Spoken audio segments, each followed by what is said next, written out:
Totally forgot about that. All right.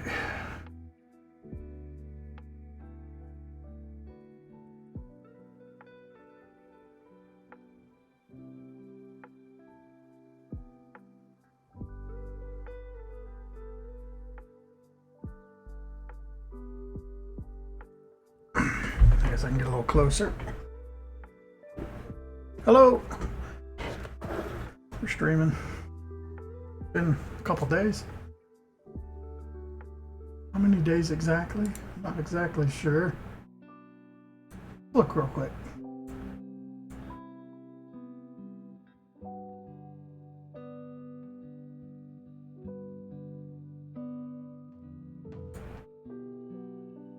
Two weeks. I don't know exactly how long, man. 2 weeks.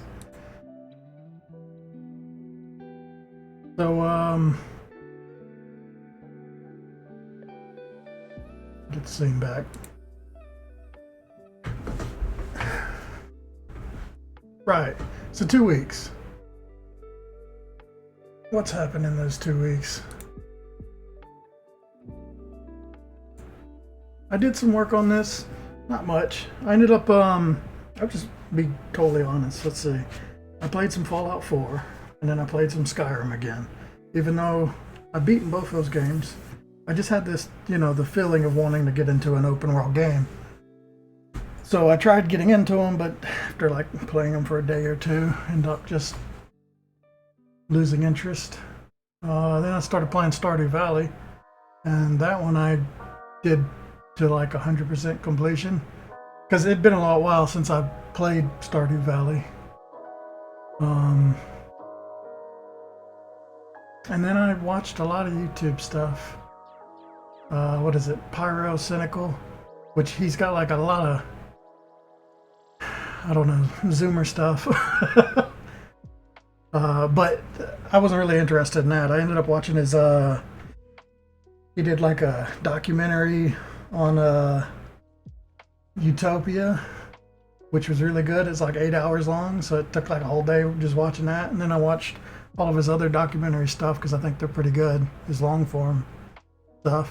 And then I went to another one and watched it for a while. So yeah, just wasting a lot of time on the internet like I usually do.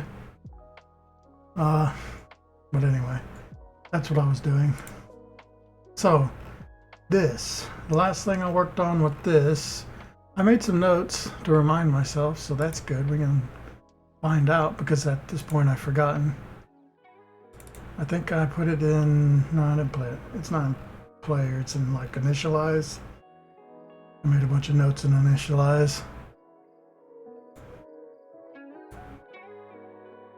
Oh, here it is. Right, so the things I did, I got rid of global bullet number. I think I was using that before. Do all of our bullets. But instead of doing that, it just seemed like it made more sense to check our global upgrade and then add 3 to it. I'm very low energy right now. I added a death state, so when you die, you lose your loot, and it shoots you back out to the map screen. It also puts you back to where the port's supposed to be. I added a parent enemy object, which all these guys share this parent enemy. There's nothing on the enemy, but this way I can set like general settings for enemies without having to set each one of them individually. So if I go to like the player, I have a collision with the player enemy. So if you collide with them, if you have a certain high upgrade, you'll lose your upgrade, gain some invincibility. And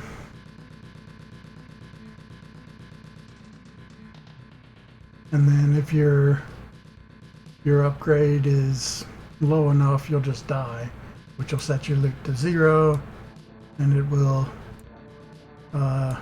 move you back to where you're supposed to be. kick you out of the level, like I was saying. I played the Jaws game again to work on the player momentum. I ended up finally beating Jaws. The way you beat it was a lot different from what I was thinking, but I finally beat that game.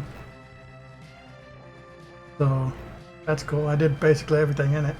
Which is funny, I'm making a clone of a game that I never actually officially beat, but now I have. Alright, we added loot to enemies. Wow, that was a long time ago. Okay, so I did a lot of things off stream. And I'll play this all in a bit, but I just want to show all this, I guess. Like the anglerfish. So basically when you set them to a death state, it will drop, or it'll have a chance of dropping loot. Right here he's got like a 50-50 chance to choose 1 or 2. If it equals 2, then he drops loot, and then same stuff we had before where it resets. And that's how all the enemies kind of work with loot, so they all drop loot. Yeah, okay, so that does kind of date how long it's been since I did the video. I made an initialized room. The initialized room, pretty simple. It's just a room that starts the game. Of course, this will be like a title screen, or it'll be in between the new game and the real game, so there's an initialized room to go through. But this just sets up like all the global variables and stuff, so you not have to constantly do it every time. This was important for when you die. When you die, you go back to the world map. But if I had to reset all the global variables in the world map like I was doing before, it would reset everything. So I have an initialized room is just, and really this is unnecessary now that I think about it, having a whole room for this. I'll probably just attach this to the new game later, but you can think of this as like a blank title screen basically, which sets up all the initial stuff, all the initial variables. And that way every time you die, you're not redoing that, it's just throwing you back out to the main map. That's really all that was. I made a 2-second wait for re-entering a play, so before, when you die, it'd kick you out to the world map, but because you're usually holding your space bar to shoot, you would just immediately enter whatever you're sitting on, so now you have to wait like 2 seconds on the world map before you can actually enter anything. That way you don't accidentally go into one. Or even if you like beat a level, it would kick you back out to the world map. But yeah, like I said, if you're holding spacebar, it would just send you back in. Or if you're constantly pressing spacebar. Loot now falls from enemies, and it'll hit the ground, and it'll sit on the ground for 10 seconds before going away. So you just, instead of falling off screen like it was before, you'll have a few seconds to run and pick it up. Enemies reset their speed when they're hit. So yeah, I did a lot of player momentum stuff. Yeah, player has movement and momentum. Basically, a lot of things that like affect the game feel, I did. So when you hit an enemy, instead of it never stop moving, now it'll slowly like get knocked back. Or it doesn't get knocked back, it just stops moving as it slowly goes up. And I can show an example of that with the salmon. But in its step event, the way I did this, all the enemies have this like speed and max speed. So the idea is their speed starts at 0, and yeah, I just set like their max speed. But before I was just setting a speed, now they have a max speed and a speed. So basically the speed ramps up, and then once it hits the max speed, it just constantly sets back to the max speed. Every time you shoot it, or if it dies, or anything like that, or any reason for it to stop, it'll go back to 0 speed, and then it'll slowly ramp up again. This is kind of like how the player momentum works. Instead of letting go of the button and you just don't move, when you let go of the button, it's got to slowly slow back down. So there's some momentum. Yeah. So, and yeah, I did that with the player as well. So I'll show it. So the player's momentum, he'll use that same kind of speed style. It's a shame I did all this off screen because hi comedy. Oh man, what's up, comedy? Been a while. Yeah, I haven't been streaming so much lately. I'm just trying to get back into it, but I'm constantly getting distracted, being lazy. But I'm working on a new game right now. Yeah, I'm making a Jaws clone. So something very simple, super simple kind of game. I was just kind of going over all the stuff that I've done since the last video I did 2 weeks ago. So unfortunately, I did a lot of stuff off screen, which isn't very good if somebody wanted to watch this video to understand. But yeah, the movement stuff is just, it's increasing a speed up to a max speed, same kind of deal. Most of this is in your basic movement tutorials and stuff, so I don't know. Let's see. When you get hit, you have a certain amount of iframes, so you don't get hit repeatedly. But yeah, once you get hit, there's a small invincibility period where it sets this alarm up. Yeah, it gives you like 2 seconds. And once that alarm goes off, it turns off the flash, it turns off the timer. There's this flashing thing to where if you're flashing, then it'll draw you. If you're not flashing, if flash equals false, it won't draw you. So that's kind of like how I do the blinking.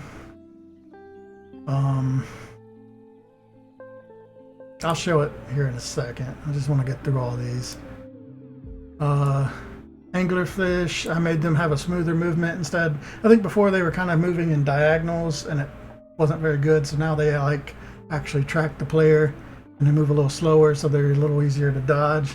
They were just very hard to get away from before. Now you can actually get away from them and fight them properly. Jellyfish, they used to go to the top and then reset or something, I don't remember. But now, oh no, they used to go to the top and then move off the side. They still do that, but now when they hit the top, they just kind of like slow down and they go off the side really slow. So jellyfish are a really easy enemy. So basically you can sit at the top of the screen and wait for the jellyfish to hit the top, the shoreline. And then once they get up there, they just move off real slow. The octopus do that too, but I don't think they slow down as much. I adjusted the move speed and the HP of all the enemies, so more just like movement and game feel stuff to give them the right amount of HP. I adjusted the loop drop chances on everything. I gave the certain upgrades have an auto fire feature now, so once you get higher upgrades, you can just hold the button. But you can still spam it, it's just, it sets it like an interval, so you don't have to keep pressing the button now. I created some 4 walls.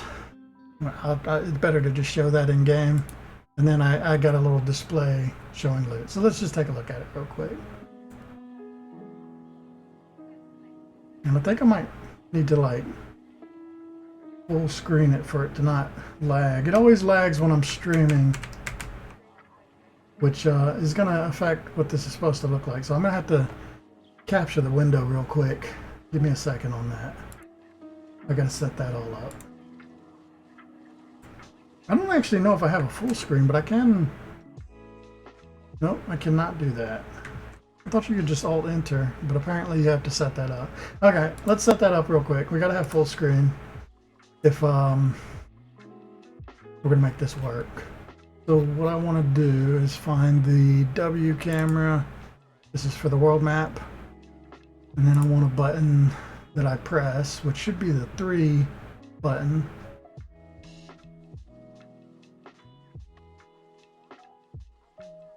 So if I press the number 3, then I should full screen the game. I don't remember how to do that. Window get full screen.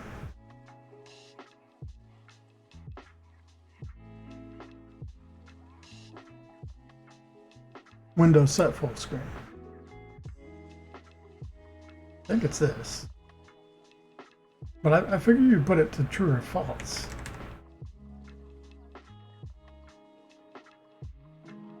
Huh. Maybe it is true or false. I have no idea.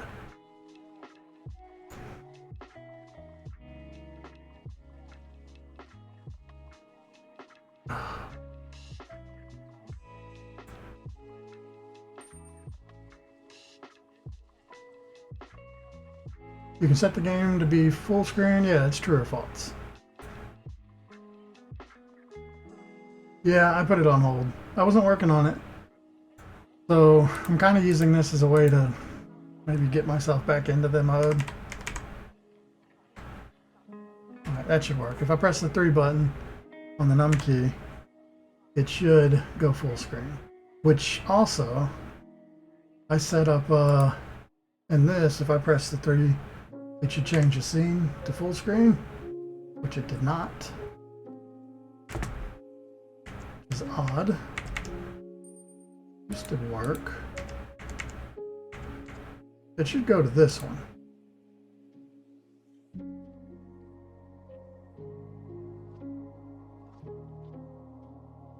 Yeah. I don't know. I mean, I don't really know.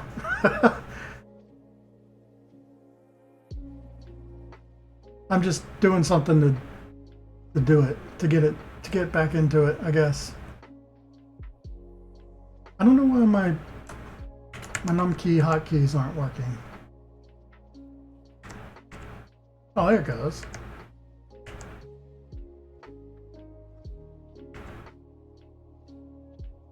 Kind of. Now it's stuck in Gobo mode. Alright, I'm just gonna have to do it manually, whatever.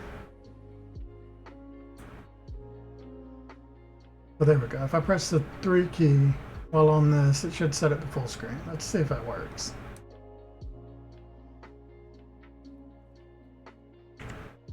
Oh, it's probably because it's this 3. Yeah. Okay, well, we're in full screen. Let's see if I can Alt-Tab without breaking the game. I still have to set this up to capture it, too. Well, there's no easy way to do this, is there?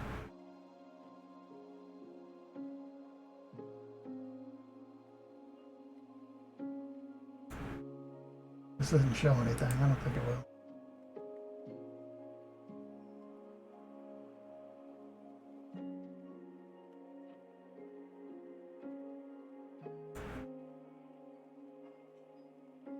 There it goes. Now we can see full screen and it'll be working properly. I'll set this stuff up later. You should be able to see it now, right?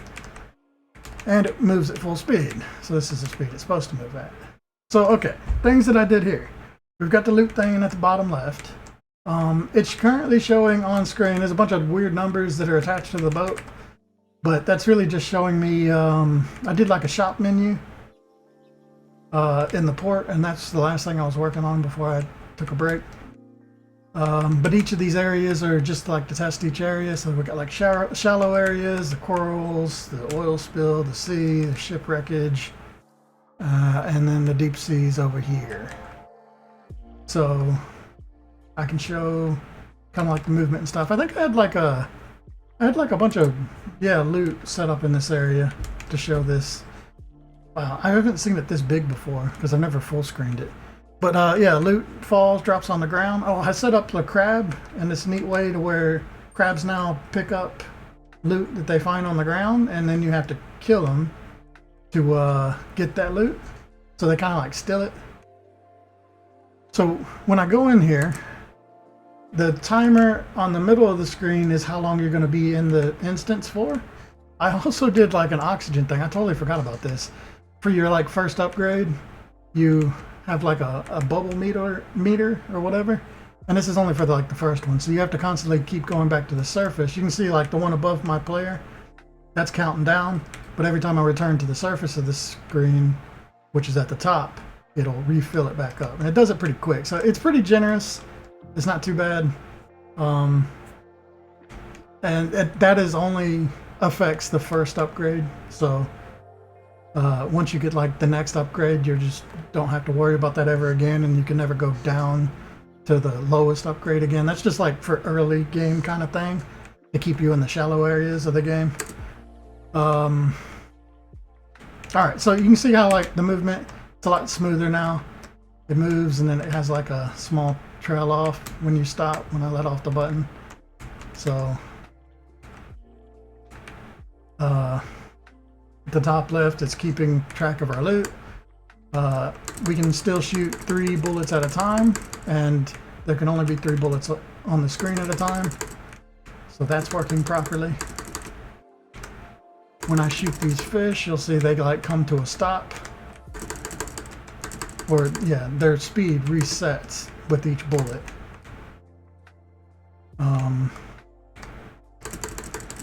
So that works fine.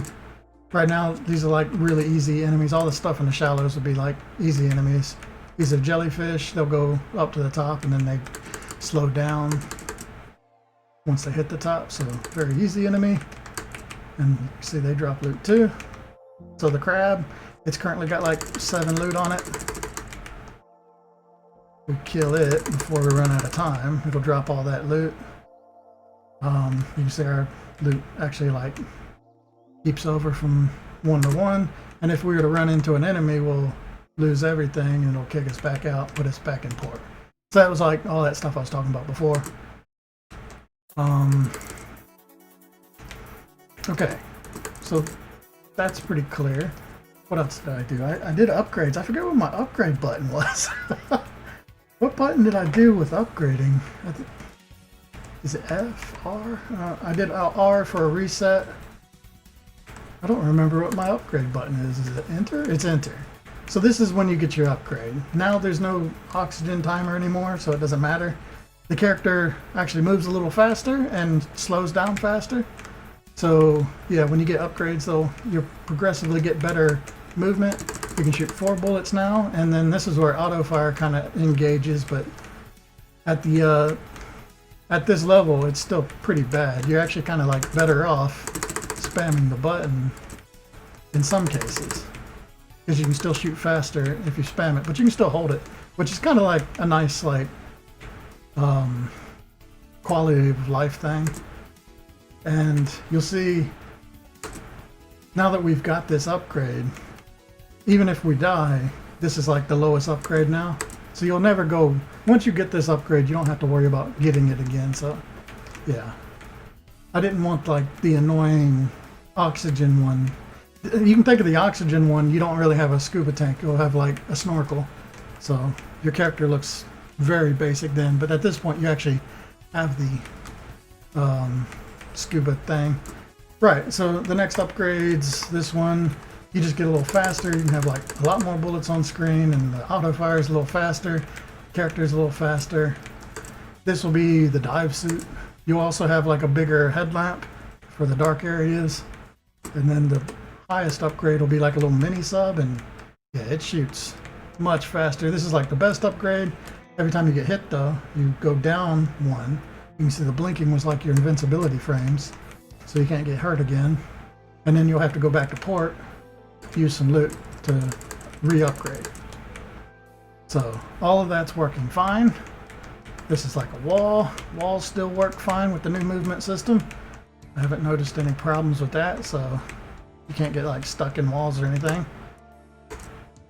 Alright, and we can look at like different areas. So like the corals, I still haven't really set these up, but the idea is randomly place corals and then randomly placed eels and crabs in these areas. Crab should be really annoying because with all the coral in the way, you'll have to like go over them, find a spot, shoot the crab. Crab's got lots of health, but they tend to have like a lot of loot too. And the cool thing about the crab is your loot only lasts 10 seconds when it hits the floor, but the crab basically makes it last forever. As long as you kill it before the time's up to leave the level. And you can see, look, they're coming with like, they have a random amount from like 0 to 10, so crabs are a great way to farm loot, even though they're a little annoying. Oil spill has these anglerfish that track, so you can see they track more smoothly now. I set something up to where if normal anglerfish, if you go out of the deep water, they'll stop tracking you. But because this is the oil spill, the whole area is supposed to be dark, so these things just track you forever. So this is the more dangerous kind of like place to fight these anglerfish that follow you. And I'm gonna do something to where like maybe they light up and become more aggressive when they're tracking you as opposed to just swimming. Normal sea. So of course, the area is twice as deep. Oh, I went back to the oil spill. Luckily I have a reset button. Let's do this. So normalcy back in here. All of its random stuff has been changed. Most of it gets harder the more upgrades you got. So yeah, more upgrades you got, you're more likely to run into more stuff, which means more loot.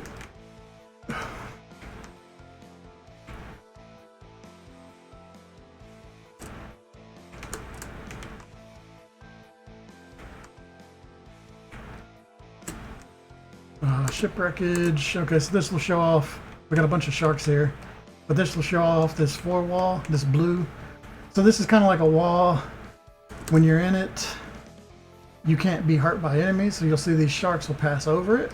So it's kind of like an area you can hide behind.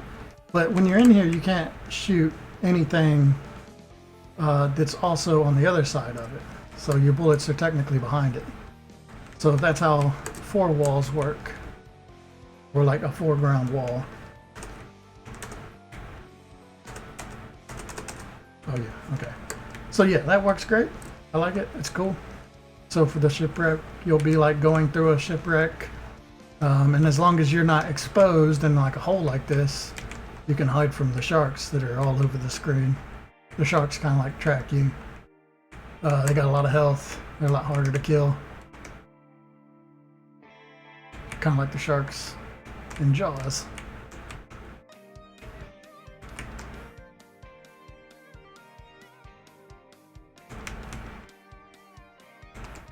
And then once we go to the last one, the deep sea, I can show off the different, the other enemy movements. So let's see. We got salmon. These are the manta rays. The manta rays have like, they move a little bit when they come to a stop. Not much changed on them other than the little bit of the way they move is a little different. It had to be like that because of the way they stop when you shoot them. There's anglerfish down here. These are the proper anglerfish, to where if you go up out of the deep sea water, they'll stop tracking you, and then they'll just go along the kind of like the top of the bottom, basically. Basically, this is the area where it gets dark, so the anglerfish will only be in this area.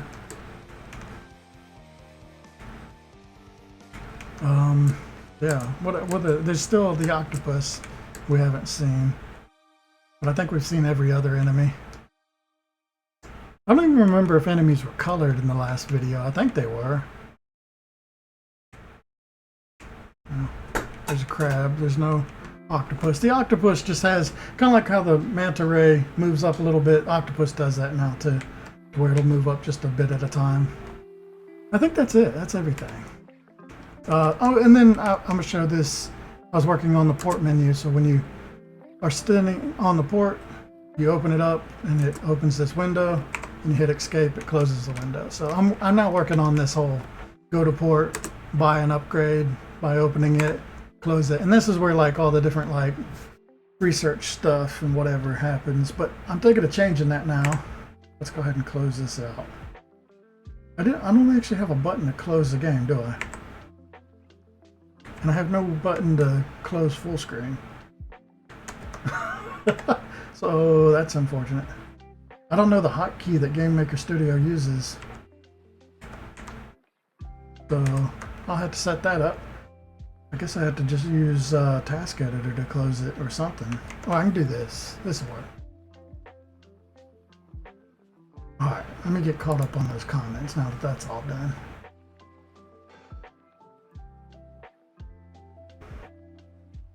I've been working on project for a year now. I've been stuck in a rut.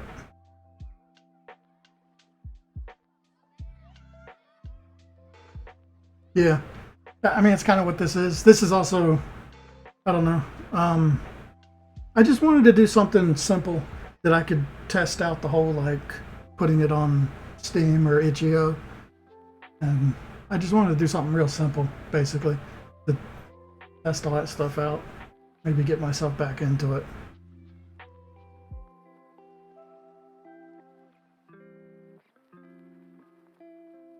Yeah, so I've been setting up the game like that.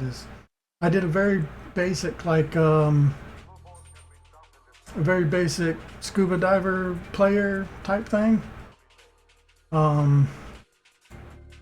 Just so I could get the idea of the sizes of things, and then yeah, I've been using boxes and really rough art.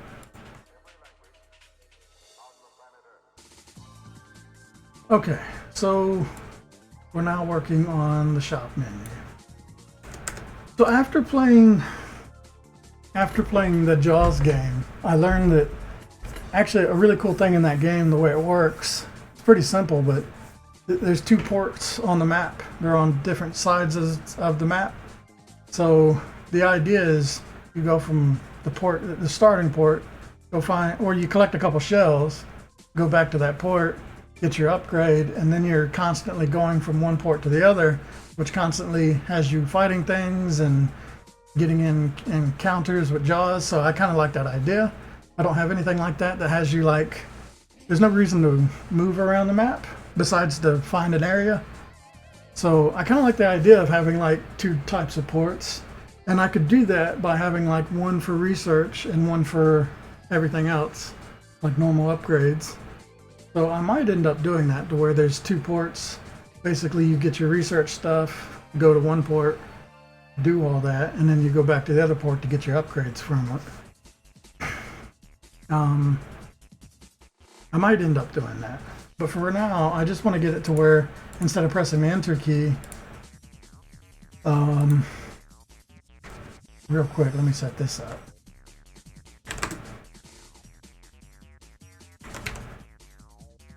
How do I check to see if the window is actually in full screen? I think window get full screen.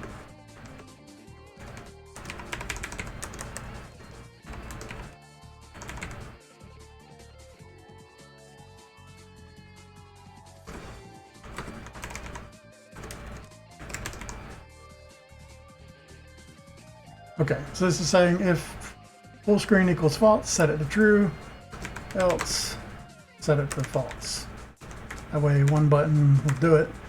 I should set this to be Alt Enter, but whatever.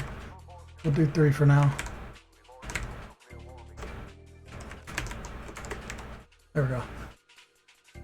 Let's see if that works.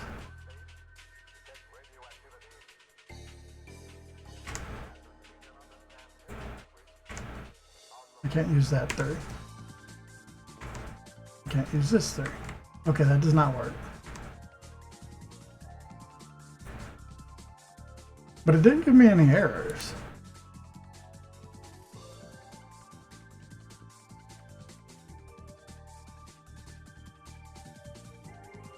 If it's false, set it to true. Else, set it to false.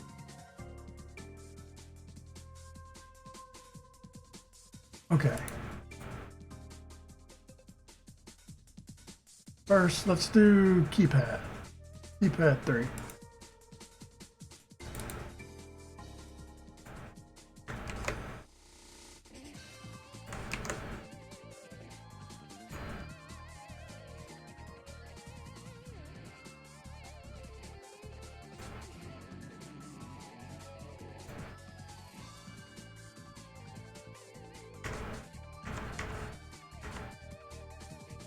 Well, I changed the scene over here, but it did not do what it's supposed to do here. So that's definitely not working.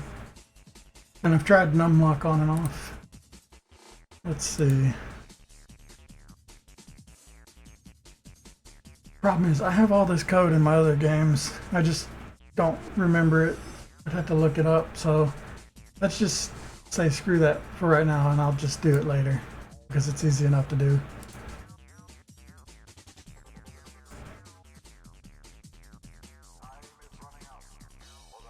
As long as it full screens, that's fine for now, for testing purposes. Okay. What was I doing? Oh yeah. Let's close all these windows.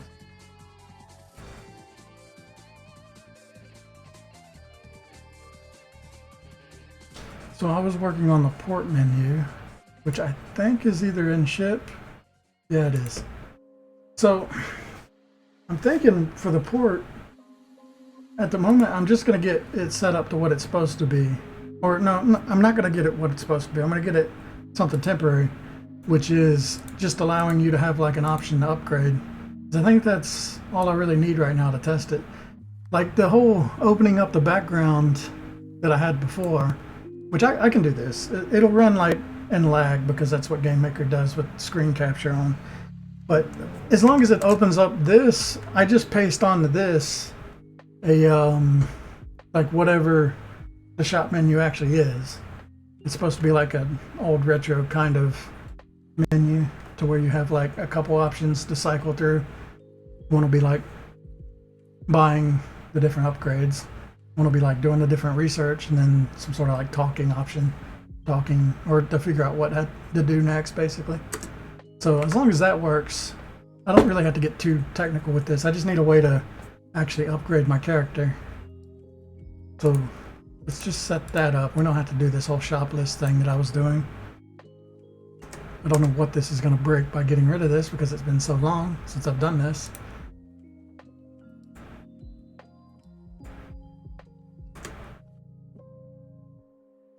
It shouldn't break anything. I don't think shop list is used anywhere else. There's shop open and close.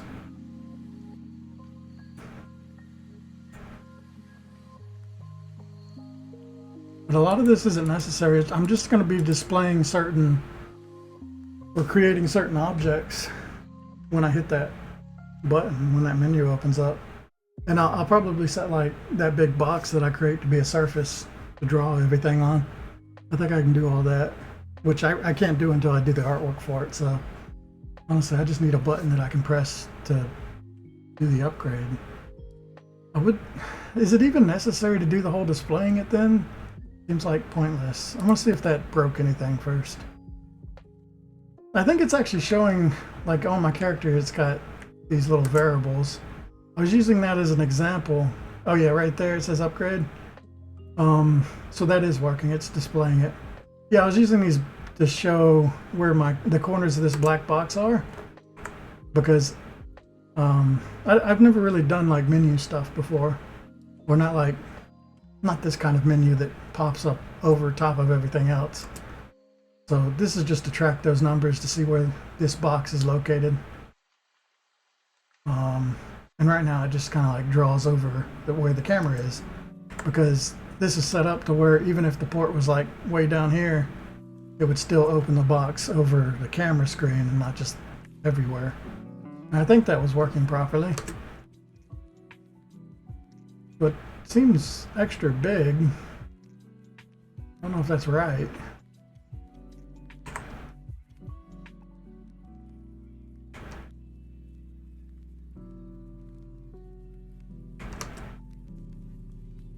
I think it's definitely doing something to where once it hits a certain level, it just maximizes. I think that's what my solution was. Once it gets off the screen, it just goes full size. So it is guaranteed to cover everything or something. I don't know. I like what this does, and it has the upgrade option. I don't really have to do anything fancy now that I think about it.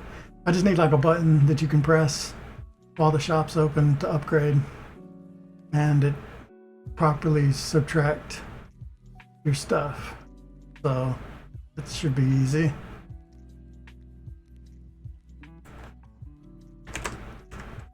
I have no idea how much this should be. If it's greater than, I don't know, 25. Let's just set it to 10 for testing. It'll be more than that later. If it's greater than 10, then do this stuff. Otherwise, don't do anything. So if it's greater than 10 and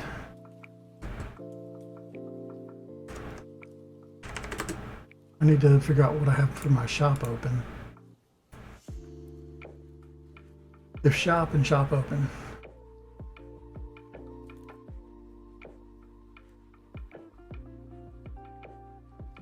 Okay, so if shop and shop open are set to true, I think if it's just if shop, because it's set to false once it closes. I think. But to be safe, I just do them both. I think shop open is just for causing the box to open, and then shop close is just for closing the box, and then actually shopping should be its own thing, and that's what I had set up before. Let's try if shop and see if that causes any problems. Okay.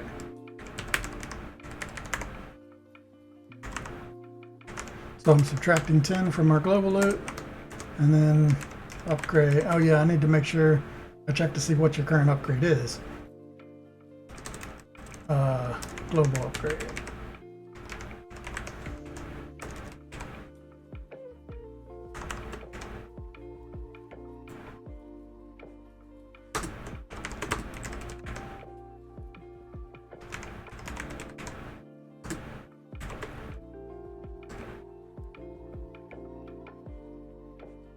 Okay, so if it's less than 4, then you should be able to do an upgrade. And it will only upgrade once.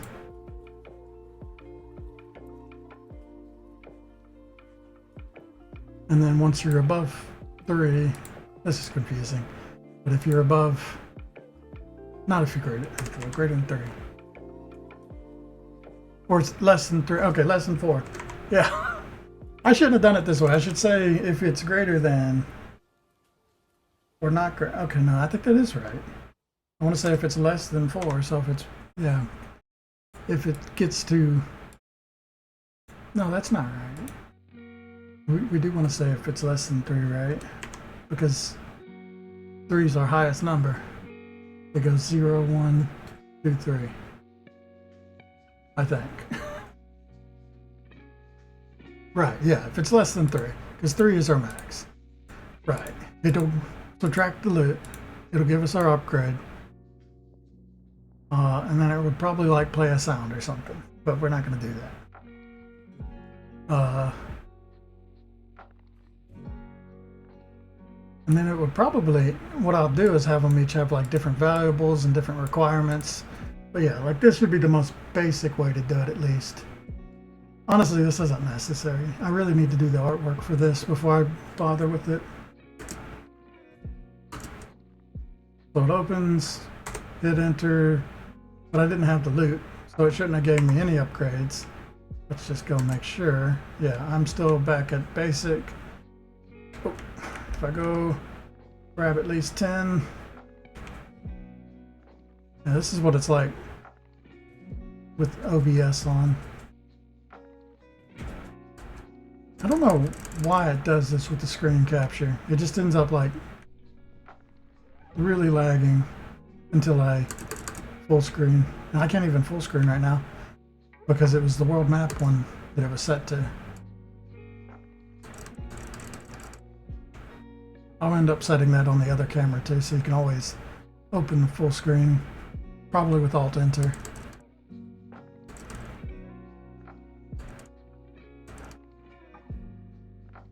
Oh my god, this is going so slow like this. If I do this, this will make it go faster. Oh, I almost died. There we go. Oh, you can see it now too. Good. Though it's super tiny. Was it like that before? It might have been like that before. I wasn't able to see it before, so my bad. I'm just letting this clock run out.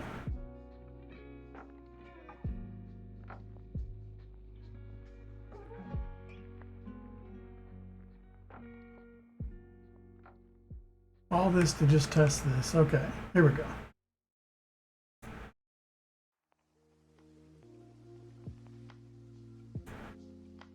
Hey, that works. And it actually moves them. Yeah, I should just do that. That works pretty well. All right, let's see if we can upgrade now. So we have 12 loot at the bottom left. If I hit enter, there we go. We lost 10. We can't upgrade anymore. If I exit and I go back into shallows, I should be like a blue character now. Yep. Okay, cool. So it worked. And now if I collect another 10, let's do that. Oh god, I almost died.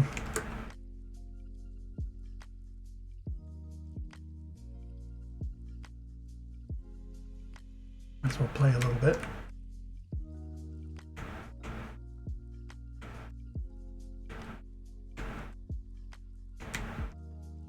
Why did I put my webcam in such a weird place? It was probably for some game I was playing.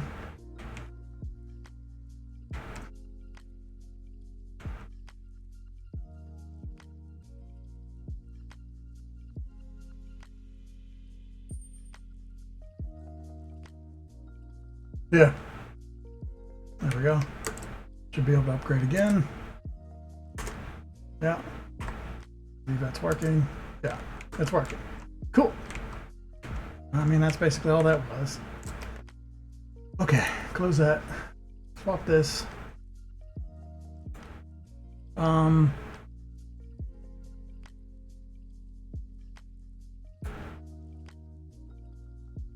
Okay, yeah.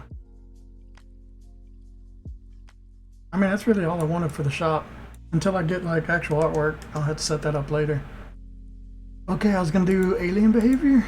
I guess I don't know if I want to do that now or when I get the artwork for it, because that's like our boss. I could do like a big alien guy right now, just like a box. Should be fine. Okay, let's try and do that. So basically, we're gonna start with like, let's just start with this shark duplicate, because it's gonna be kind of like that.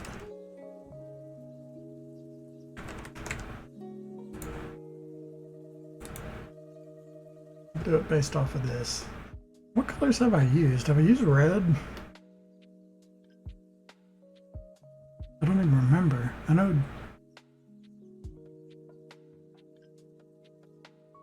Either octopus or salmon. Salmon was like pink, wasn't it? This is maroon. Salmon's fuchsia.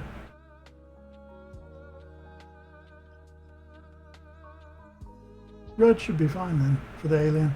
Makes sense. There we go. Alright.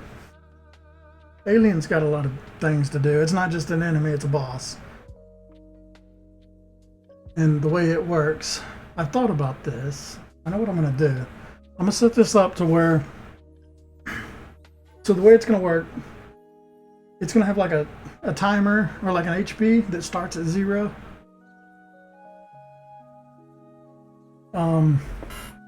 Okay. Let me think about this. It's going to have like an HP that starts at 0, like when you hit a new game. And it's on the world map with you. It's going to be like hiding underneath the water if it gets close to you. Or, I don't know, it might be some like, sometimes it'll show itself like come above the water. Kind of like in Jaws, you know, a little fin comes up. So it will be on the world map. Yeah, so its HP starts at 0. It's in its little spot in the middle of the map. And it's going to constantly like regenerate its health. And once it gets to max health, it'll start seeking out the ship. If it runs into the ship, then it forces you into whatever area you're in.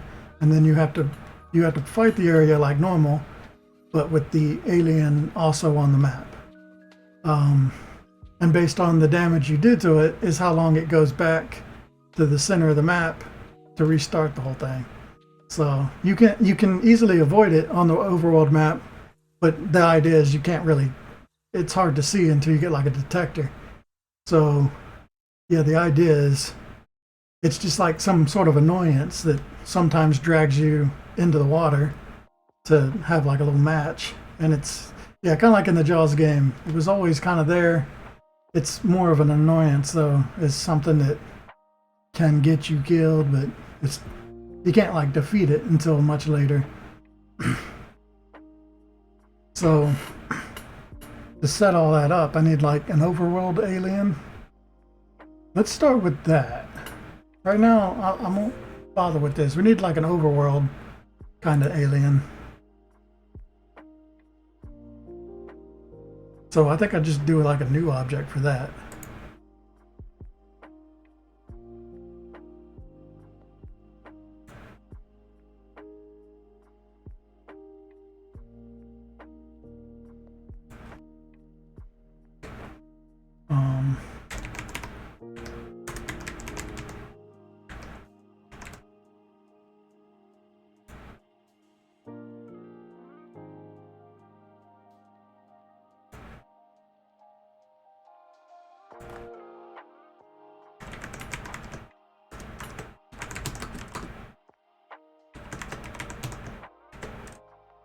Okay, so that makes a white box, turns it red. Oh, I did the wrong thing there. Right, this is the thing that's on the overworld. We say HP equals 0, HP max equals, how much HP should this thing have?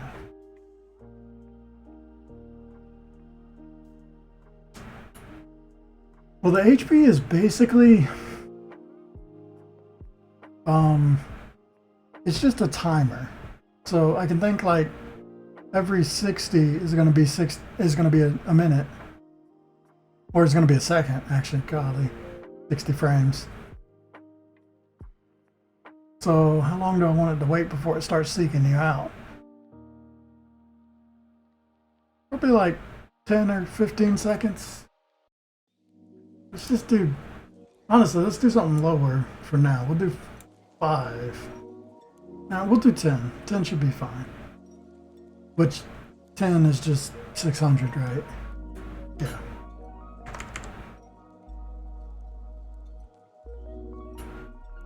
That should be fine.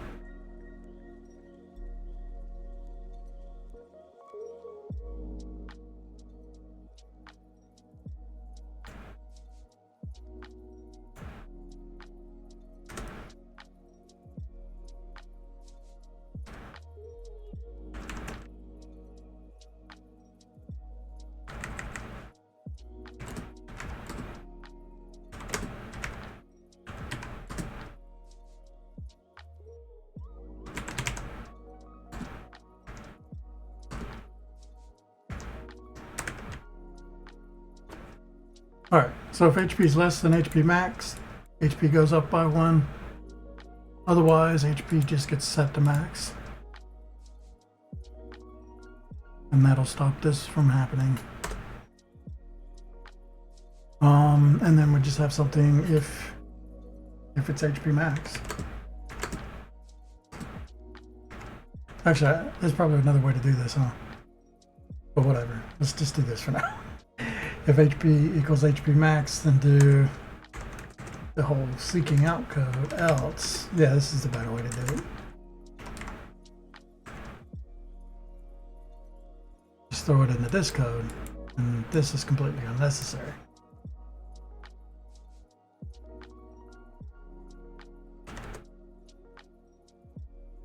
Oh, is equal to or greater than. And then we say HP equals HP max here.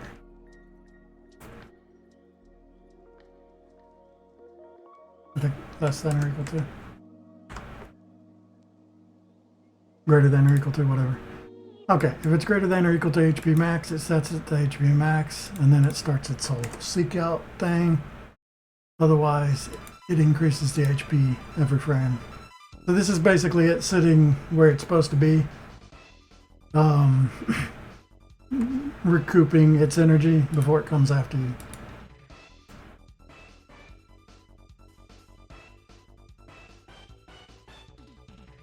Okay.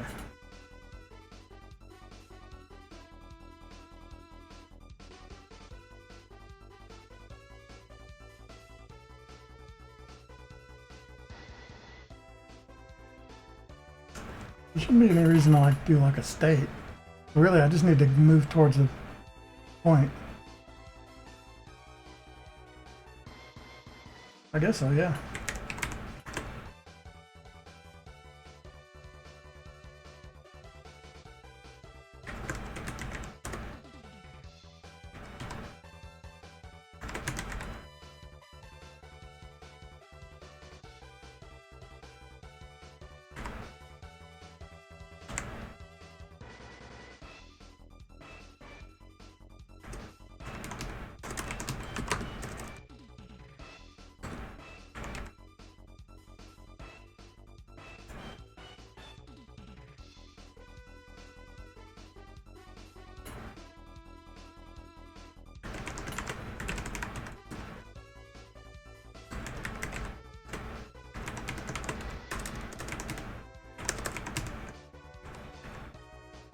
I think this will work. Image index should equal I won't really be able to test this, but it should be the sign of whatever speed is. So if it's 0, it'll be positive. If it's 1, it's positive. But if it's negative... No, wait, speed is always positive. That won't work. Shoot. I need to do something to set up, like, to find the direction. I've done this before, I just forget how to do it. Let's look at our oil fish.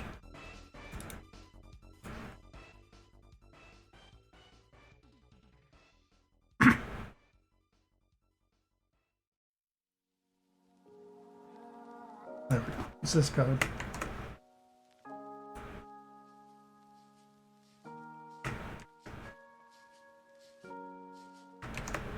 This is checking if our X is less than the player's X, which in this case it's the ship's X. Then direction's 1, otherwise direction is -1, and then face the direction. We've got to set up direction now. 1.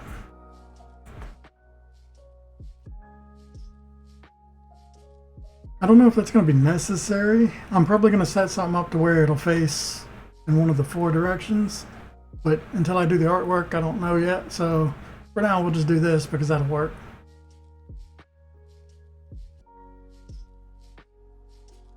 All right, it'll move towards the ship, and then we just do something for a collision with the ship, and I think that's it.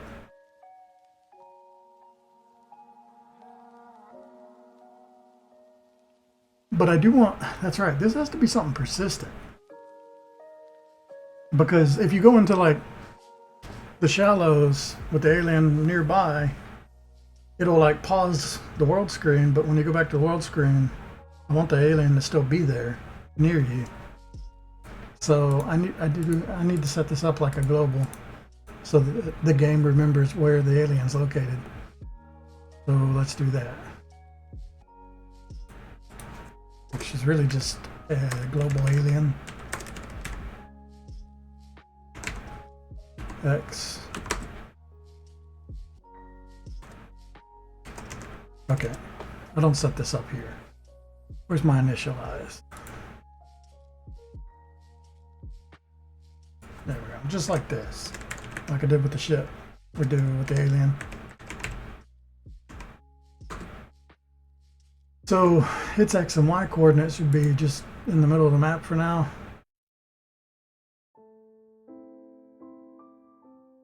Oh yeah, I can just do, no, I can't do it that way. I just need to pick a point here. I could just do math.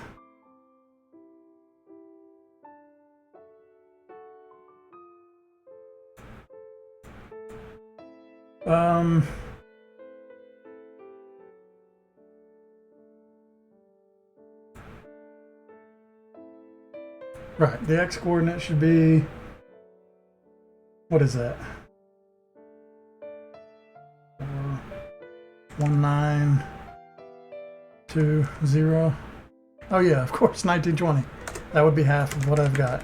All right, that makes it easy. 1080. That'll put it in the middle of the screen.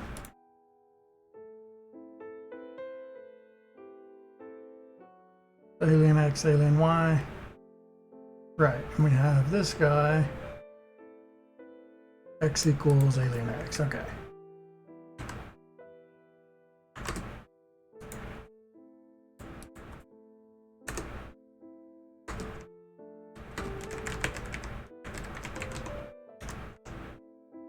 Cool. So now I just need to set up for this. He has to move back to where he's supposed to be first. Okay. I'll get that later, but let's just make a comment.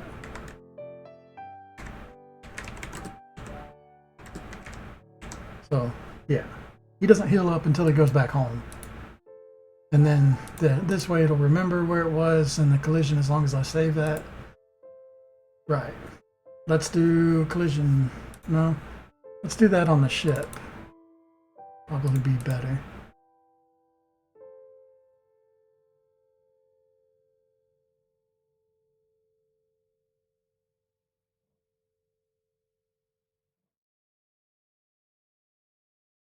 Where did I put this guy?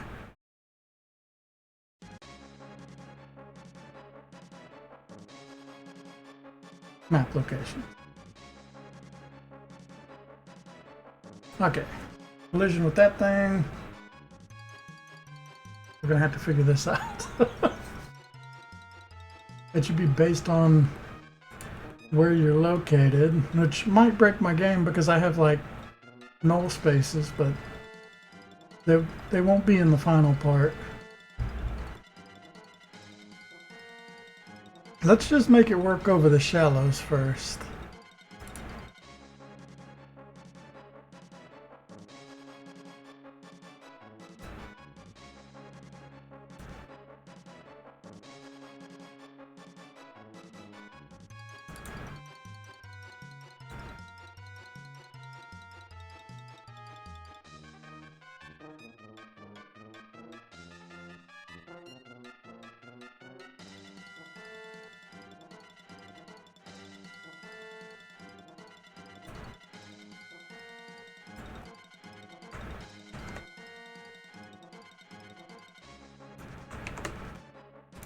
There we go.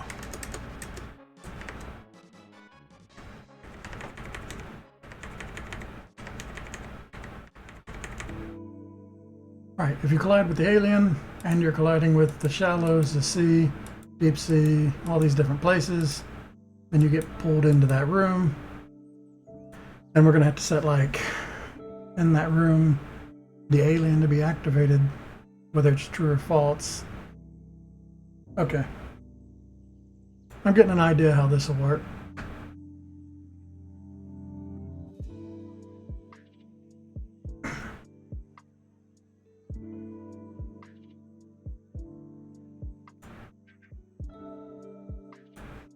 Do this first.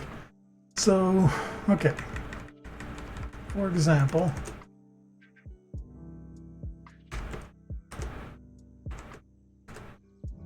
the shallows.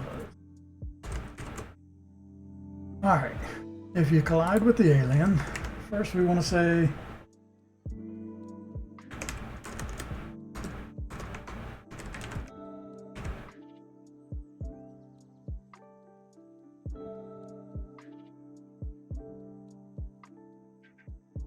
oh man, this is gonna get messy. All these ifs.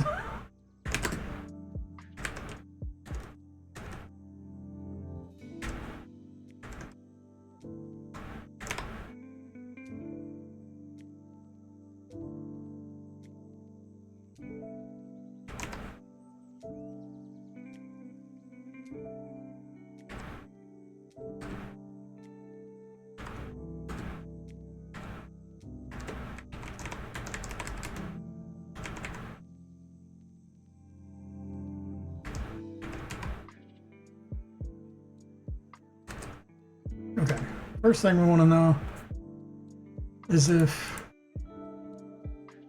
when you collide, if the thing is ready to actually encounter you.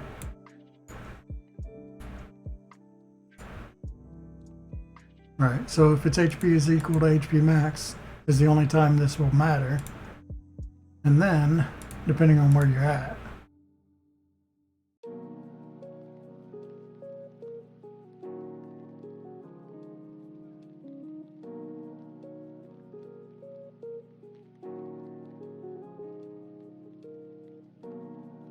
I'm gonna have to put this above all these later.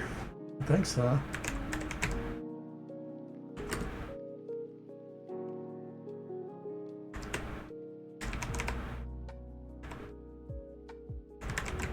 I could just make like a persistent object, I guess.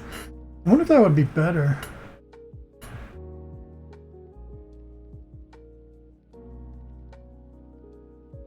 It would be less of this stuff. Less code. It doesn't matter too much. Oh, thanks for the roar. Honestly, I think I'm making this way more complicated than it's supposed to be. It might be easier to just have a persistent object. But I'm still going to have to like remember X and Y coordinates and stuff later. But I guess this is fine. Alright, global alien X equals global alien X. Yeah. I'm just gonna have to do this for every room, I think. But there's not that many rooms, so it's not that big of a deal, and it's a very small game. So my code can be messy without really being a big issue.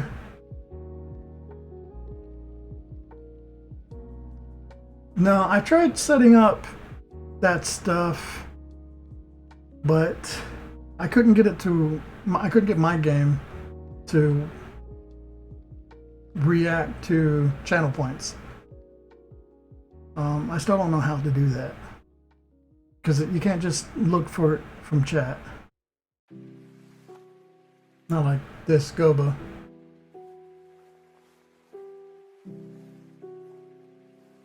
This screen is sized wrong now.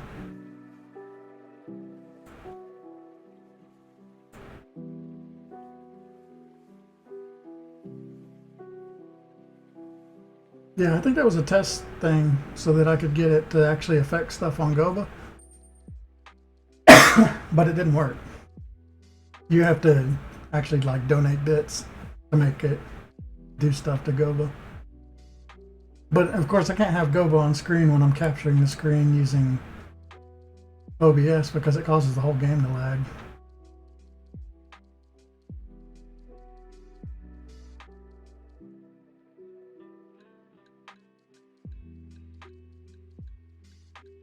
Rest calls? I don't know what that is.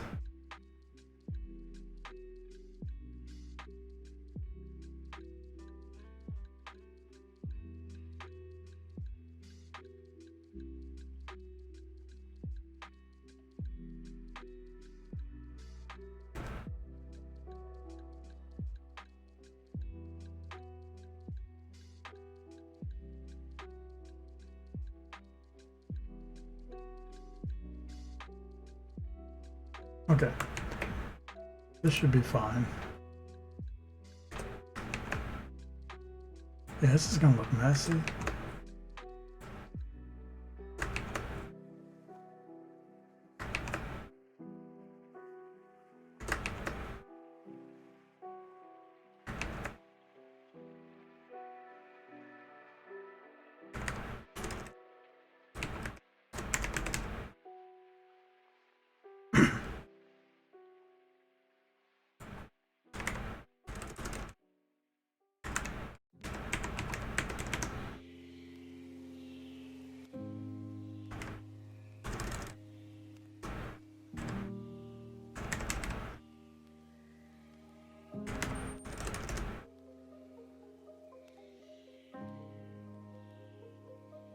Well, I know it doesn't.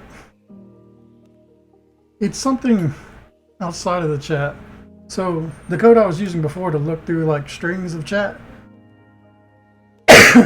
it's something different from that because it doesn't pick it up as like a string. Otherwise, it would create a character and stuff. But because of that, I don't know the proper way to actually find those messages. It would be great though, because then I could use channel points as like a currency in Goba, which is what I wanted to do, but it didn't work, so I said screw it.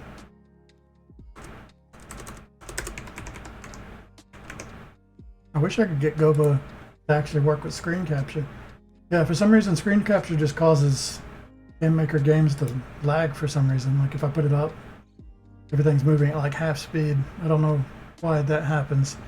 I remember a time when it didn't happen too. If I full screen it, it will fix that problem, but for some reason, yeah, just with the screen capture, it causes a lot of lag.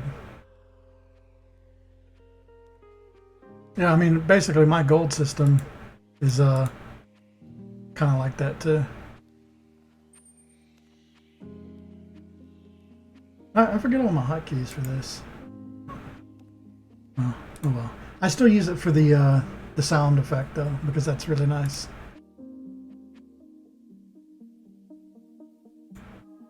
Otherwise I won't pay attention to chat. I barely do anyway.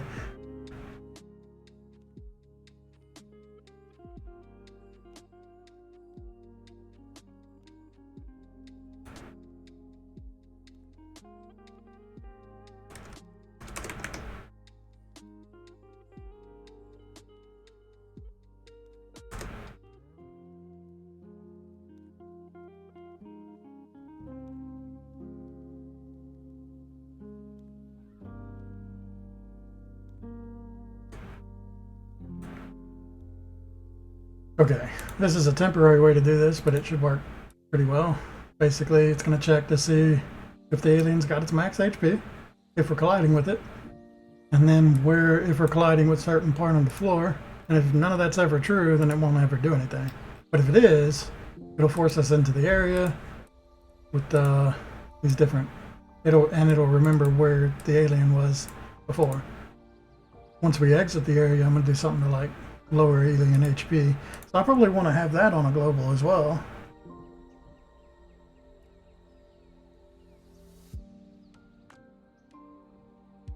I don't know. I haven't really quite figured out how the alien's going to behave just yet. I'm going to have to do a lot of testing. But I do want to set everything I just did there. It'd also be in the normal event as well.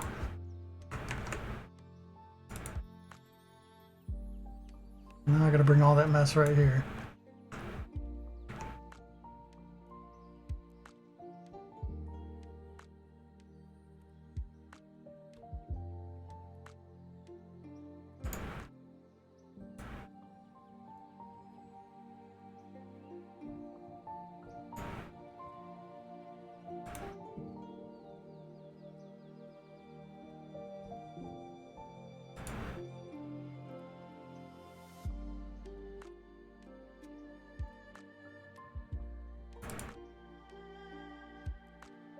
Alright, that should be the collision stuff.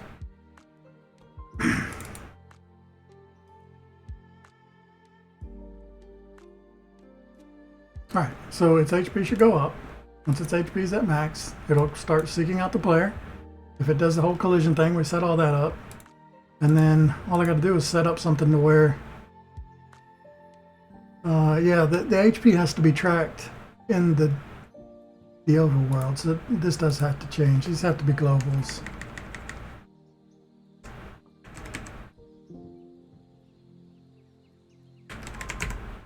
Yeah, we need to know what the alien's HP is at all times.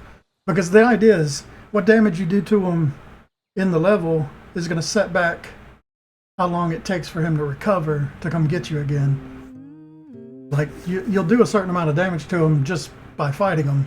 But yeah, the more damage you do to him in the level, the longer you have to go before he's out chasing after you again. So that's kind of how that's supposed to be. So I got to change HP to this. HP max is still fine. I don't think I need to track that at all. So let's just put that in front of this. Oh, that's probably fine.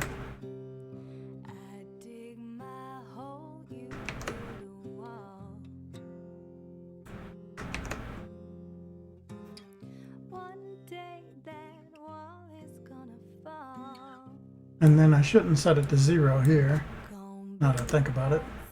That's not good. We gotta set it to 0 and initialize.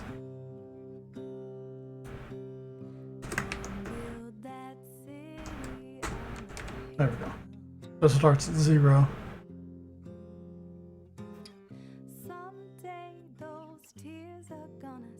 And now we go back to this one, just change to this.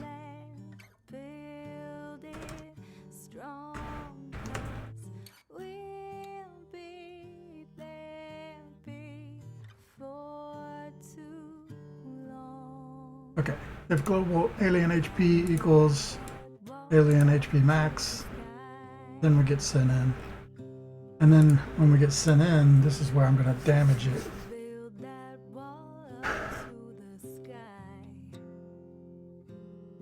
I think. I don't know. Honestly, I don't think I'm going to damage it here. I'm going to damage it in the game itself, because that makes most sense. In the level itself. So like, I think the way it'll work is, you'll start the level, he'll have his maximum HP, whatever it is. And, you know, as the level goes on, you can damage him, but you can never kill him. But all the damage will go away from the actual global HP.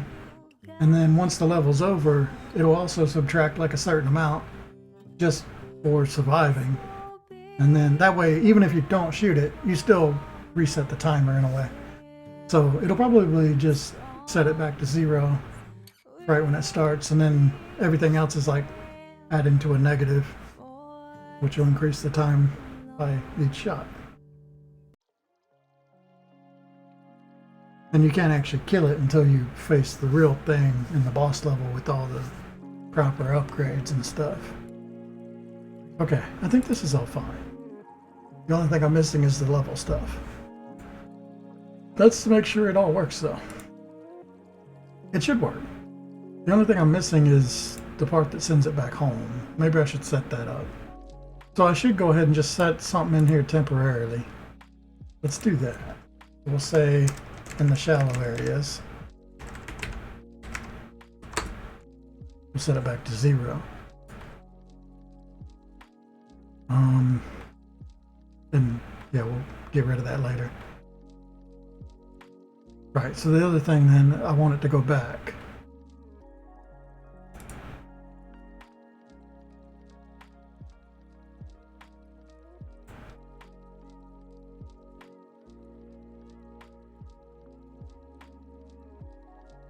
I want like a variable for home or something like that to make this easier. I could do that, like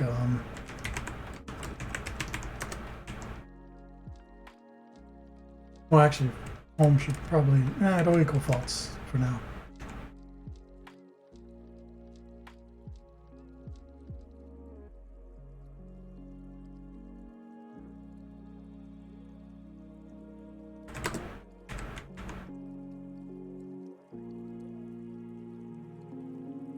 Okay.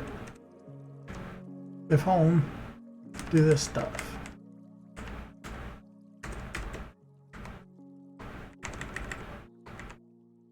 If not,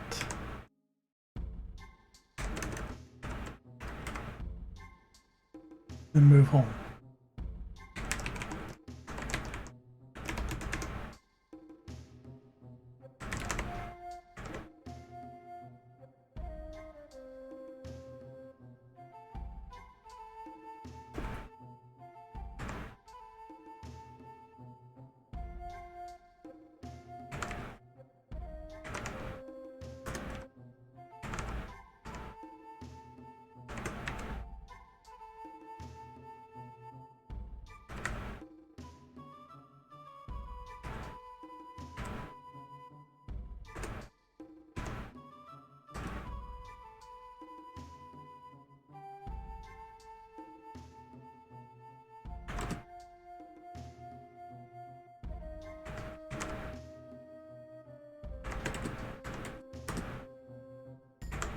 This is going to cause errors, but let's just do this for now.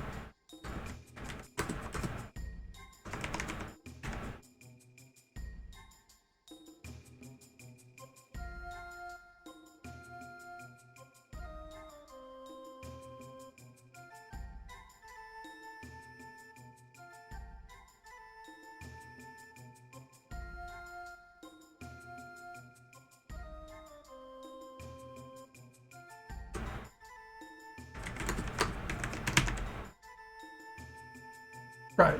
So basically, if it's injured, which is all this stuff down here, it will move towards the middle of the screen. Once it's there, it'll set its home to be true. Once its home's true, it'll start healing up and it won't move. And then once it reaches this, it's going to turn the home back off and it'll start seeking the player. That should work. Let's put all this code, or this part, in here.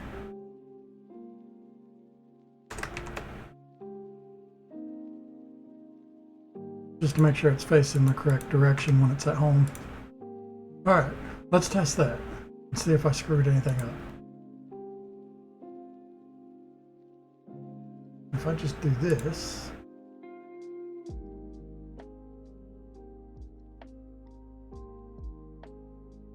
Okay, so everything's working except for I never put it in the game.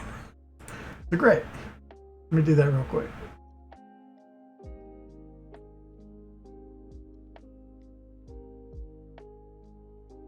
All right, test it again.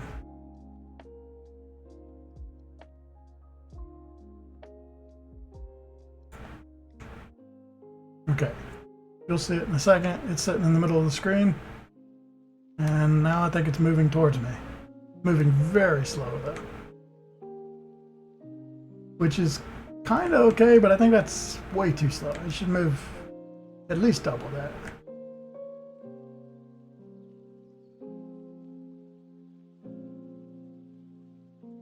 Alright, let me just quickly up its speed.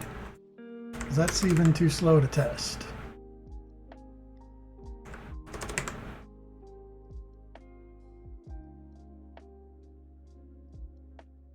Alright, I'm testing it again. This time at the higher speed. Right now it should be healing up in the middle of the screen. Yep, it's not moving, and then now it started moving.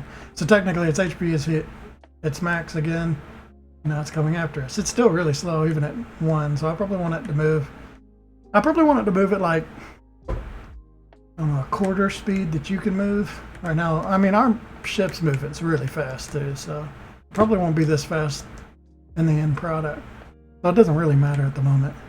Let's just stand on the shallows and wait for it to come hit us, and it should activate us, send us into the level. It won't be in the level with us, but everything should work here. Once we get back out, it should still be where it's at without any of its HP, which will make it return back.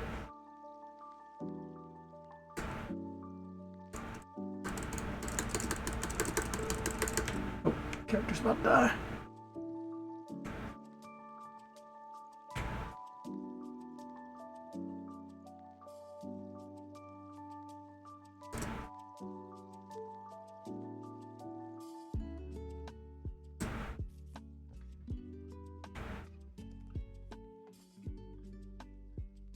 So the idea is right now you'd be getting attacked by the alien while you're doing all this other stuff. And the alien gets progressively stronger the stronger your character gets, or something like that. So it's just always kind of like an annoyance, something you can't kill. And there we go. Okay, so one weird thing is our thing went back to port. I need to figure out why that happened. But this is working fine. It's going back, and we can't interact with it until it heals back up. So basically, you can think of it as like an underwater entity at this point. You won't actually know where it is, but behind the scenes, it's going back to where it's supposed to be on the map to heal back up before it comes to find you again. So the idea is you don't really know where it is while you're doing your other stuff. But then once it's activated and you're close to it, there might be like some ripples on the water or something like that to show that it's close to you. So you got to constantly be on the move and avoiding it. Otherwise, it's going to drag you into whatever level you happen to be on and force you to go. Is it going to heal back up? What's going on? How long does it take? It should only be 10 seconds, right? I feel like it's not doing what it's supposed to right now. Yeah, it's definitely not coming for us. It's also not getting activated at all. Alright, to fix this, I just do a couple things to track it and see what's going on. So one thing, when that level ended, it wasn't supposed to, but for some reason it sent us back to the port. Which I'm just wondering about that. That really shouldn't happen. And that really confuses me. Because this thing has like an X and Y coordinate.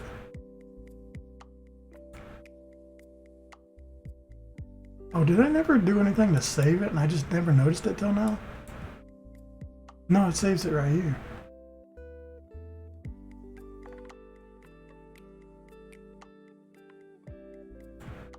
Yeah, it should have been saved here.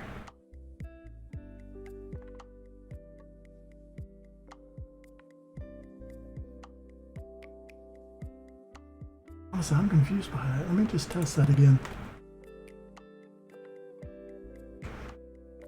So if I'm like on the right side of the shallows,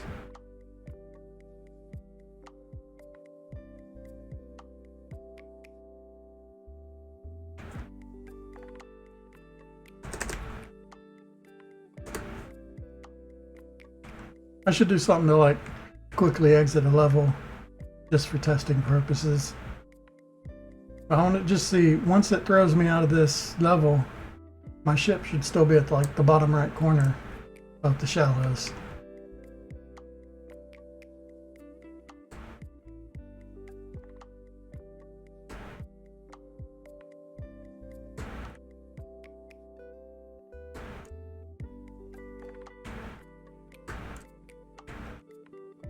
My character might have just died before and I didn't notice it.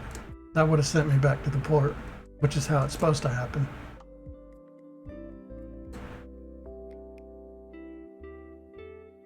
Oh, I know exactly why, because I encountered... Okay, I know what went wrong. So this is working right. What went wrong is when it collided with this, there's nothing here that sets our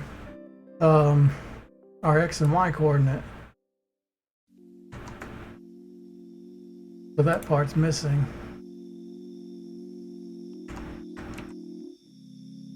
All I gotta do is throw it on the top here. There we go, that fixes that problem. Now the other thing is, why didn't it go back to where it's supposed to be? Or when it went back, why didn't it heal up? Something's not happening here. Let's do some draw events.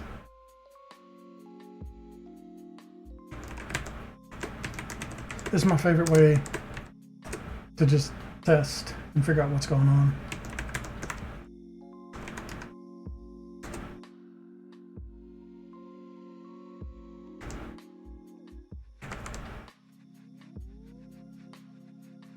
So all I have to do is set like, I want to know what its global alien HP is. Let's set that up here.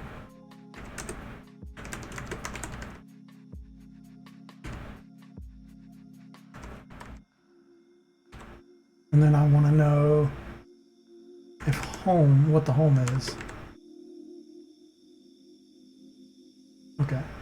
So this will just display text for these two variables, so I can see what's going on.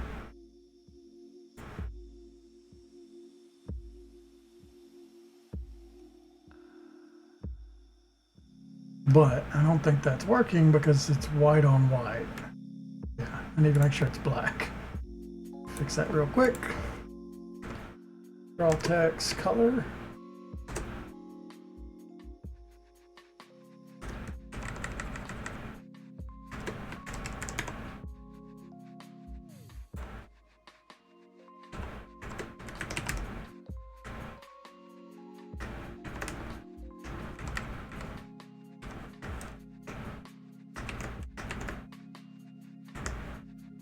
This is setting the text to be the color black at all four corners and with one alpha.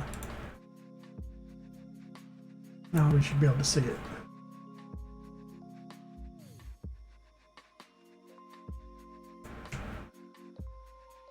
There it is. So right now home is set to true, that's the 1. And then its HP is the number that's counting up right now. Once it got to 600, home was set to false, and now it's seeking this out. So I'm gonna do what I did last time and let it come hit us while we're here. It'll drag us into this level. Now we gotta play the level out.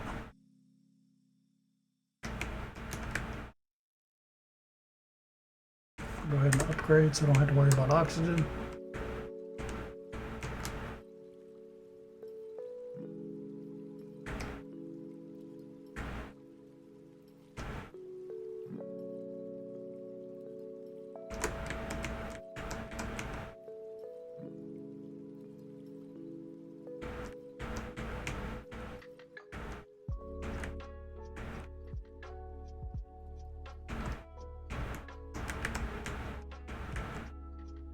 I like the movement. It feels good.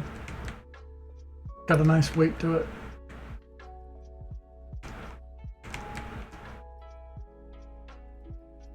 Alright, so this should start us over. This should send the guy back home. So he's set to 0 and 0. So he's got 0 HP. He's not set to home. So when he gets here, it should go to 1 and start counting up. It did not go to 1. So I think what's happening here is it's not getting, it's like on a decimal point or something. So yeah, it's the problem I was thinking was going to happen. It's not getting us there like it should. So, but the weird thing is it does stop. If it stops, then home should be equal to true.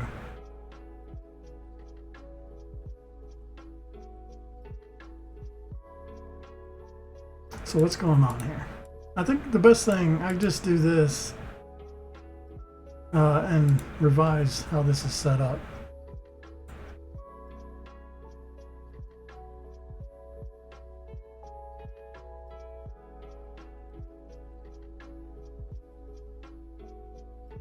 Problem with this is I don't know exactly where home's going to end up being, but for now, I'll just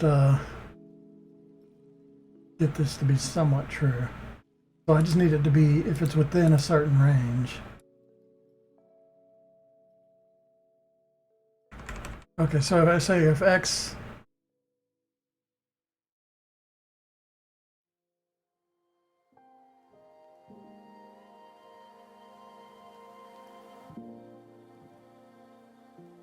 how do I do this? I say if x minus this.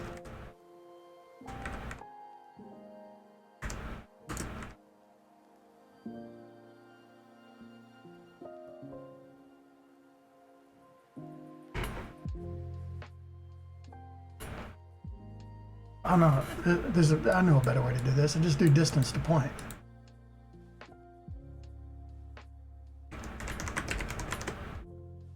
Yeah, distance to point.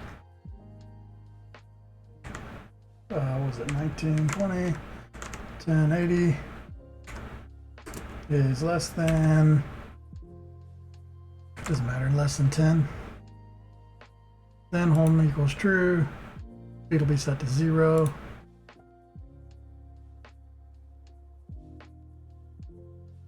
Yeah, all this will be fine.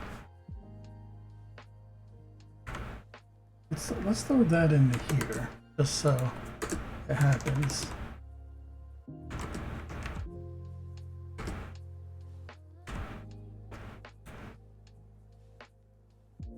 Now, I think this is why it was setting it to true, but this because speed wasn't getting turned off just yet, it was setting it back to false. Something like that might have been happening. All right, let's test it now.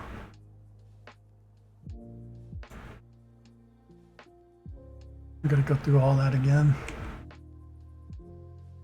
But that should fix it to where once it gets within 10 pixels of home, it'll just start resting. It doesn't have to be exactly there, especially because it's an invisible object. It really doesn't matter that much.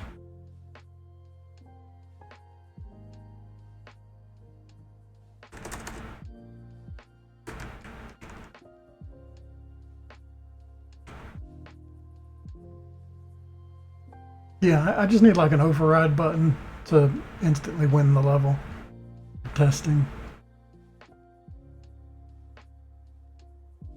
But honestly, probably doesn't matter either. Outside of this one instance. But it is a couple seconds I have to waste to make sure this is working.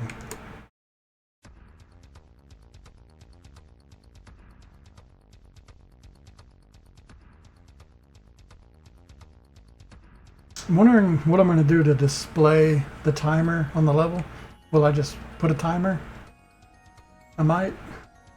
Alright, let's see if this works. Or I might just make it random. This should go back to 1, yep, and start counting up. So that works. We shouldn't be able to interact with him at all until he's healed back up, and then he comes out after us again. just like that. And yeah, instead of being set to 0, it'll be something less than 0, depending on how much damage you do to them in the level. So that works great. Basically, you're doing your stuff, and you've got this invisible guy following you around. I'll probably speed him up because that's really slow right now. But if you ever run into him while you're out doing things, you get dragged into a level, and the enemy, the alien, is actually in the level fighting you, making things difficult for you. But all you got to do is shoot him, and he'll go back home. He'll leave you alone for a little while before coming after you again. So he's always like some annoying thing that you want to kill. That's the idea. Cool. That works. Now we just got to do the in-game version of him, which is what we were doing before. This. But real quick, I'm gonna go to the bathroom. I'll be right back.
Okay.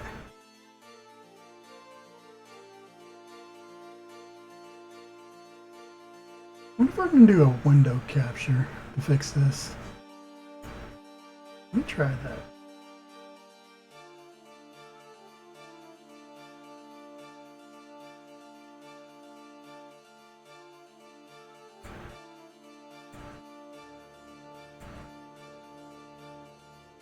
Right, this is just the Game Maker window.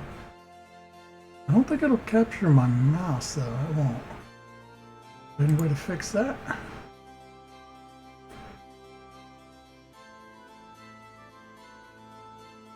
Capture cursor. It's not capturing cursor. Oh, there it is. Cool. Hey, if I do this, now Goba should work, right? And at like a good speed? I don't know.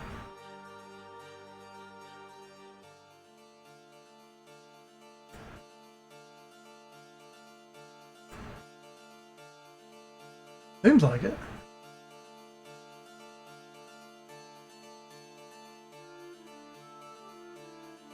That means I turn chat back to this. Let's try that. That means I can't show like Google or anything, but that's actually kind of fine. I usually don't show that stuff anyway.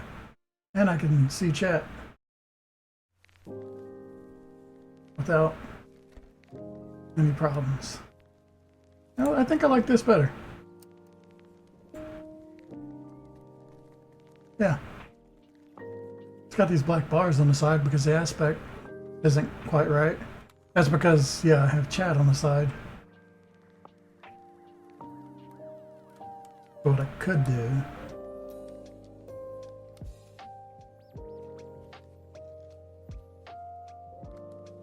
just a little offset. Might as well. Less stuff hidden behind my camera. Though it is a big black bar off on the left. I think that's usually where chat was, isn't it?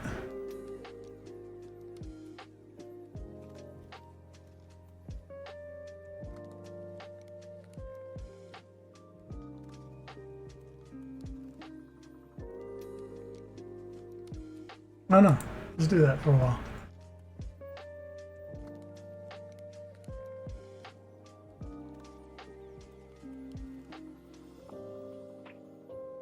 Oh, and Goba's not the right size again.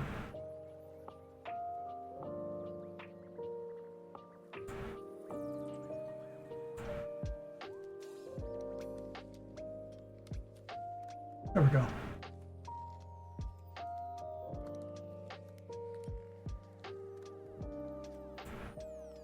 Cool. Alright, what were we doing? Right, we're gonna set up the alien.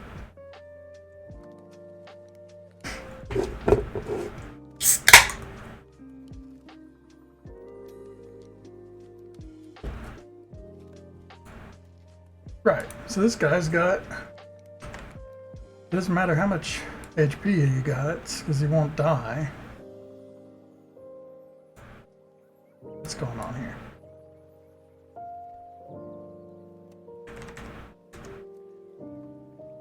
Honestly, I don't even need that, so this is fine. Oh man, setting up his different behaviors is going to be weird. Max speed. I don't know. I just have to figure out his movement.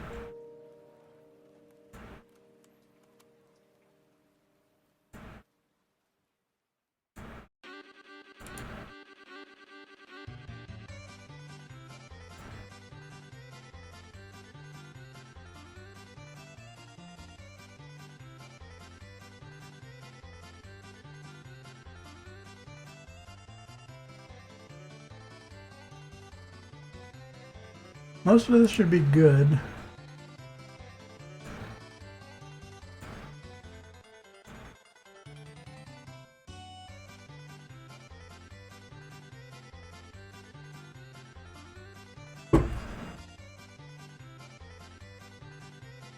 I gotta look up my different movement. So, okay. Alien's supposed to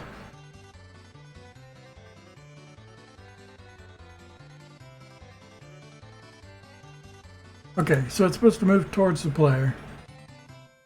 So it's going to have like basic shark behavior to start with.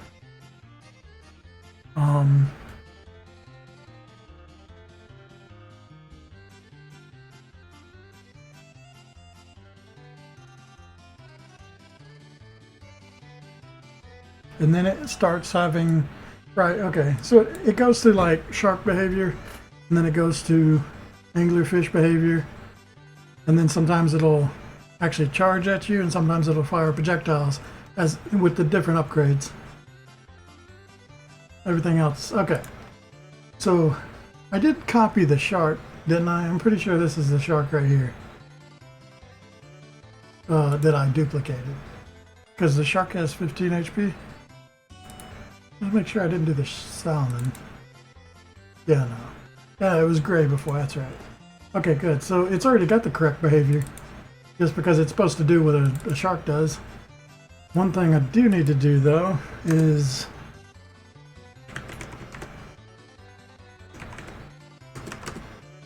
image X scale. I mean, this isn't going to matter later, but... honestly, it doesn't matter. I'm not going to do it, because... I was going to change the size of it, make it bigger, but... it's not going to matter. Once I do the artwork, so I'm not going to screw with it. It'll mess up the code.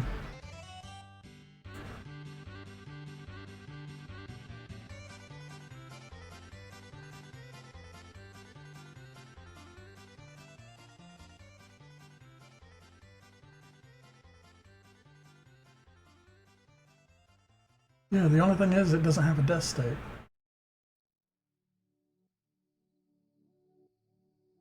Okay. We'll get rid of this.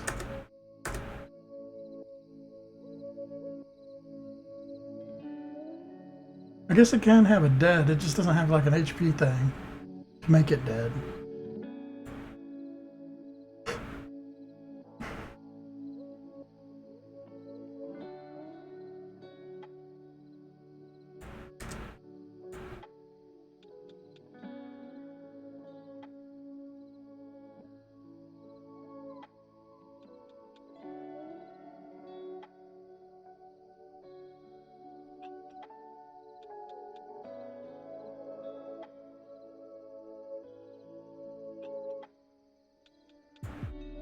Okay. Copy this.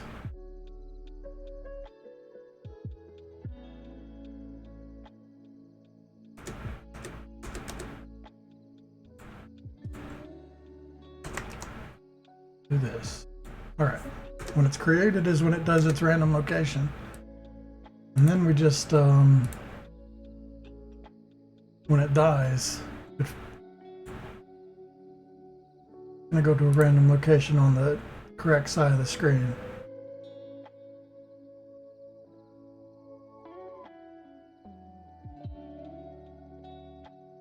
Actually, I could have kept the Y in there.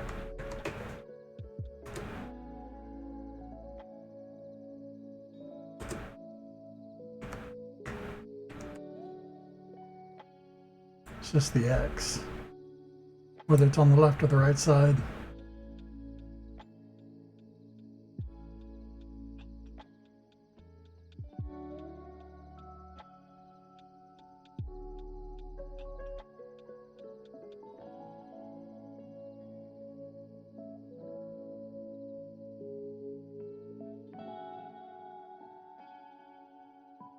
So I think I just keep the X the same.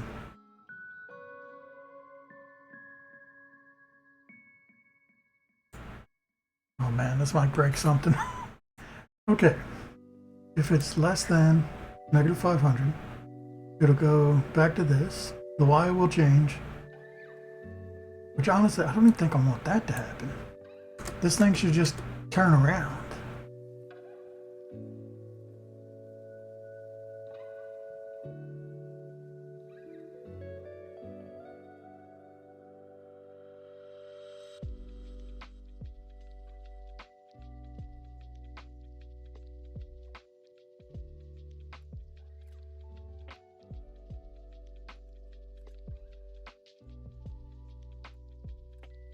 Yeah, I don't need either of these things. Because this thing will just come right off the screen. I just need to set a speed and a direction.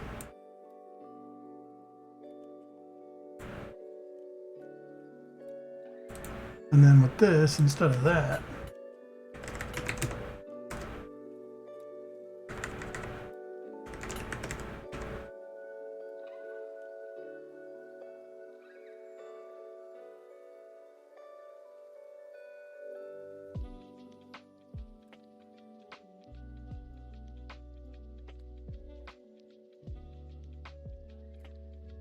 okay.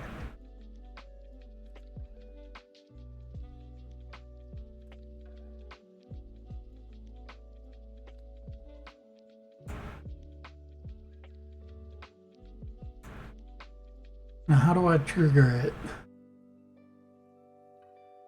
I gotta do something in the... This one? No, in the ship.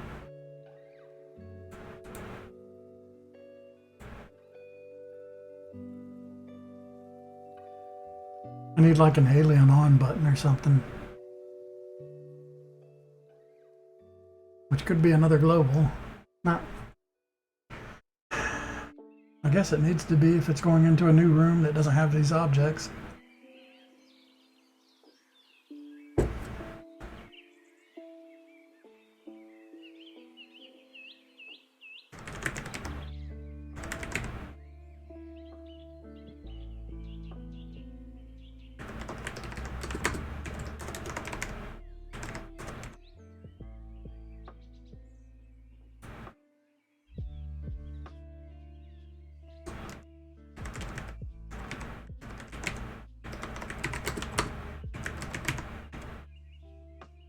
Okay, alien attack equals false.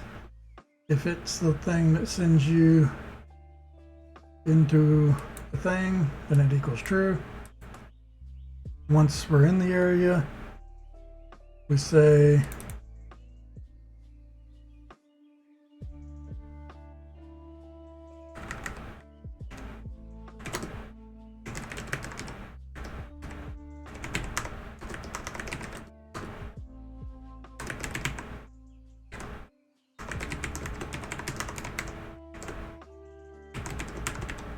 destroy itself.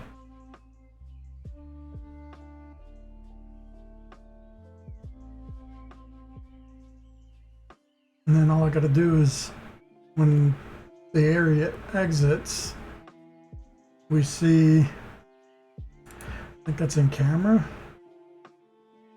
It's in player. Alarm 0? No. Shoot. Which one is the timer? Really thought that was camera.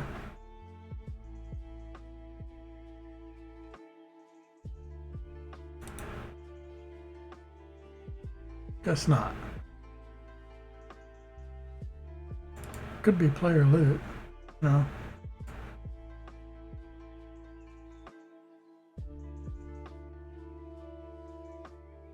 I don't remember.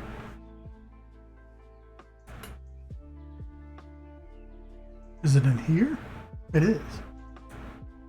Oh, that's less fun. Okay, this will work. If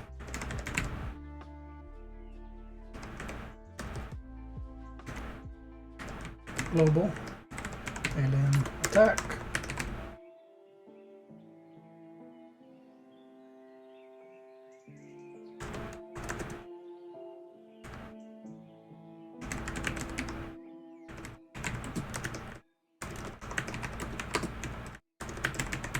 we're going to turn it back off. We're going to set the HP minus 600.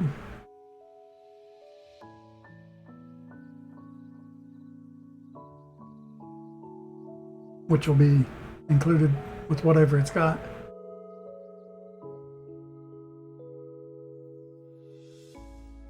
Now I just put this in every spawner and that should do it.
I don't know. I do escape key. And actually I should have done the whole thing. Way I can exit a level by hitting escape, which won't be in the final game, but this is for testing.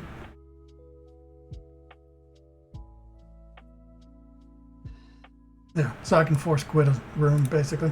Cool, let's go play.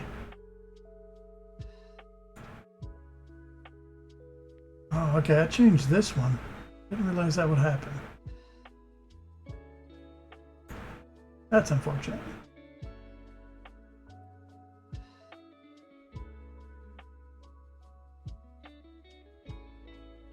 Oh well. Yeah, it's annoying. Crap.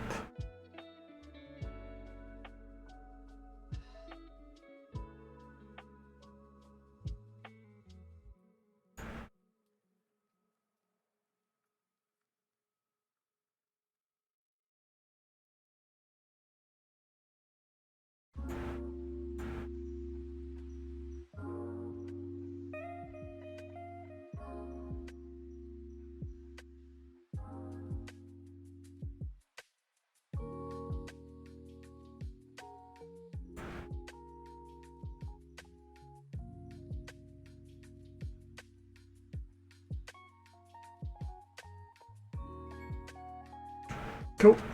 So I should have fixed that. Go back to this. Oh, I don't know. That's confusing. What happened? Oh, because I have X selected. Man, that's annoying.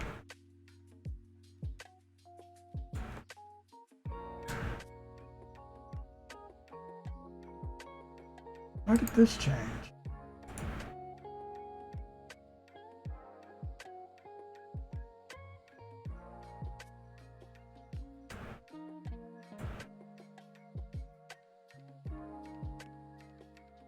Okay, that one's right. This one.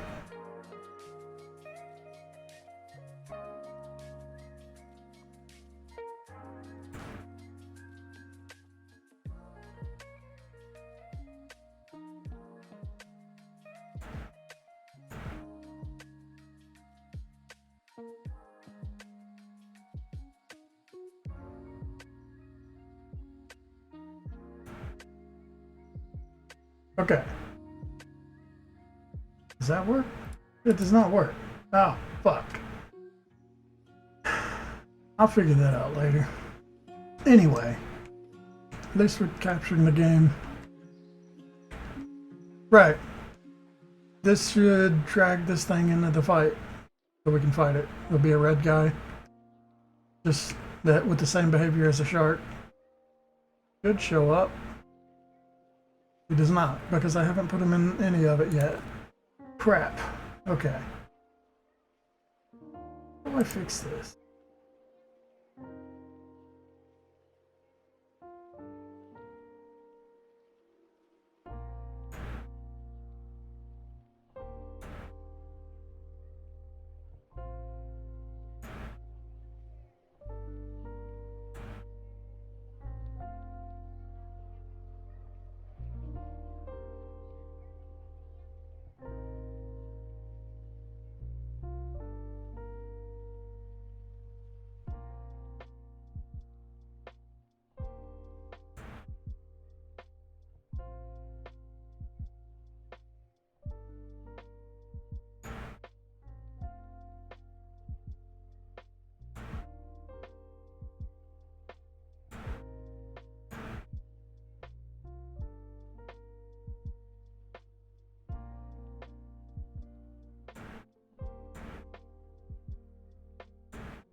Alright.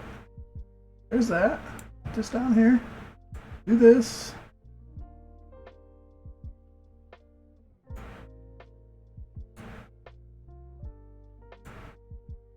That one. Okay. Now we get this and that and this and that. Okay, good. I think I finally fixed this. Now I can switch between the game and this, and I still have Goba. Good. Right. What went wrong? I needed to create a thing in every single room.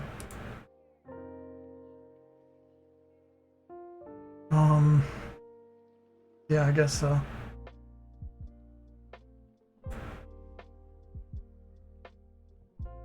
Oh yeah, I can get rid of all. Well, I might as well keep this, I guess. I don't know. Let's get rid of that part. We'll just keep the money in here for testing purposes. Alright, so I want to have the alien always on somewhere. Let's see. I should just have the camera make it. Maybe. I don't know. If I don't want it to go in certain places, I could do that too. Alright, man.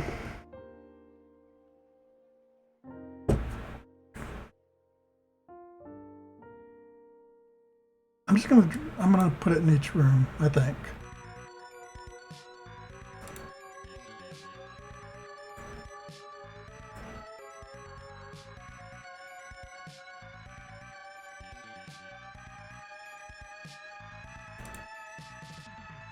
Honestly, this doesn't seem like the best way, but whatever. Meteor landing, I want.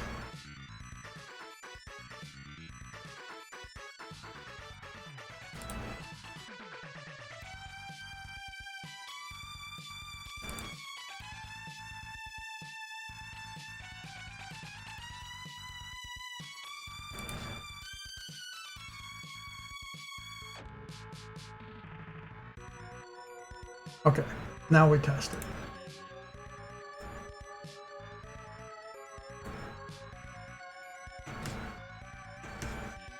Alright, now it should show up.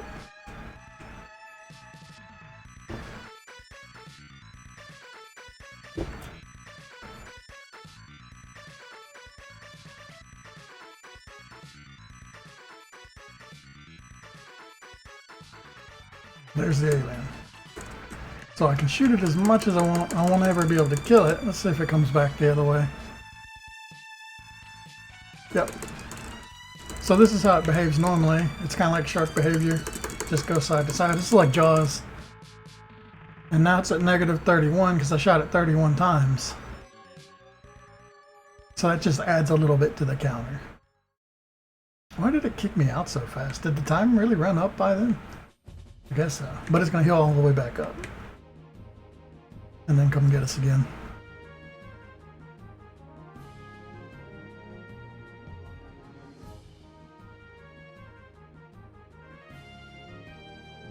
Oh, I know. I died because my character ran out of air. That's what happened. Let's just see how much damage I can do to him.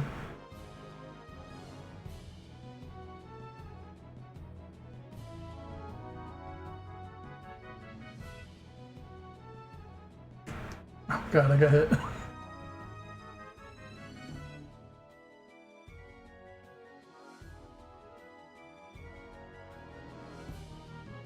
Hit again.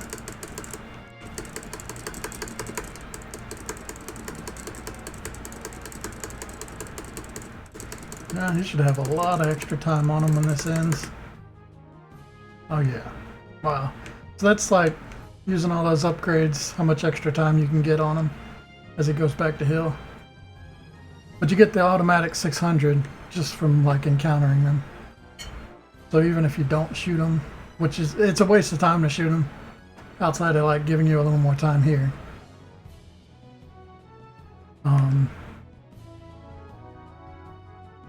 There you go. He's working like he's supposed to. Now we just need to have him have different behaviors depending on what upgrade we're on. I actually wanted to test a few more things. One was if I can escape from areas. Oh, I see. I gotta click on it. There we go. Can I just escape? I can. And it's tracking his location just right. See? So this is like pretending I've done all these areas and then left. He's still searching us. And then we go here and do this little area and then leave. And we go like over here. leave. And then we run into him. Oh, there we go. Now we're stuck in this level. He's in here with us.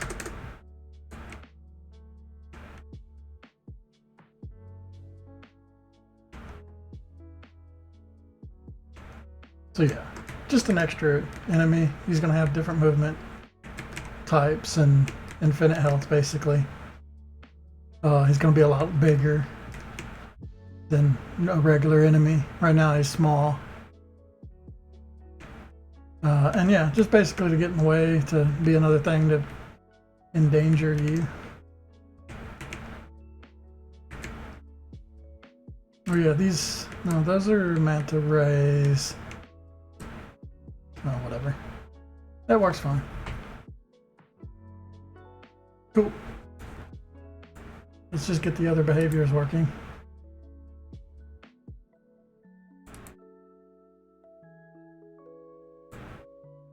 So, where is he?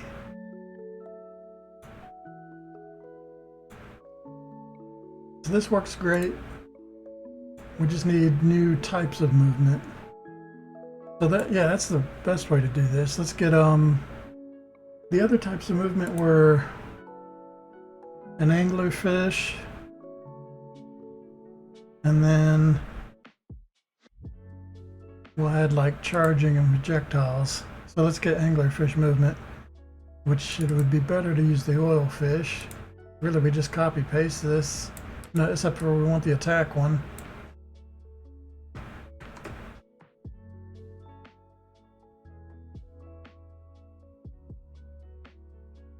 Maybe we want both of them, so that he moves like normal and then he starts attacking. No, we'll just do the attack one.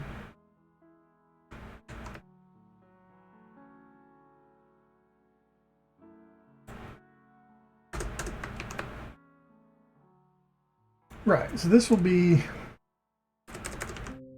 basic. Or how does this guy upgrade? His first one is the easiest one, I think. I'm not exactly sure how I want to do this.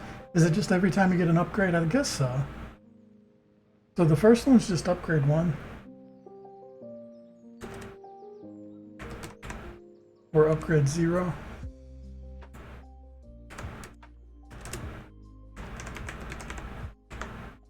As it goes 0, 1, 2, 3. So upgrade 1 will be like this. Alright.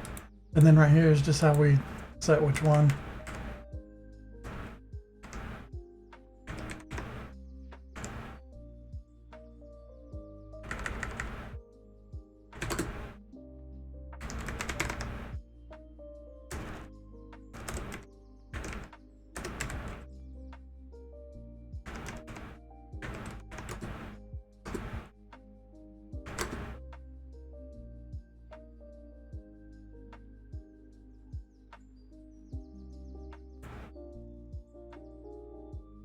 There's another way I can do this actually. I've done this before. It's just make the code a little cleaner.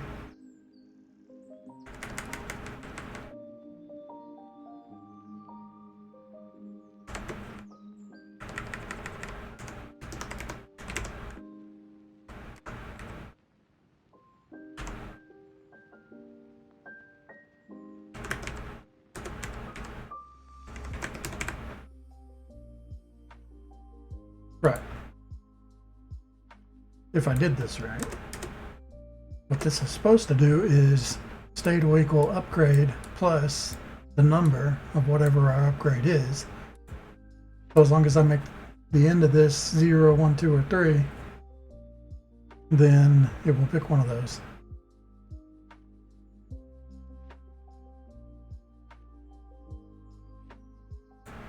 Okay. So this finds the direction. That sets the image X scale. Move towards player at your speed. There's no dead. There's none of that. This guy's just going to come after you.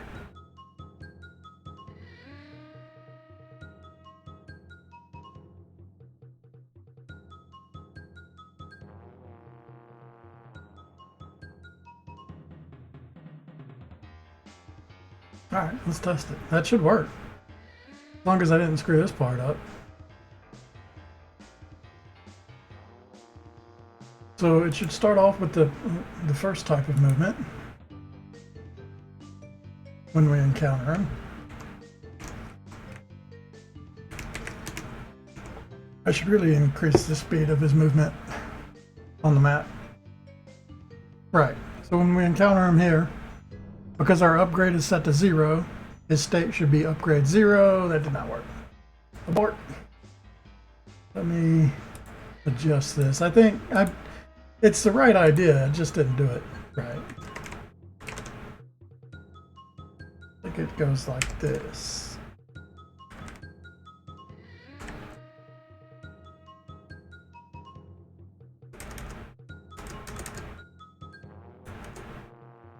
Right, so this should be same thing, just the string is in front of this part. Try that.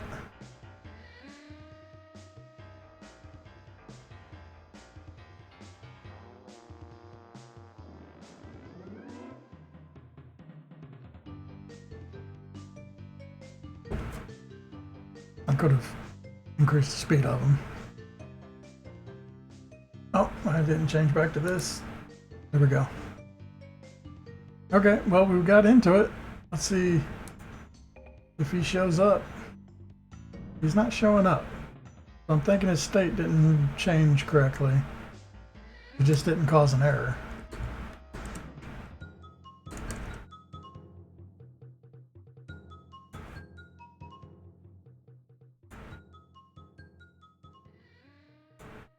I think that should work. It shouldn't be doing a space or anything. Let's draw his state, just so I can find out.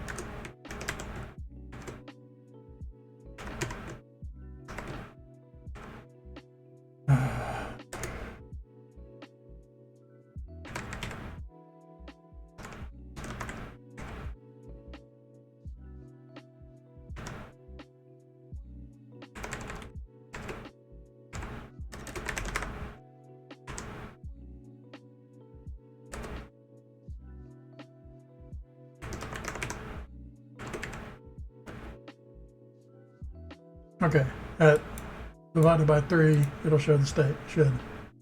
Also, before we hit play, let's go change this so that speed is a little faster. Actually, how fast is the ship? I don't remember.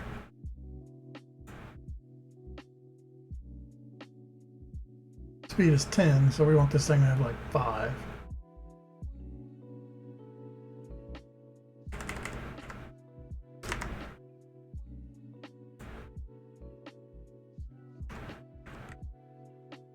I could even make it go back slower, but for now, I'll just do this. Alright, let's test it.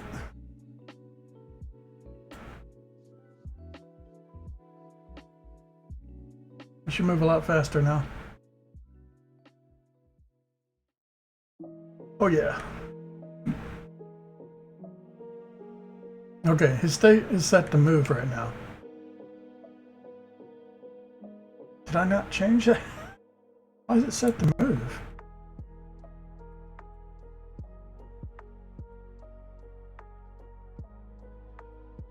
State equals upgrade. Oh wait, one of these is, that's why. It should be here. Oh, right. Oh, what was the state supposed to be? Was it actually set to spawn? See, I've already forgotten. I've screwed this up. I can fix that. This is the part that was supposed to be upgrade. Yeah, it should be spawn.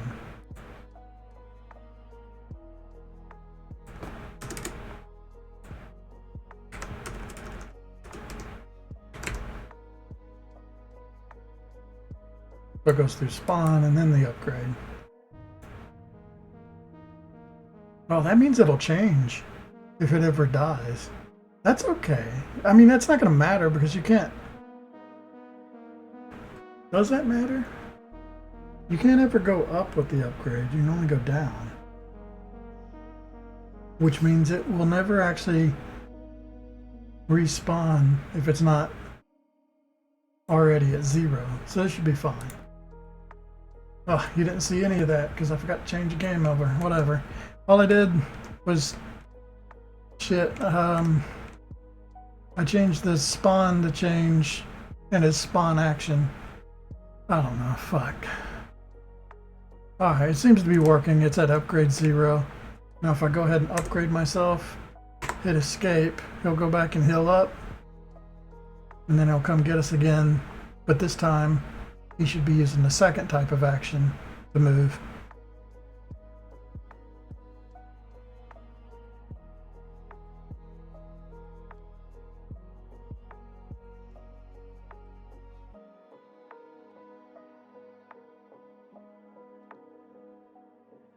Now he should be seeking us, yeah. Wow, it's everything on screen. Crap, what the hell? We got a really bad roll with that.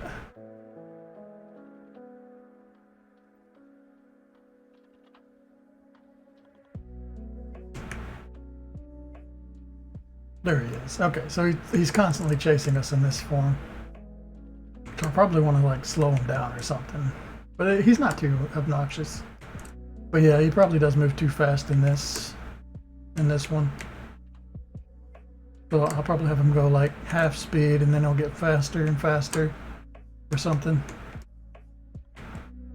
It's definitely more dangerous once you've upgraded.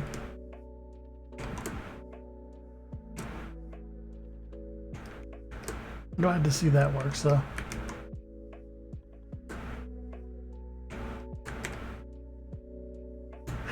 It's definitely annoying. Oh, there he goes. Why is it at -600? I didn't shoot him that many times.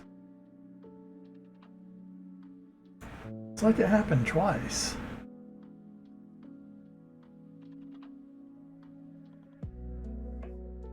Really curious about that. Instead of state, let's do...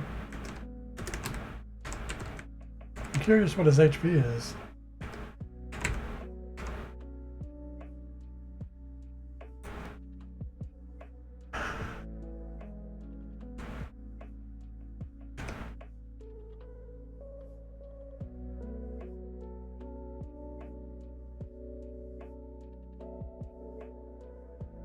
His current HP is 0.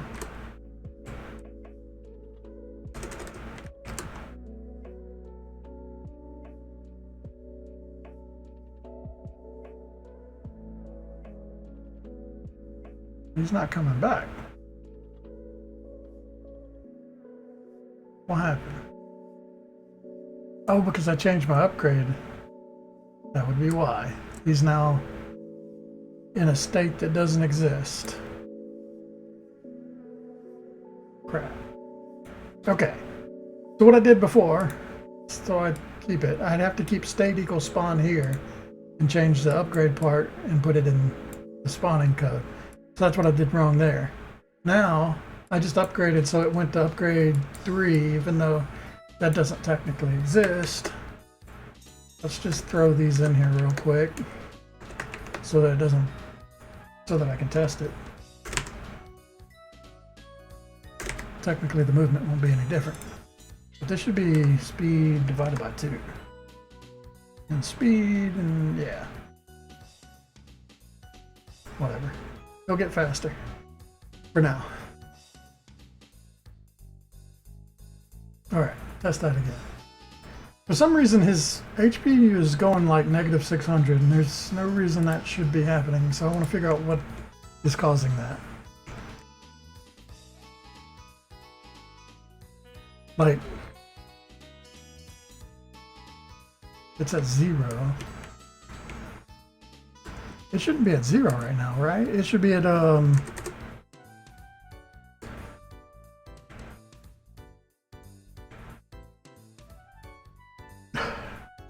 crap. It should be at 600, I think, because as soon as this ends, it's going to add another 600 to it, right?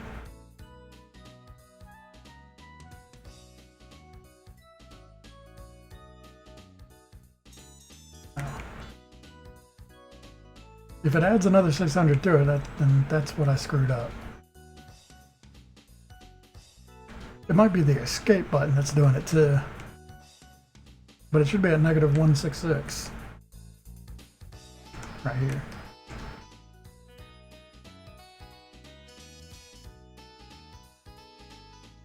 Yeah, it added 600 right there. So, oops. I'm doing it twice when I'm not supposed to.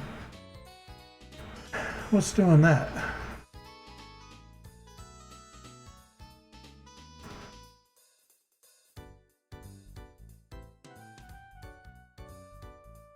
It's got to be part of this, right? No, this doesn't do anything with the HP.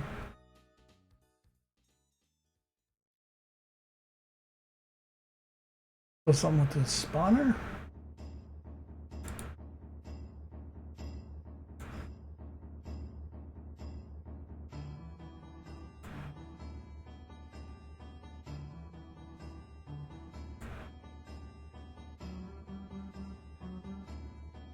I did minus these equals 600 right here.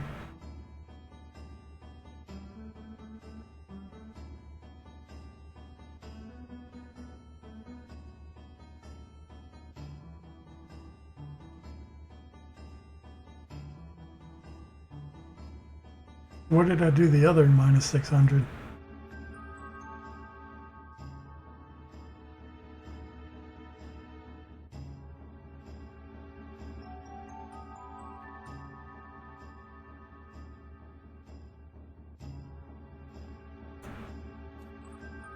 Does this so that equals 0?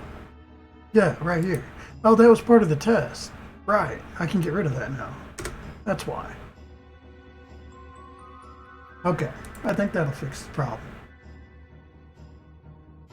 I totally forgot about that. There we go. So now you should only lose the HP after the level ends. Okay, so this is the basic one. We're going to upgrade in the middle of the game, which is technically not possible, but it's not going to break the code now. So I could have upgrades get dropped. But now he's in the second form, the seek mode.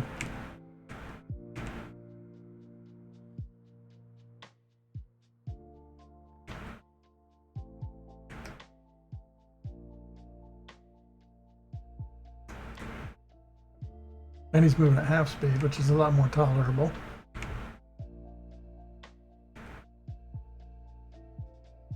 So if we go ahead and upgrade again, this will have him turn to max speed later. It won't do it right now because he's still set. There's nothing to change the state. He's stuck in upgrade 1. But if we enter the room again, it'll change him to be the second one, so he'll move twice as fast.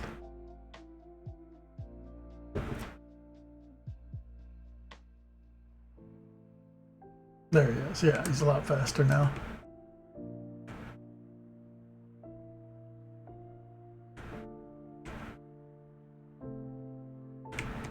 That HP tick away.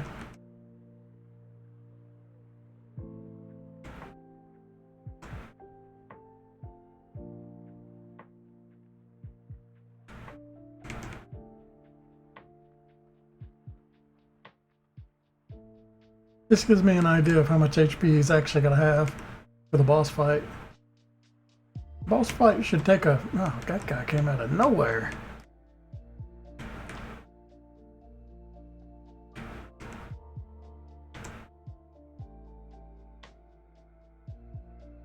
Nice.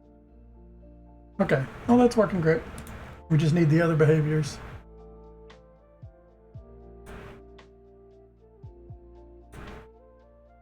So, yeah, I think this works fine if he moves twice as fast. But I want him to have a charge as well. Sometimes charge. So, I just need to set up something to where he goes into like a charge mode here.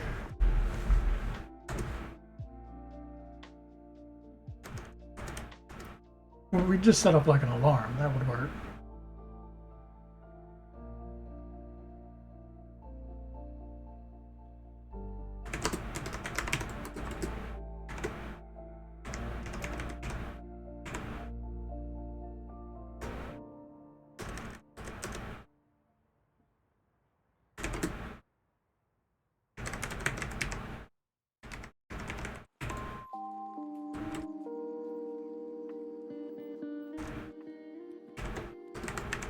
So if global upgrade is greater than 1, alarm 0 equals 120. Alarm 0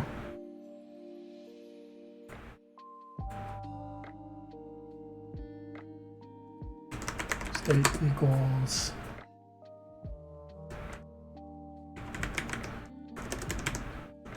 charge.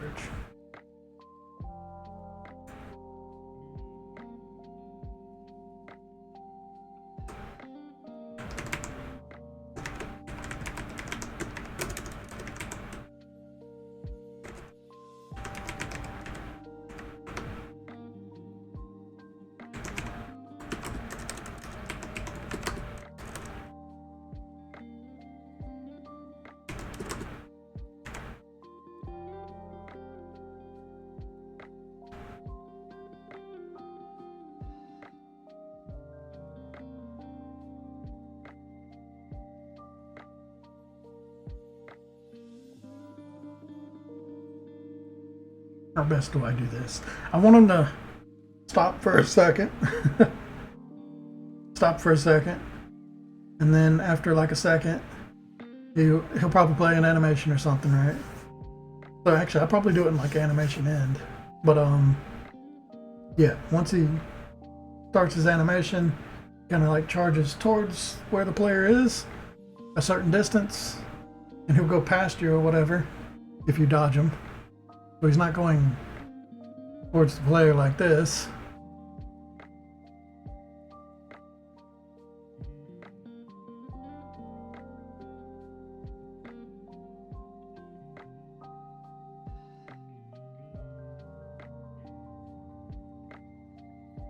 I need something like a prepare charge case then.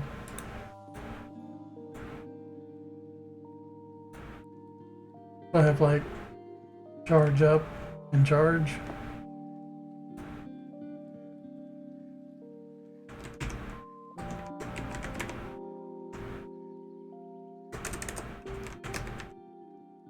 Then charge up, which is this one.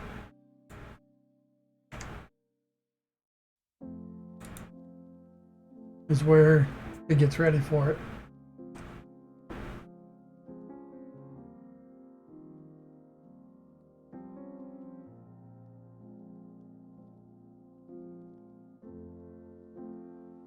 So I can say alarm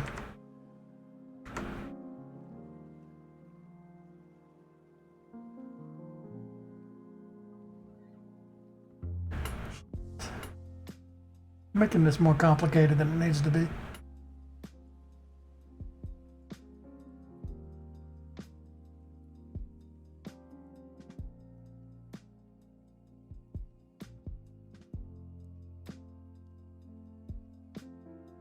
I mean, I could just do 2 alarms too, fuck it.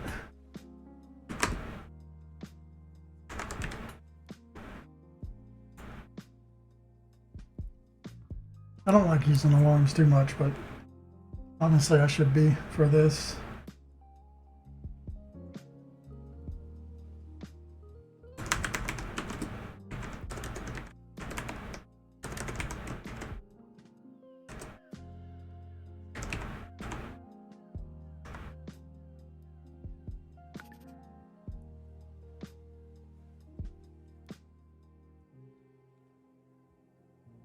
Which recap. Alright, so we're moving towards the player.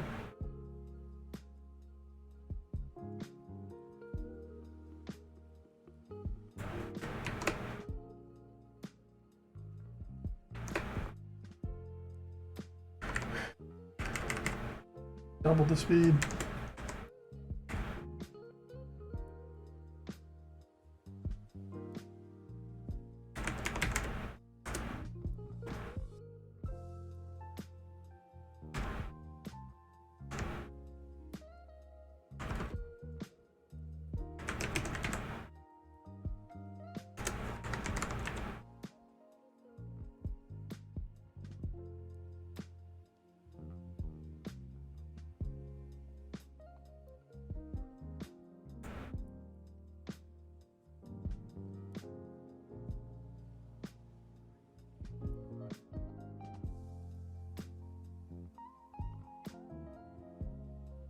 Man, this means I need another one for going back to normal. This is why I don't like these alarms. They just add up when you could do something a lot simpler if you just think about it for a second. Ah, whatever. Go for a second.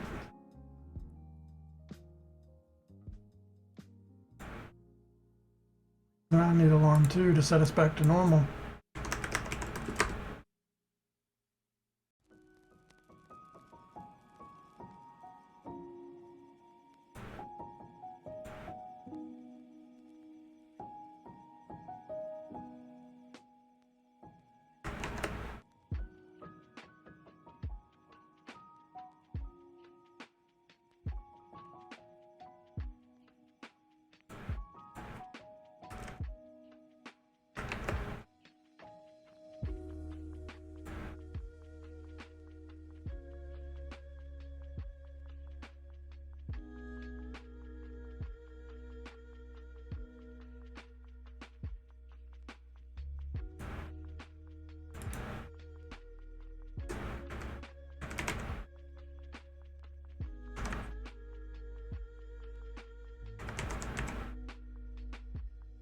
It's such a messy thing that I've just done. Basically, okay, alarm 0 is going to set it to 120. Then he'll start moving around like he's supposed to. And then once alarm 0 goes off, it'll set it to charge up. Charge up will keep setting alarm 1 to equal 60 over and over and over again. So that's unnecessary. Really, that was just to stop the speed, so it's not necessary at all, is it? Yeah, this is completely dumb. We want the speed 0 to be part of this.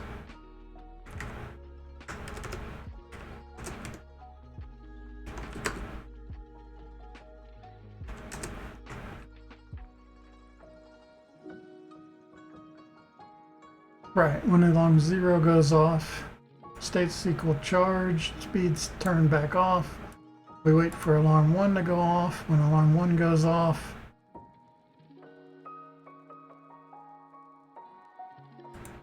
instead of speed times 2, it should be speed max, so you can't actually slow it down. Yeah.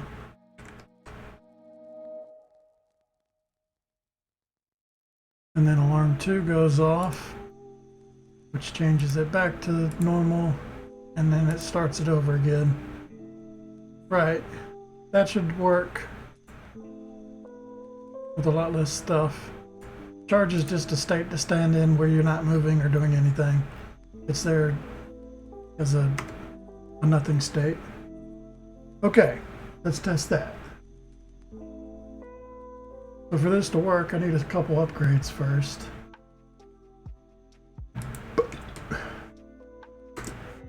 So let's get an upgrade, or 2, or 3, and then exit. And now we get into a fight with them. Okay, it should create the charging version of him, which will stop and then charge forward and then come after us. Stop, charge forward, come after us. And he'll have an animation that plays, but this is working. Just, yeah, some more sporadic movement. I probably want him to move faster than that for the charge.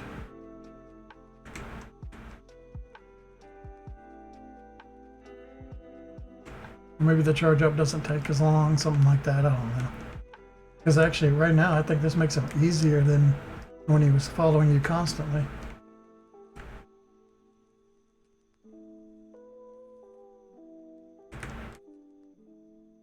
Let's try ×3.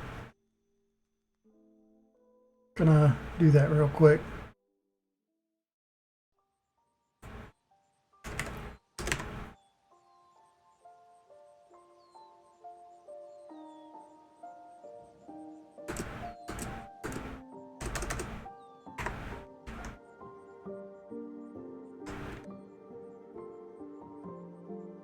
So I went into the level and I upgraded myself real quick. Now he should have a much. That's better. He moves like half the screen.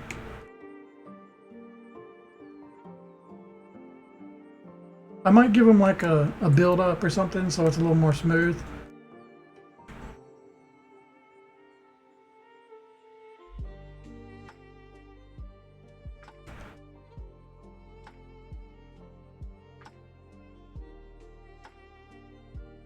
I might also want to do something to where you can't. Yeah, at the moment he can go through the floor, and he can go through. He can go like up here if you're managed to be above him or below him. And that's not good. So I definitely need something that causes him not to go off the screen.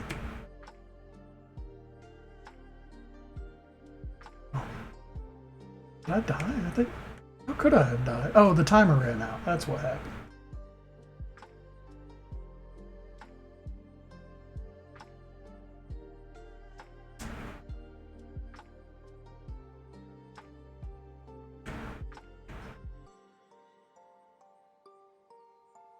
Yeah. So that would have been ridiculous because they would have went flying out of the water, basically. The water's up here.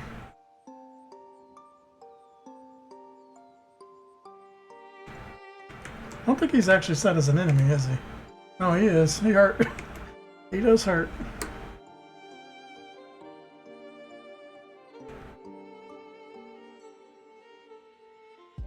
Also, I didn't test this, but if I'm back to normal, does he stop charging? Let's go ahead and do this. So I'm going to get hit once, and we'll see if that turns his charge thing off. It should.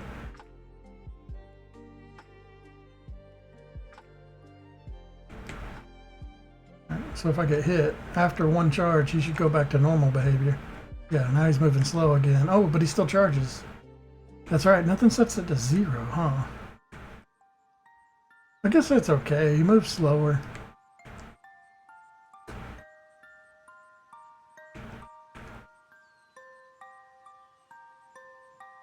Yeah, it's fine.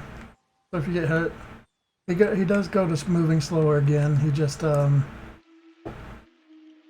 he'll continue charging.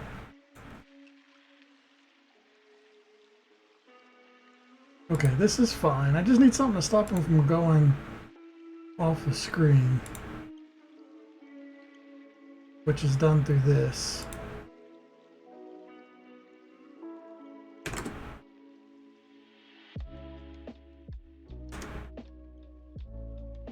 Oops. Okay, but I'll keep him where he's supposed to be.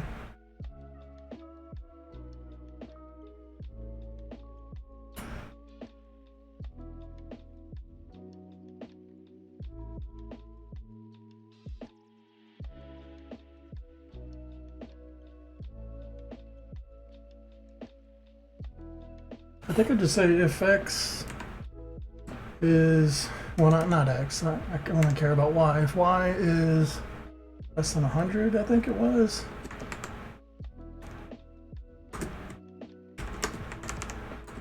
Y equals 100.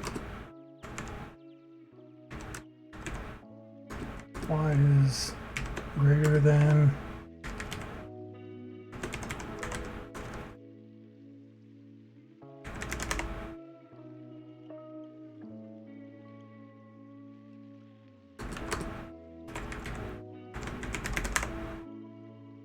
That should keep them on the screen. I don't know if these numbers are right. I already forgot what the number should be. Crab should tell me what the floor is.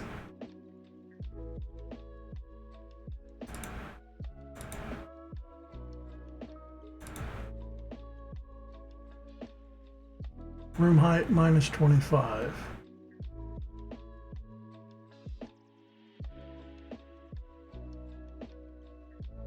Got too many windows.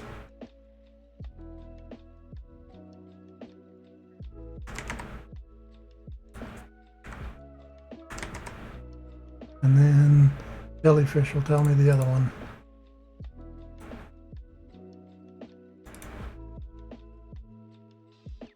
Plus 100. Or is it minus 200?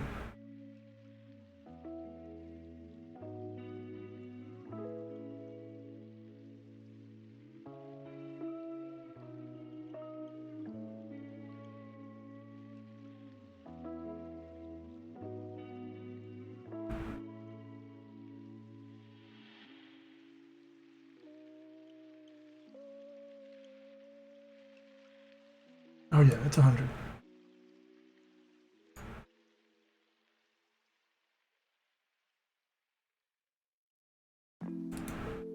Alright, that should keep them within 100. It might look kind of weird with them bouncing off the floor or whatever. Let's just see.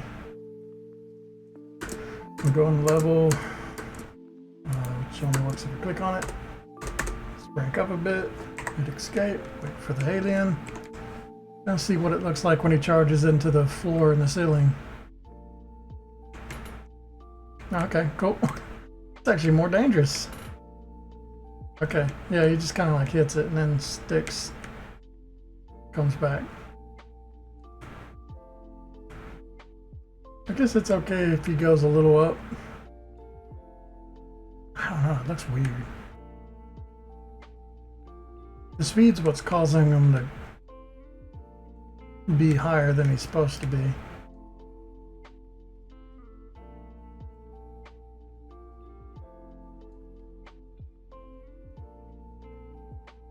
I might be able to do it like this.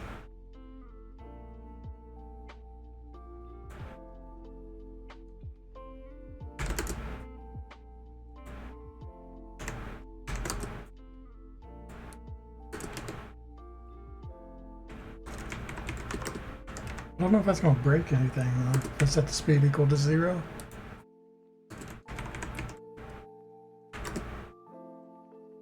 Yeah, I still want them to go left and right, so this isn't the solution. Now I think about it.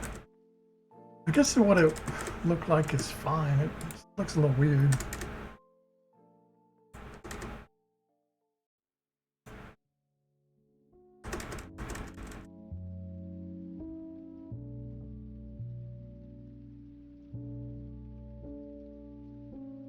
I think what would fix that is if I put this at the bottom.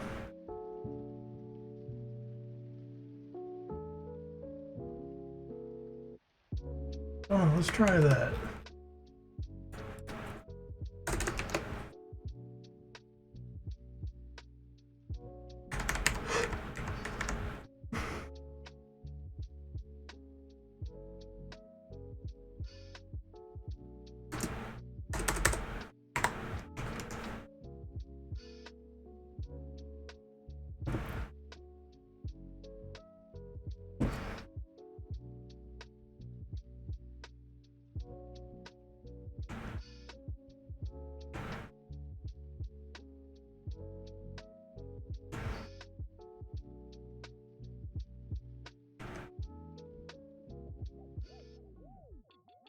It doesn't fix it at all.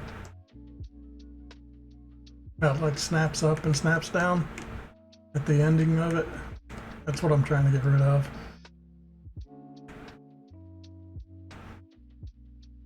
It'd be cool to do a little animation for him actually leaping out of the water too, so all this might be for nothing. Really, I just want the floor to work.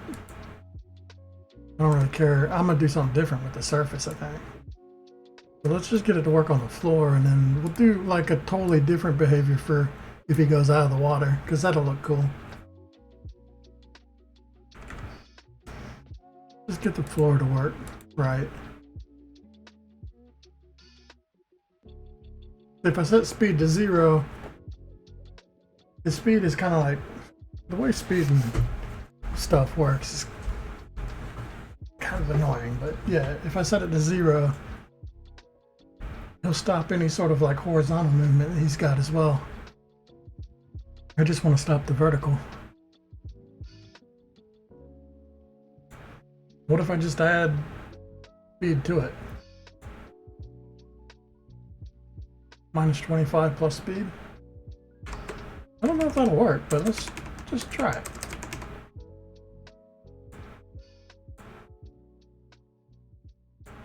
Well, not right here though.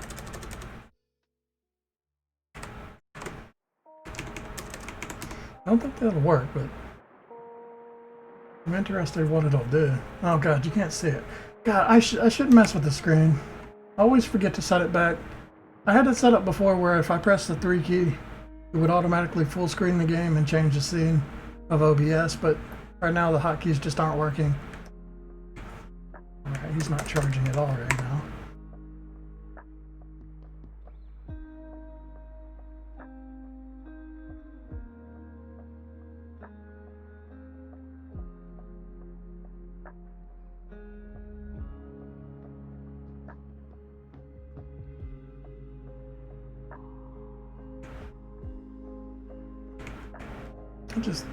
Oh, that was a turtle, wasn't it? Yeah.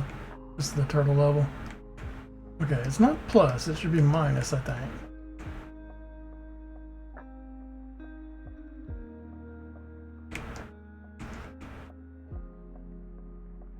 Yeah. Try minus speed.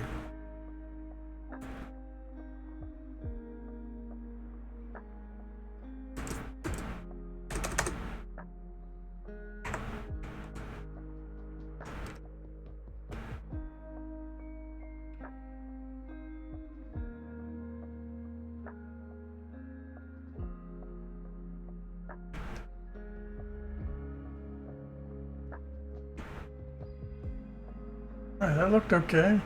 Still popped back though.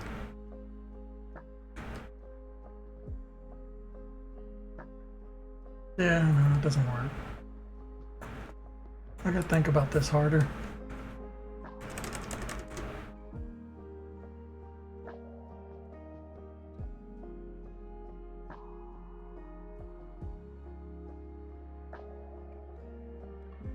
I mean, to fix it, I'd have to change,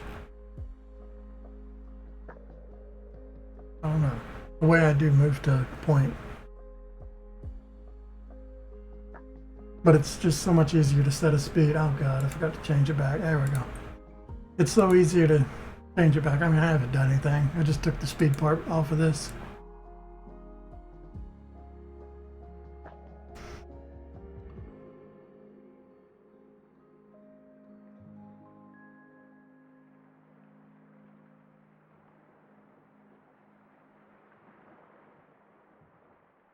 Honestly, another way I could do this is just cheat by drawing a bunch of dust clouds or something for when he hits the floor, which will hide him. And that could also prove as like another gameplay thing, right? If he kicks up a bunch of dust, it makes it hard to see him and see anything that's on the ground, which is just another cool thing. So maybe I do that.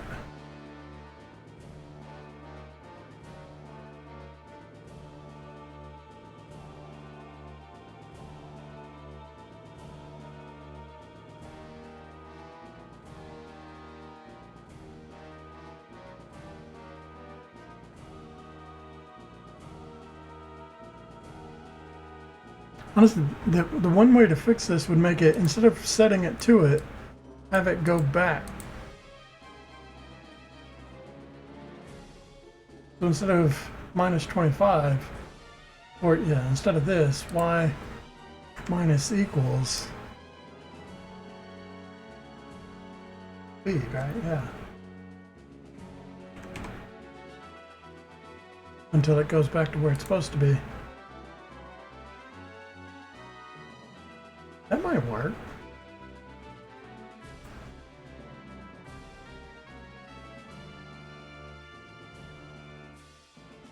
I don't know. if this doesn't work, it'll at least give me an idea if I just subtract some numbers from it until it smooths out.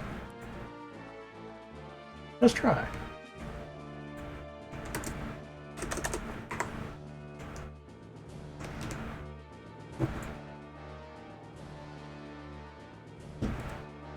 Might cause him to like bounce backwards though. Okay, yeah, he's bouncing around.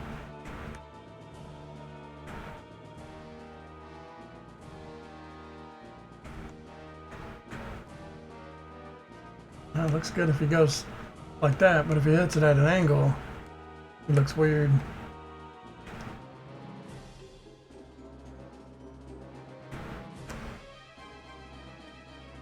I think because that is too much, right? Let's go, instead of that, let's just try minus minus, see what that's like. It might be too slow.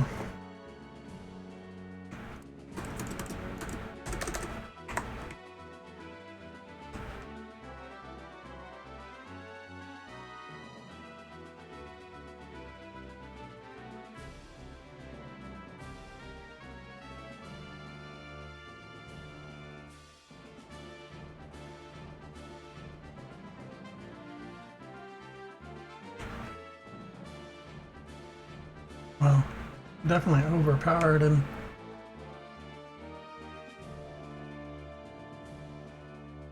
it needs to be more than this. That was going 1. Let's do minus equals 5.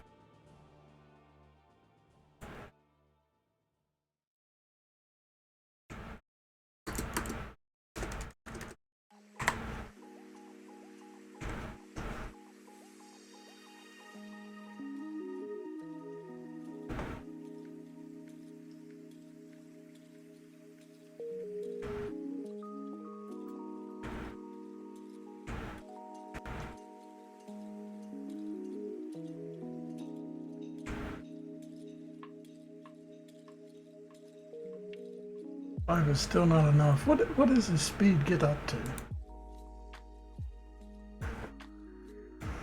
His speed is 6, but it's what, triple that? So I guess 5 wouldn't be enough, would it? Like doing speed is too much. What if it's like half 6 to 12? Let's try 12. I'm just gonna keep adding to this until it looks good.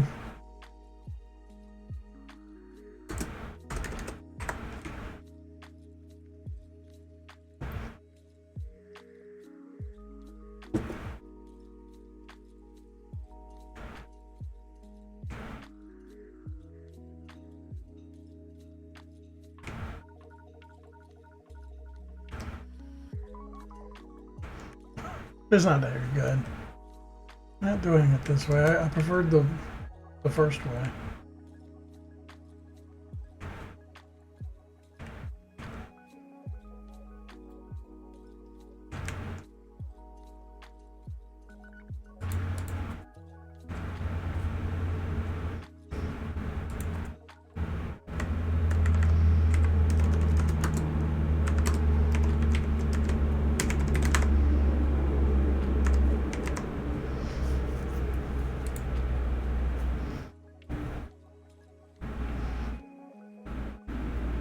Wait, I do think I know how to do this. If I do a step end step, and put it there, that might fix it.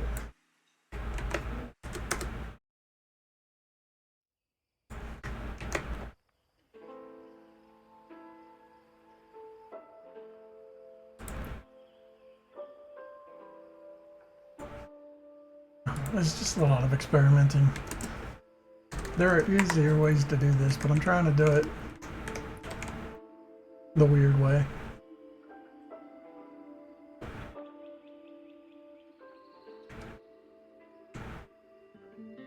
Wait, that looked good. You might not have been close enough. Wait, that looked good. Holy cow, let's try hitting it like an angle. Oh, it's beautiful. Yeah, there we go. You're just sliding now.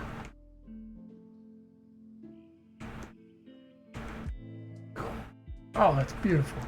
Okay, that works. So yeah, all I did is basically after the step event runs all your movement code and whatever. Even though technically my movement code is in this one. But yeah, all like movement stuff happens during the step event.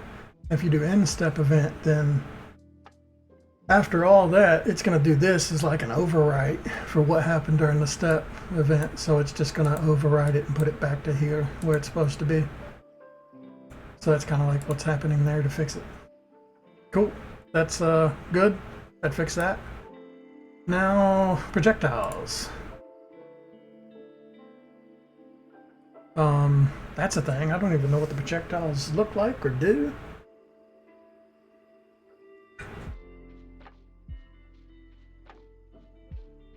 But I guess it'll just fire off some projectiles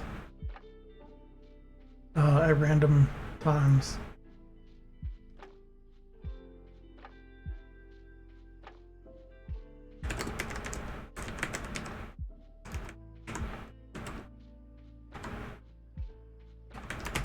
And do another alarm.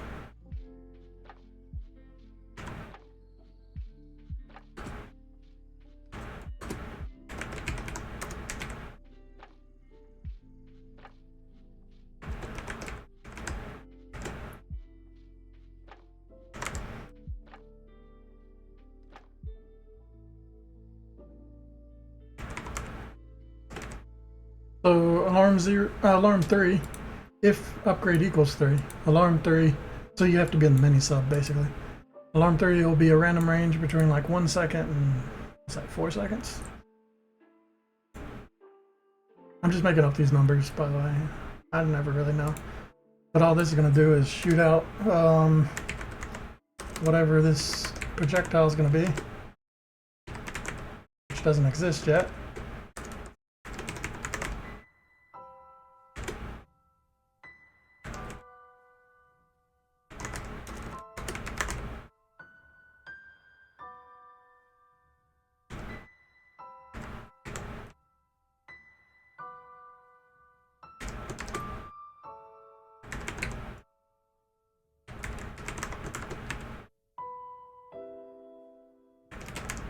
And then it's going to set alarm 3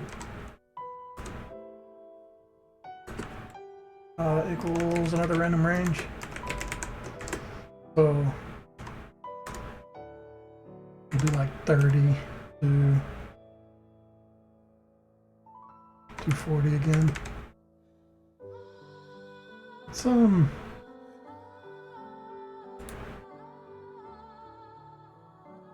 change this one to be higher.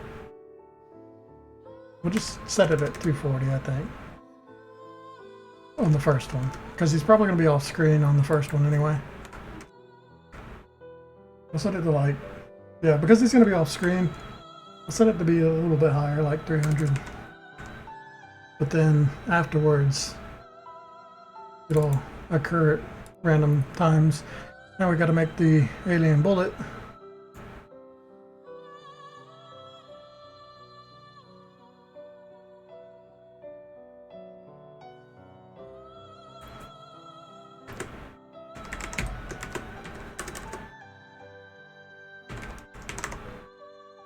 Right, alien bullet. Yep.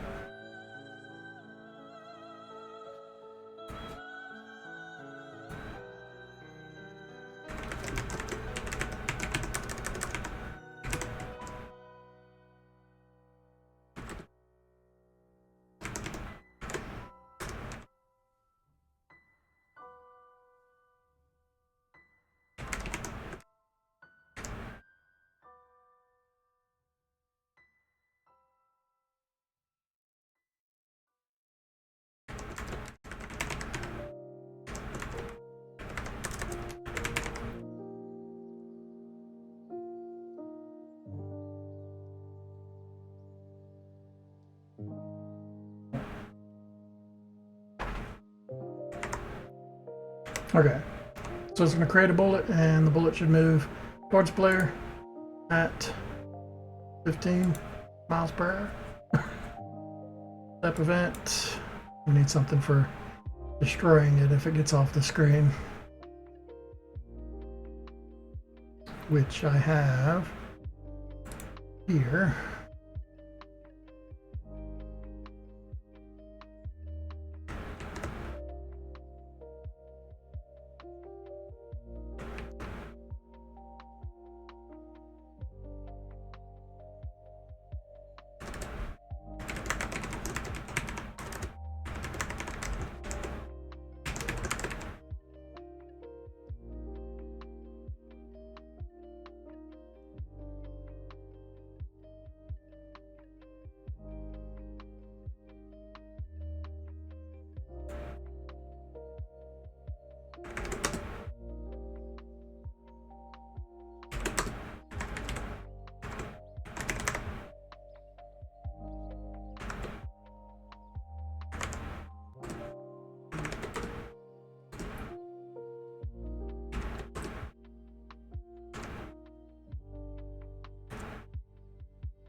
I did that backwards.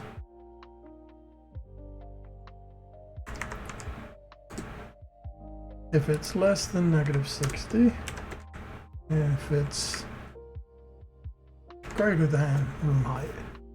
So yeah, if it gets out of the room by a certain amount, it'll destroy itself. So we don't have lots of extra bullets causing frame rate issues. Okay, let's test this. I'm thinking the color red should be something different though. What's another color I could use that hasn't been used already?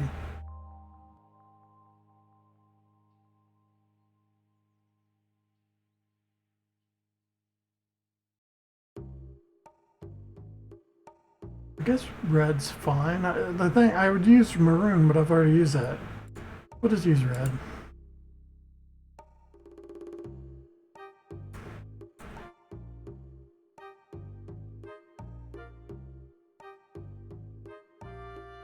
Alright, let's test that.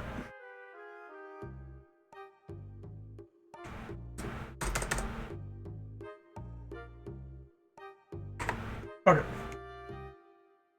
Upgraded. So now I'm at max upgrade. It should shoot projectiles at me random times.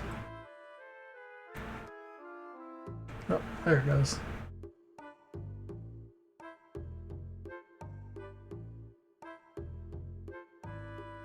The timings of the projectiles are weird, and it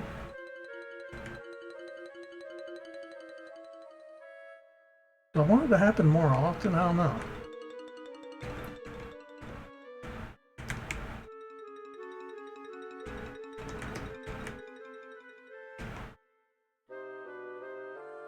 I think I definitely want to make it to where you destroy the bullet if you shoot at it, because that makes sense.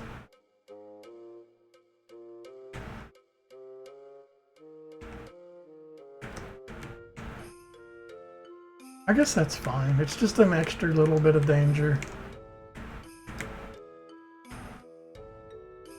Of course, it'll shoot way more bullets during the actual boss fight. I think it goes too much though. This needs to be like 21 or something. Or maybe in 2 seconds. Yeah, let's just speed it up a bit and try that. Alright, alien bullet. I also need to do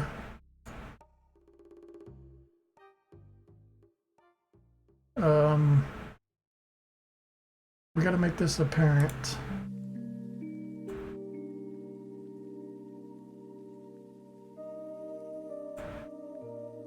Enemy.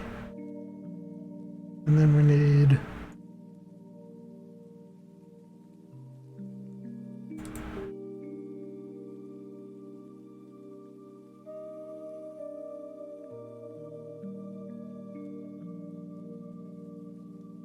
a collision for bullet.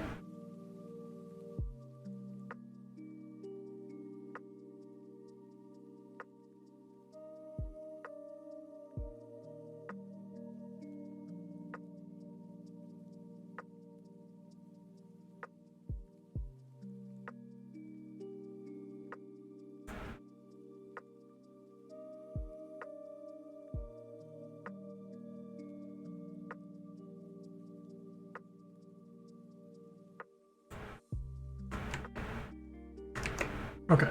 If not at a 4 wall, I forgot about that, but luckily it's in here. Instead of all this, it's just going to destroy the other. And self.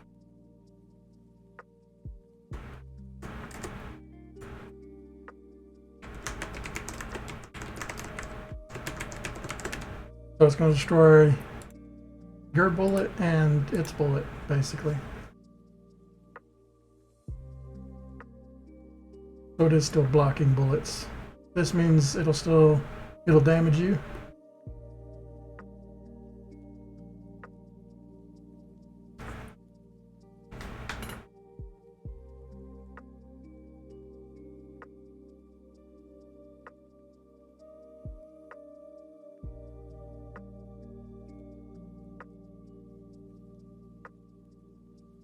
I feel like I was thinking of something and it's gone now. Oh yeah, with the bullet itself. This collision with the wall, I need this too.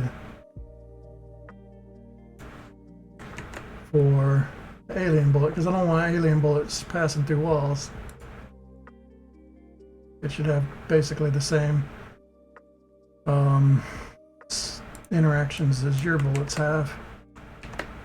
Oh crap, I just copied and pasted it.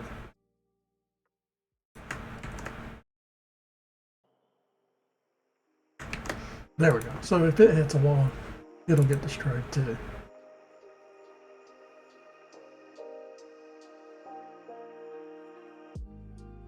Alright, let's test that. So now, alien bullet should have some unique stuff, interactions. We should be able to shoot it. It shouldn't go through walls.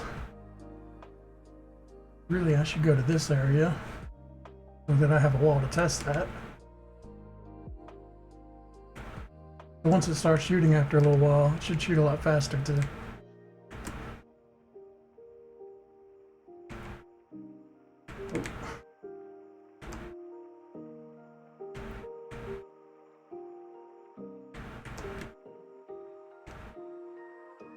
So yeah, you can still shoot it, but it does destroy that. Let's see, and it is stopping at the wall, yeah. I'll probably make it have like a little bit of a bigger hitbox so it's easier to shoot out of the sky or out of the water. And I'll do some fun stuff with that, but that works, that's great. Okay, so that's all of them.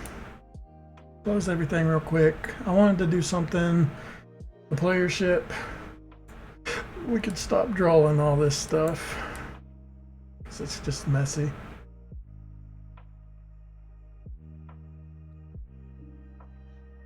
I want to make sure I don't get rid of the wrong things. Yeah, I can get rid of all this.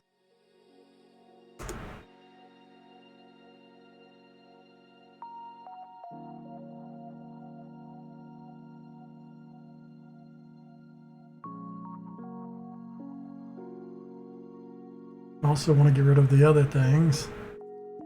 So,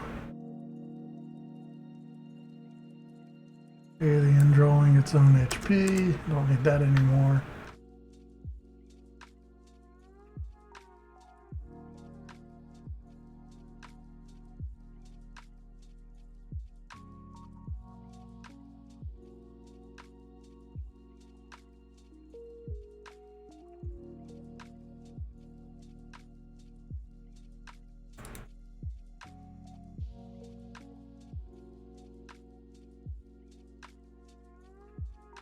Guess I'll keep that one going because I kind of like being able to see its timer, and I like seeing the room timer as well. The oxygen timer, I like all that stuff. I'm gonna keep it in. Okay, what's next? So yeah, that was the alien behavior. Really, that's except for like the boss, but I'm not gonna worry about the boss until that's gonna be one of the last things to do. It's gonna be some sort of like boss fight where you gotta kill it through different phases and then blow it up, you know, something like that. Alright, last thing is the mini games. I still haven't really figured what I'm going to do with this. But we can at least try like the first mini game, or the one from that's in Jaws, because I do want to do that one. I just don't know about the other mini games.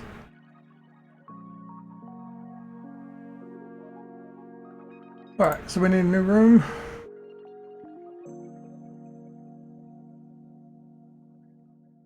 Called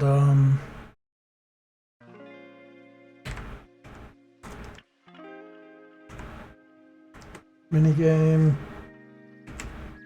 flight, or yeah, let's call it shoot.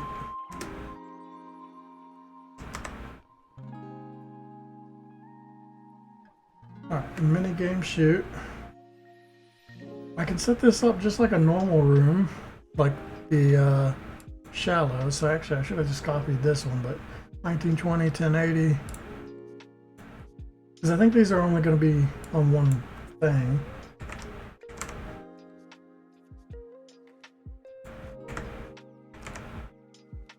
Oh yeah, I got the whole viewport thing. I should have just copied. I got to enable viewport. Clear.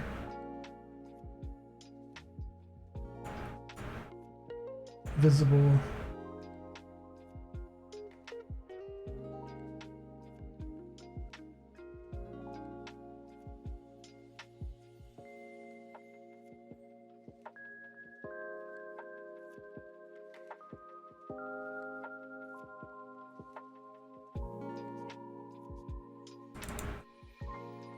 This needs to be 1920, 1080. If I'd have just copied and pasted, I wouldn't have had to do all that. All right, so we do want,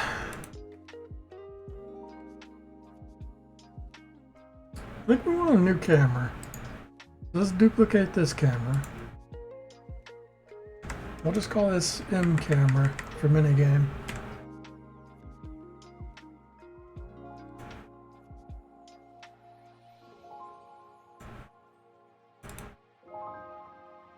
All right, what's different here?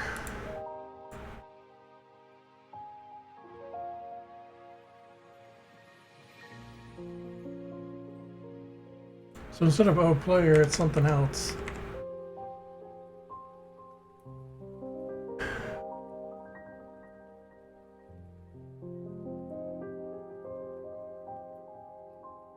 Honestly, this doesn't matter at all, but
Okay. So in Jaws, this mini game would have a little plane above the water. It'll fly across. You have no control over the plane. You can just shoot.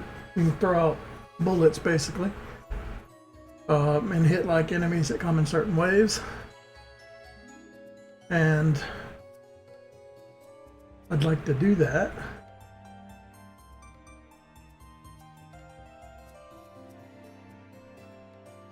This is actually going to take a bit more work than I thought. But I need to think, do I want to change anything about it? I do like the idea of having different patterns that change, so you're not doing like the same thing over and over, which that makes sense. I need to wonder, do I even want to do this at all? The minigame thing is kind of cool because it gives you like a break from the normal gameplay loop. The way in Jaws it was like after the first 2 you would have a mini game and then it was every 3 after that or something. So basically it's just like something to change things up a bit. This might be a little too much. Like I know I'm doing like a Jaws clone, but this isn't really necessary and I could kind of do my own thing too if I wanted to. It's making me think maybe I'm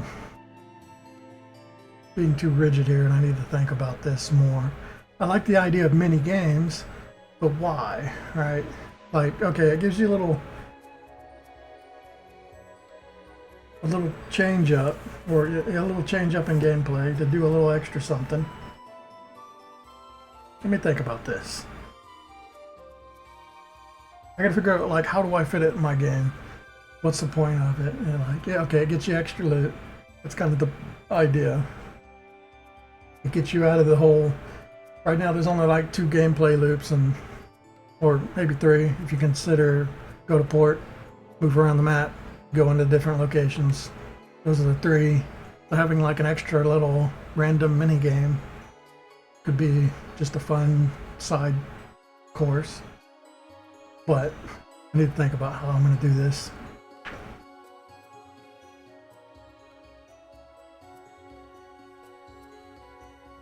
And if I want to do something different.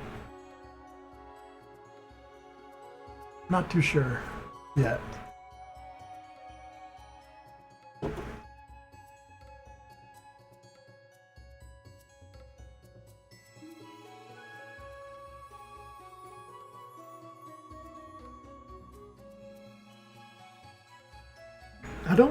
I really don't like the idea of going like 1-for-1 here, like I was thinking. I should really do my own thing with this. So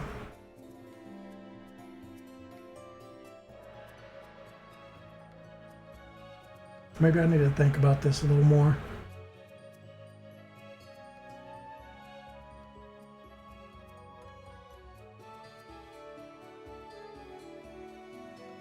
I'd rather have something more in theme.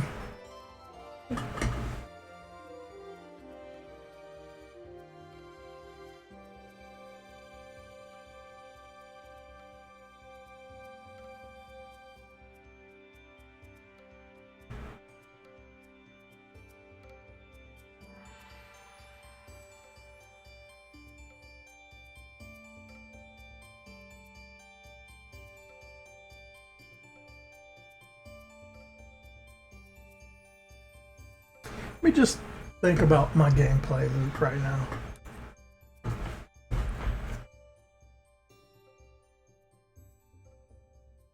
Right. So you start the game. Oh yeah, I gotta disable the guy when you open a screen, because right now that doesn't happen. Gotta make sure that pauses the game. I can do that. Oh, okay. Yeah, I'll do that in a sec. Right. So you start in port. The idea is you go to the shallows. Currently, you've got like a really crappy guy who has to breathe every little while. So you're just gonna like, the idea is you're gonna kill like some basic enemies. When you kill them, you get like new research every time you kill a new enemy. So you'll get like salmon research basically. You'll get crab research when you kill one of those. And you can get jellyfish when you kill that. Some of them are locked behind certain upgrades. And upgrades are locked behind them, so yeah. You're going to start off just getting some basic loot. You're going to research all the basic enemies by going into these little zones and then going back to port, doing that stuff until you get your first upgrade. I'll go ahead and get that now. And then you go out to more advanced areas, just checking around the map. Like you can go straight to the deep sea right from the beginning as the first upgrade, but like the 1,000 oxygen you got makes it really hard to get down to the bottom. Oh man. I might want the camera to go up and down a little faster. But now you gotta be really careful when you're descending. There we go. Yeah, if you only had 1,000 oxygen, to get all the way down to the bottom and then get back up to the top before you run out of breath and not run into anything can be a little challenging. I was thinking about making the loot not going all the way to 0 when you die, by the way. You don't lose any of your research or anything, so it's not terrible to die.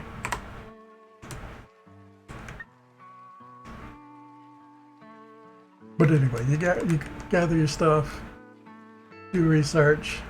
You're constantly being hounded by this dude who's a total prick. But not too big of an issue, just another annoying thing that sometimes shows up, gets in the way.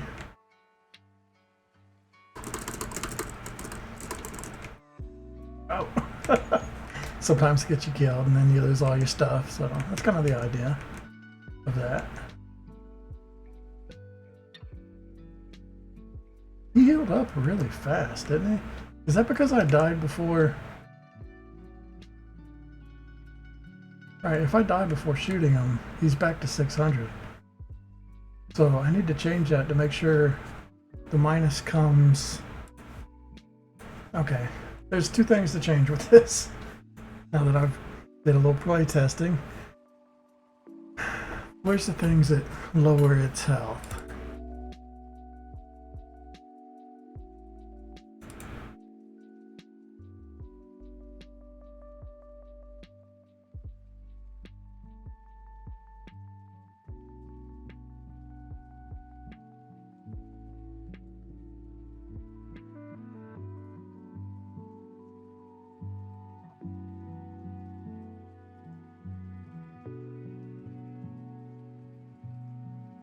This is the thing that was lowering its health. But this only happens if you don't die. So I gotta make sure, okay, I just need to set up when you die that happens as well.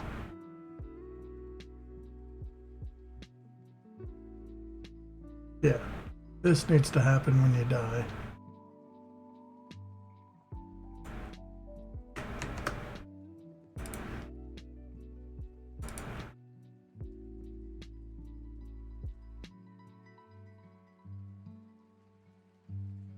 Which I think the death is in here.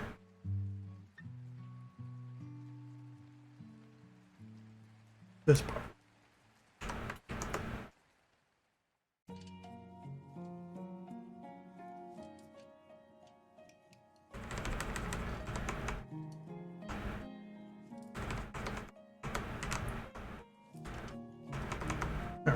So if you die and an alien attack, then it's going to lower it back down.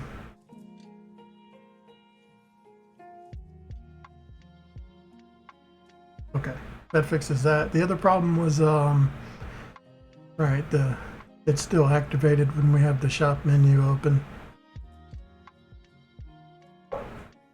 So I just need to go to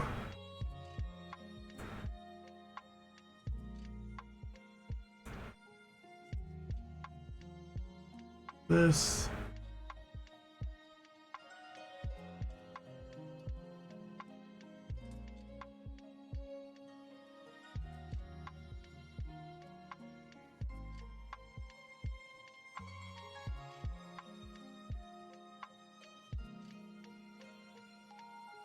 Alright, so in here I need to go, well actually before all of this.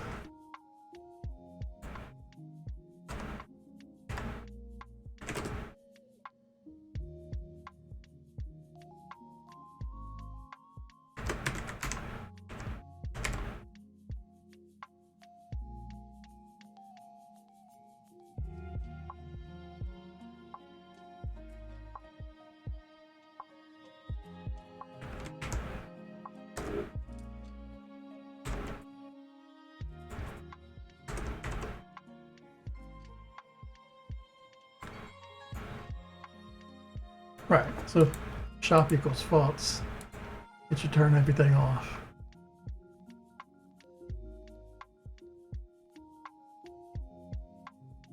Or if it equals true, it should turn everything off.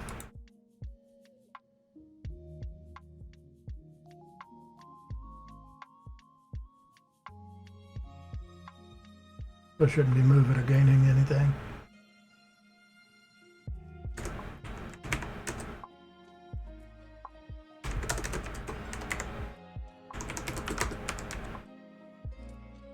Make sure speed equals 0, so it stops moving.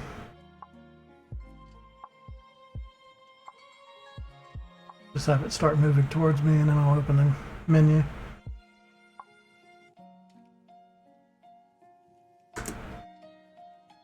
Okay, it stopped. But it needs to stop at shop open as well.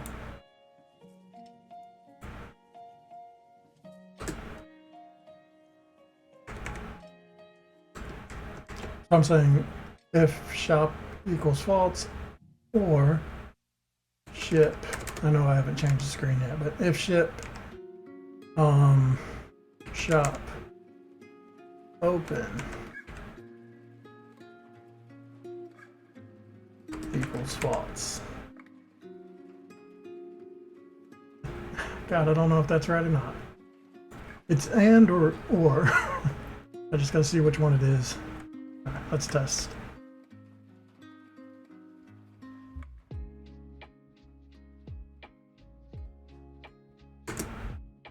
No, that wasn't it. Try and.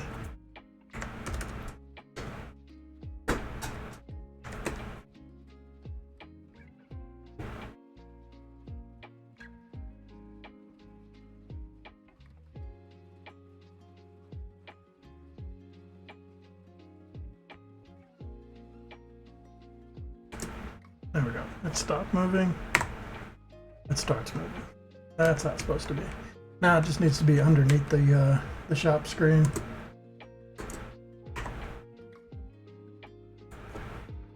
Which is odd, because I really thought its depth would be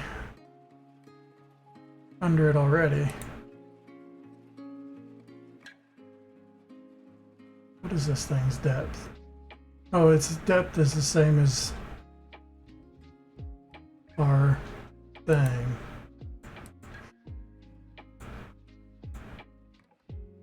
Because it's in instances, so I need to make sure it's behind the ship. Which I always forget how behind works when it comes to depth.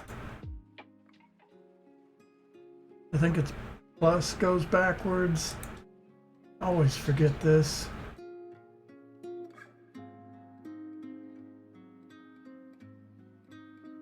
Depth 100, so plus should go back. So I want alien. But this will put it behind all the walls too, right? I don't know. We'll see. It might.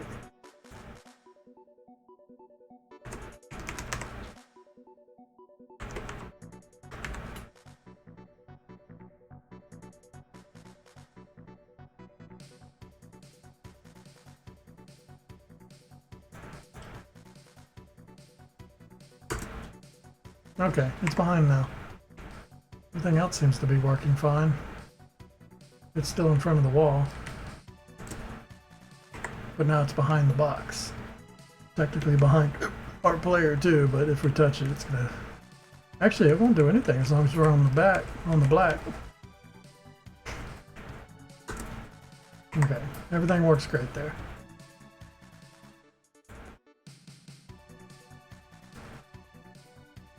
What's my walls set at? I forget. Well, they're not walls, they're backgrounds or whatever. They're at 10. Okay, so that makes sense. Okay. What's next? What was that? Oh, I was thinking about mini games.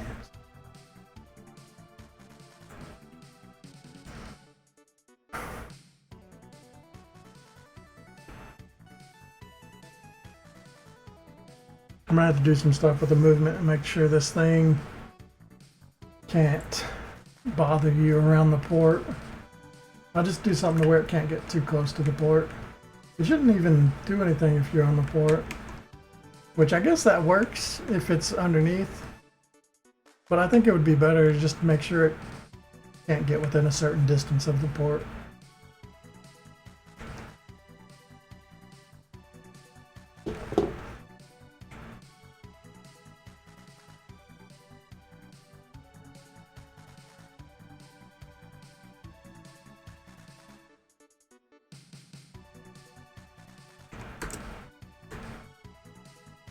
Wait, is that the alien? That's weird. I didn't collide with them. So something went wrong.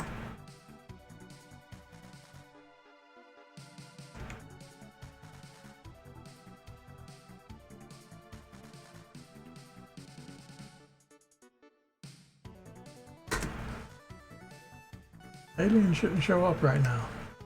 Did I collide with it and I just wasn't paying attention? I thought I hit spacebar, but maybe not.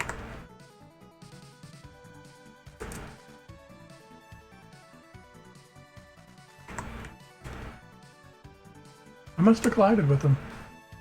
Because yeah, he shouldn't show up until I collide.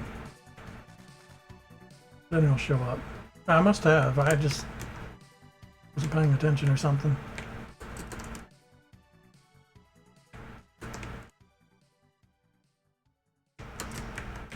So what kind of mini games do I want to have? How do mini games work in this game? If I'm going to do it.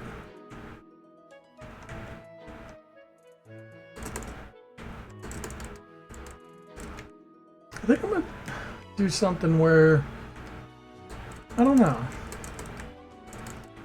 something to slow the alien down in the beginning so it doesn't just come at you immediately. Yeah, I think it should let you do like at least one area on your own first before he activates. I think I am going to do that.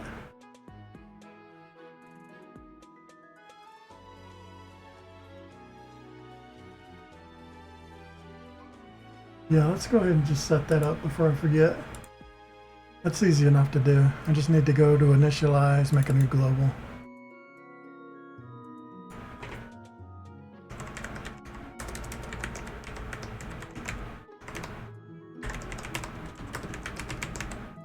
So alien trigger equals false. Go back to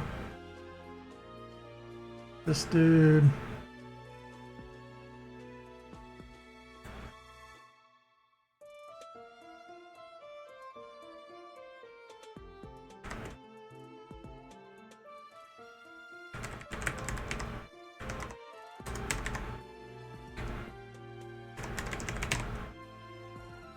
So alien trigger has to be active first, and what turns that on is just going into any zone once, which is done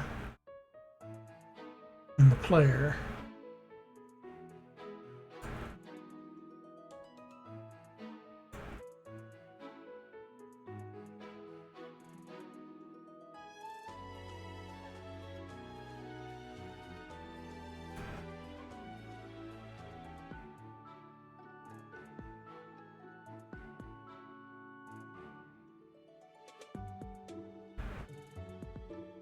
Maybe I set it up to where you have to go, if you go into the shallows, you can go into the shallows in the beginning all you want, but the second you go anywhere else is when he'll start pounding you.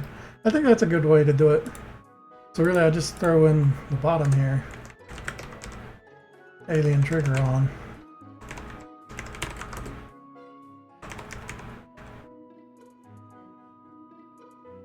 Which, this is a lot of unnecessary code that's going to be repeating, seeing as it only happens once, but I can't really think of another way to do it.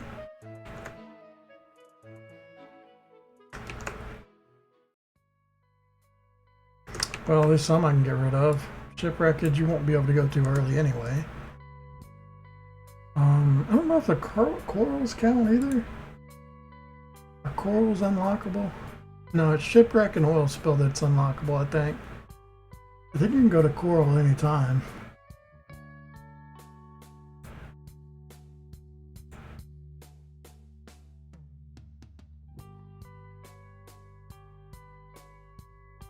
These two, though, you won't be able to go there until you have the detector. Definitely not this one.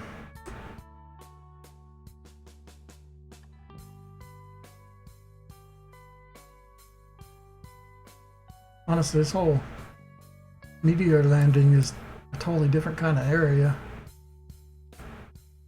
that won't be activated, and of course the alien's going to be there when you go there.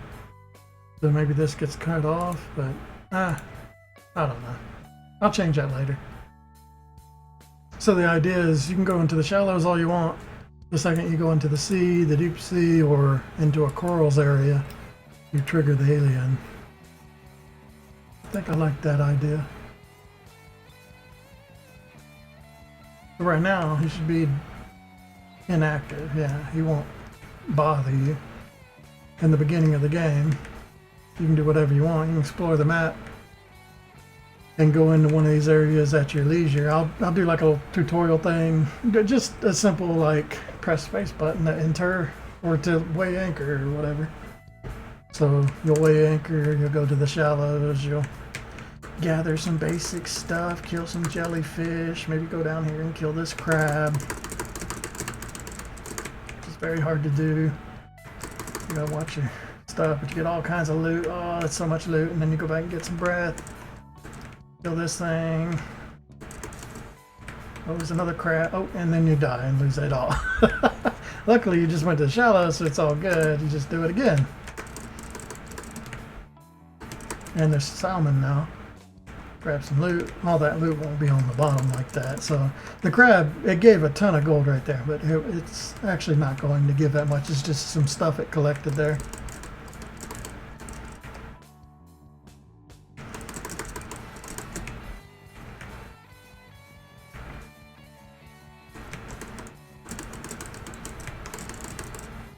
Nope. And then you get kicked out. It's all good. You got some loot. You can go get an upgrade or whatever.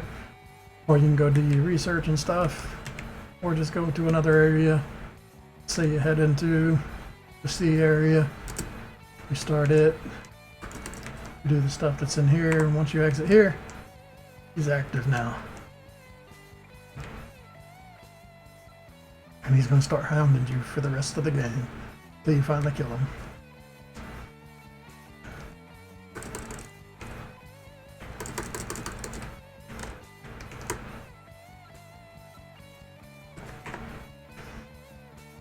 So I'm going to try the shipwreckage. Because I haven't really tested how he interacts with the foreground stuff.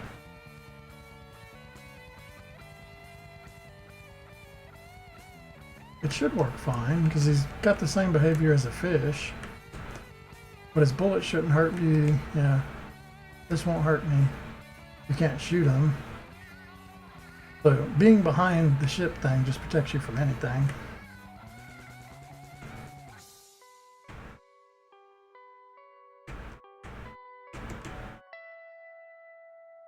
Yeah, he's dangerous. Especially at an angle. Then them bullets will get you.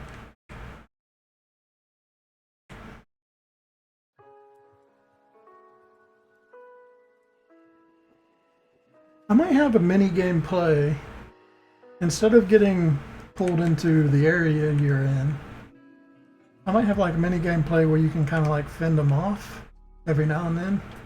So you don't get dragged into an area. And that would be like the good excuse to have some random event. Maybe it'll be based off of how much damage you do to them or something. So if you manage to like damage them really hard in a level, And the next time you touch him, you can get like a mini game or something. I don't know. I'm thinking about this.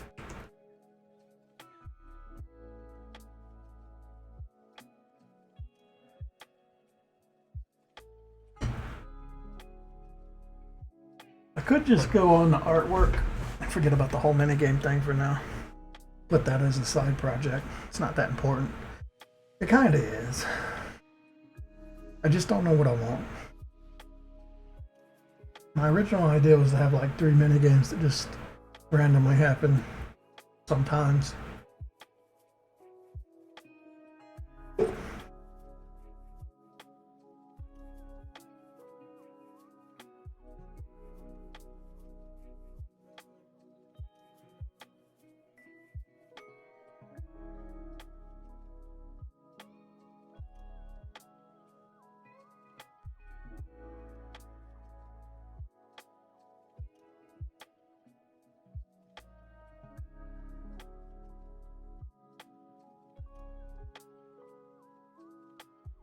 I don't know.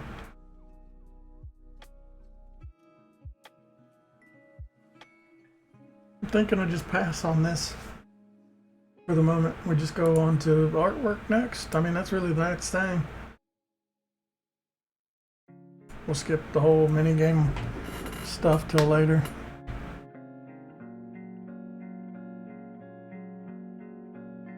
So let's work this stuff out then.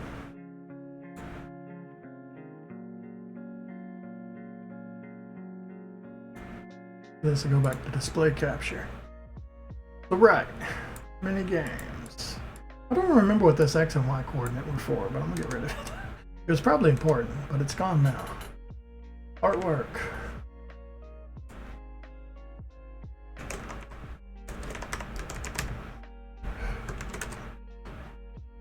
Ooh.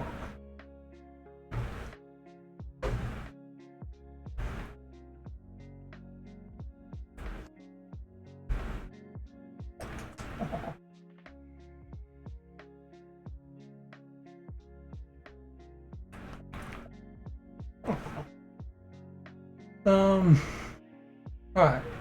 Cutscenes and stuff we'll do later. Let's just start with writing down most of this.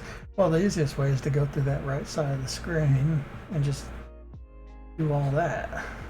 So let's start with, I guess starting with the player is a good idea, but I usually like to save my better stuff for later, but I think I'm confident enough in my artwork that it's not that important. So let's do player first.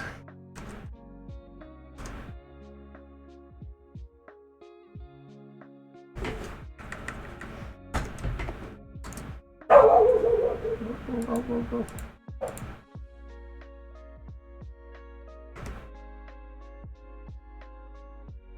Right, so we need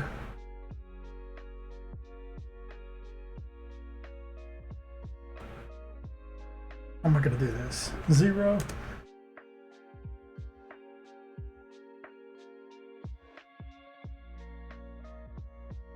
Let's just say 0.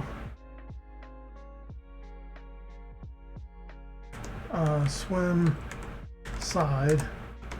0. Swim up. 0. Swim transition. So what this is the player, as he's swimming, he's got like swim animation with kicking his feet or whatever, as he's swimming to the side, as he's swimming kind of up and down, which is kind of like that passive position, and then a transition that goes from one to the other. And as far as facing left to right, I'm just going to flip the sprite. So I need these 3. 0 being, this is upgrade 0, the first one. So we're going to end up doing this like 4 times. But the sub will be different, and the dive suit will be different because they don't have this swimming animation. So honestly, just do this 2 times. Anyway, there's that. Is there anything else with the player? I don't think so. Now we just have 1, Swim slide. Oh yeah, there's gonna be like death animations, right? So yeah, we'll do 0 death. What else is there? There's a death animation. There should be like a start animation too, for like falling out of the boat. But I think that when I fall out of the boat, I'm just gonna use the normal swimming up animation. And then just rotate him and have him fall into the water from the boat. So this isn't necessary. We can cheat that. All right. 1 swim up. 1 swim.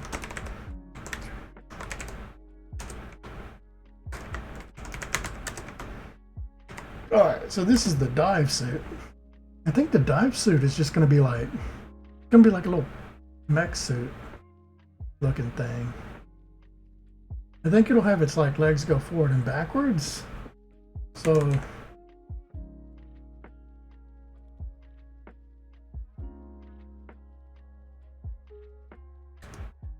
let's say swim backwards,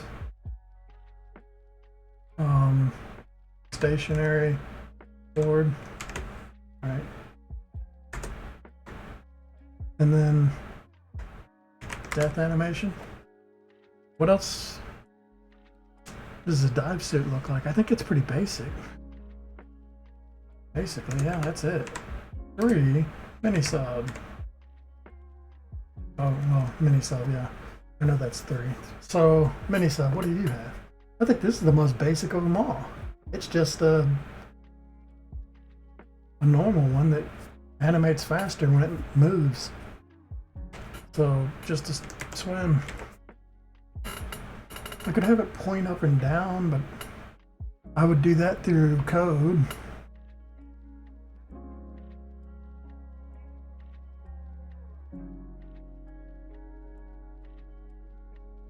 It'll definitely have like an explosion death animation.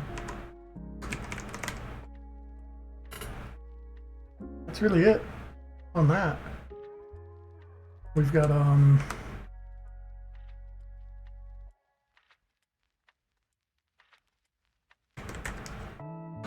ship.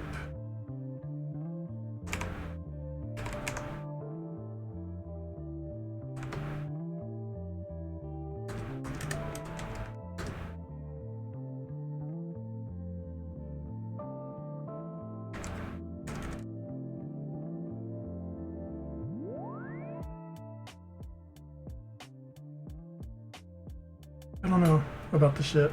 The ship's part of the level, but yeah, I guess there's a top version of the ship.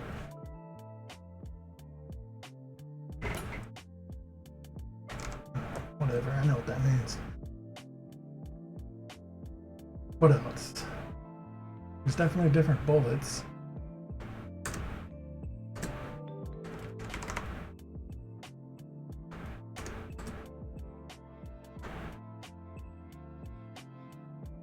The basic weapon is just harpoon. Then there's a better harpoon. There's gonna be like dive suit harpoon, which is just a beefier looking version. So the first harpoon is used for the first 2 upgrades. The second, or the number 2 upgrade, will have like a beefier looking version of the harpoon, and then there'll be like torpedo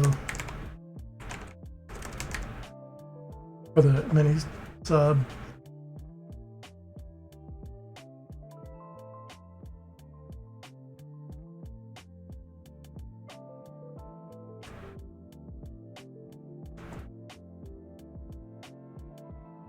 Okay.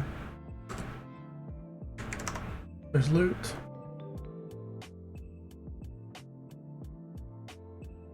Then I guess we just work away from the top. So, but I don't want to do the alien first, so we'll throw that further down. Let's do anglerfish. I don't know. I want to start with something simple like jellyfish and salmon.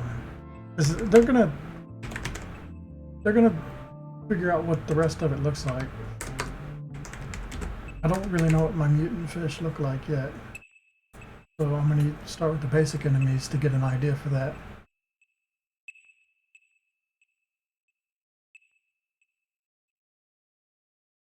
So jellyfish just have like a swim animation. That's it. Oh, and a death. Swim and death, that's it. Salmon, same deal. Swim death. I think most of my enemies just have a swim and death animation.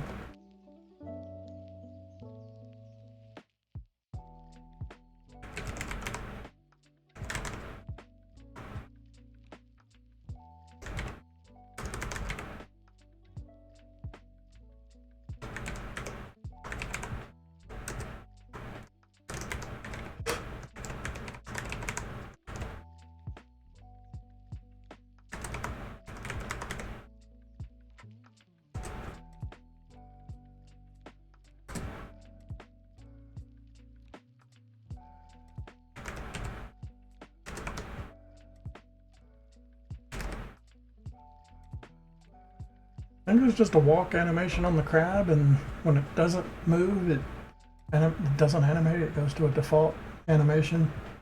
Then a death, that's really it. Crabs don't do anything else.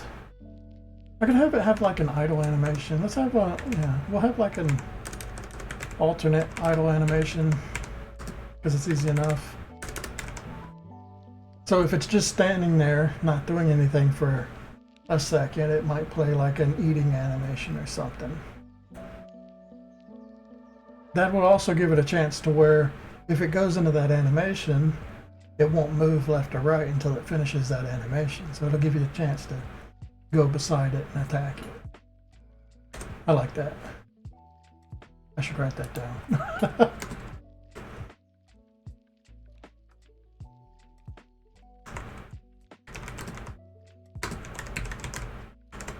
Okay. Cool. What else? Octopus just has a swim and a death, I think. Basically.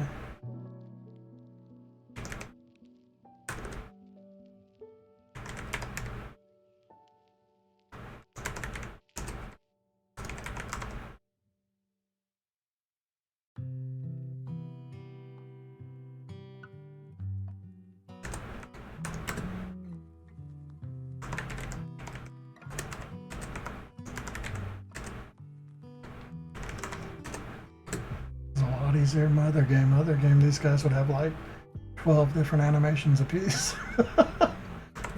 Alright, turtle.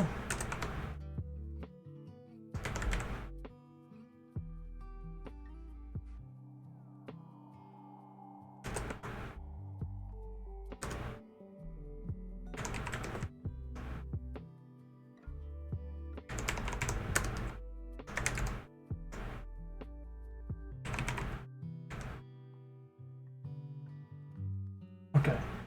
Decaying corruption levels being the turtle's got crap on it, and as you shoot it, it loses the crap, and then it needs a swim happy.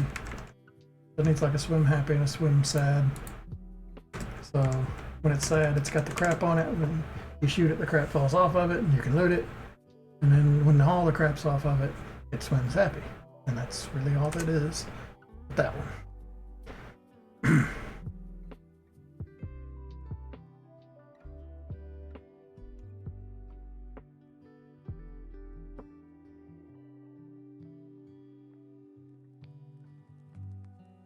I guess the last thing is just location stuff. So, well, that's not true. There's still the eel. We haven't done anything with him.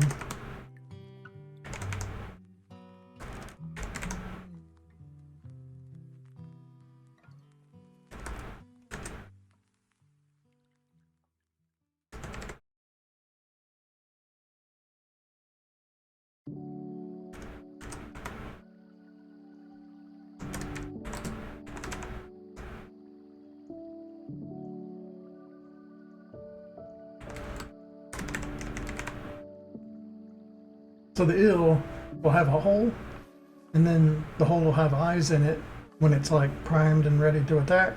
If you move in front of it, eel shoots out, and I'll just have this eel, I'll draw it in based off of how far it goes away from the hole.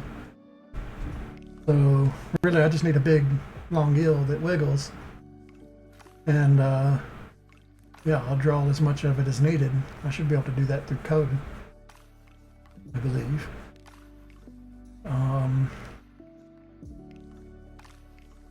I don't know. We'll try it. We'll try and do it without animating it. But that'll be that, and then death. If you kill it.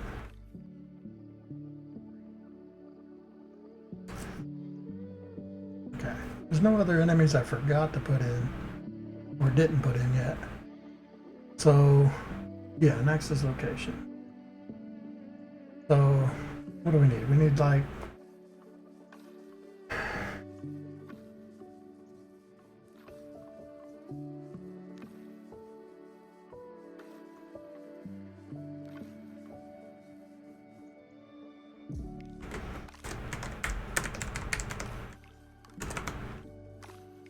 so we need a background for the shallows, maybe multiple backgrounds. Let's shoot for 3.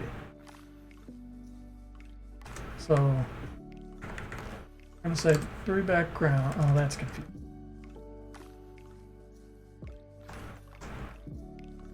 We'll say 3 question mark. We're not sure. Probably 3 backgrounds. Same with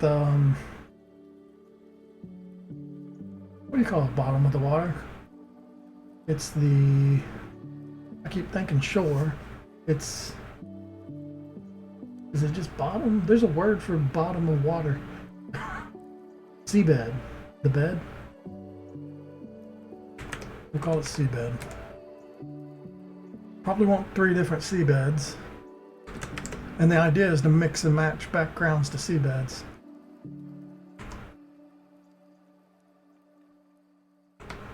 I'll just do this on the first one to remind myself that I might have 3 variations to cycle through. Randomize.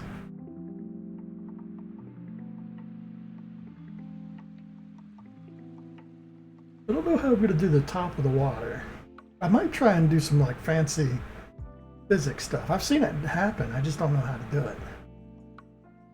But I remember, who was it? I can't remember your name, man. Hunter. Hunter did some really cool water physics stuff using Game Maker. So it's definitely possible. I might try that, see what it's like. But I'm not gonna worry about like the top of the water yet.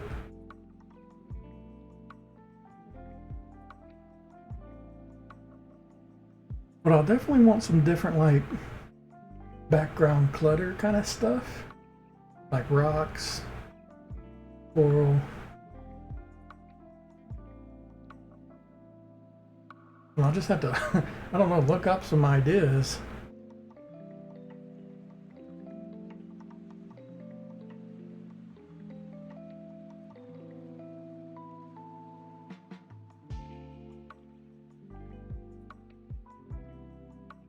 Let's just do like a couple shells. I mean, this is more like generic stuff that'll go in any of them, I think. Different like rocks.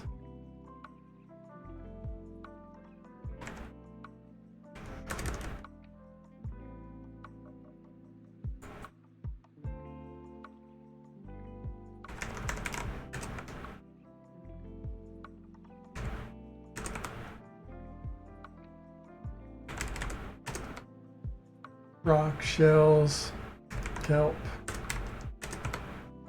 coral, trash, always trash.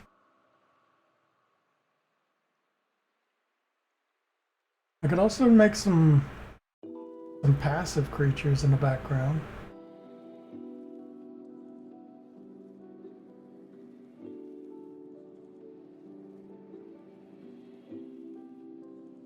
Maybe. Yeah, it would add more movement to the screen. Do like some background fish or some background, yeah, just passive creatures that move.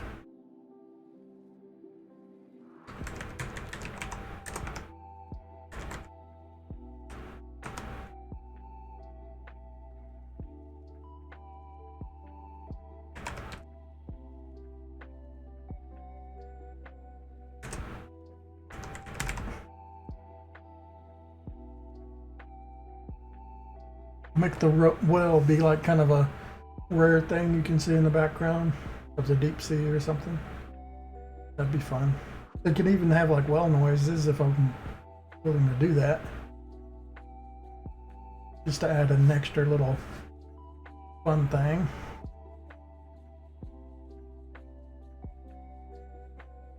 Oh, and a bird.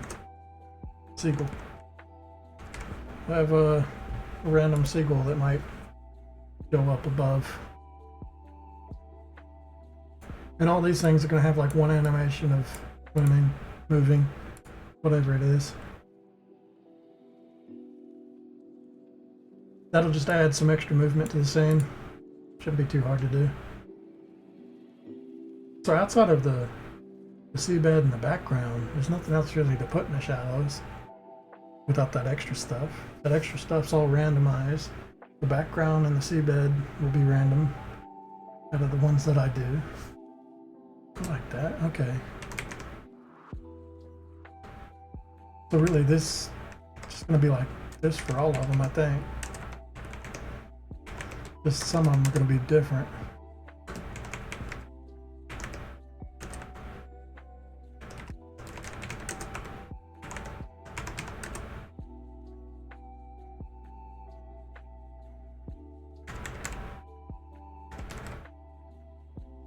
Alright, oil spill. I think it'll just have one background and one seabed, because it's like an area that you go to in one place on the map, so it doesn't really need to have variation.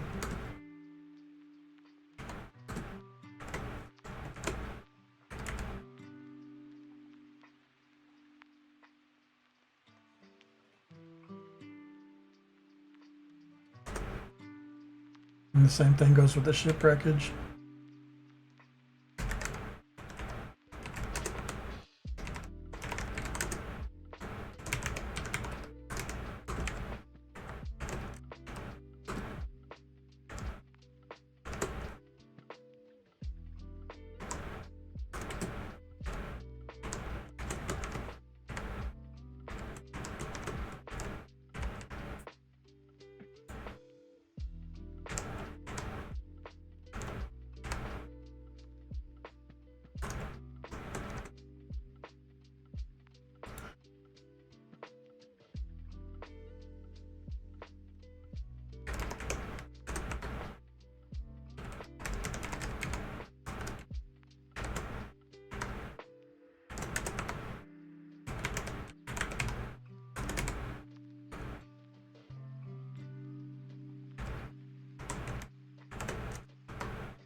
So I want coral walls.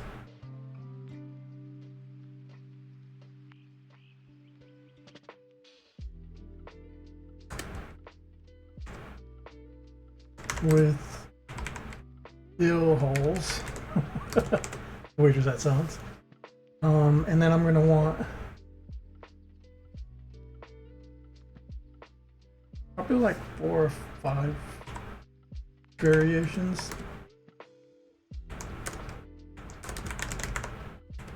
So the idea is in the coral area you'll have your basic, like, you know, different background, different seabed, but there'll be walls. There'll probably be like 4 places that walls can spawn, so 2 on the left, 2 on the right, and then those coral walls will have like 5 variations they could be, and they just get higher and higher, and then where the holes for the eels are will be at random places. So there might be one that's like a very small one on the bottom, but the hole like points up, So the hill will come up out of it, or there might be one that's very tall that's got lots of holes for hills to come out of it, and it's all just random. So the idea is to just do a lot of like randomization with this particular kind of level based off of the coral.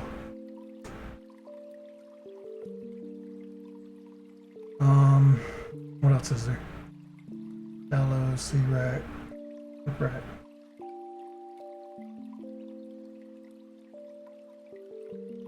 There's going to be the meteor landing. I'm going to do that after the alien. Oh yeah, we got to figure out what port looks like. We got to do the overworld map. I guess now would be the time to do that. I don't know how I'm going to do this.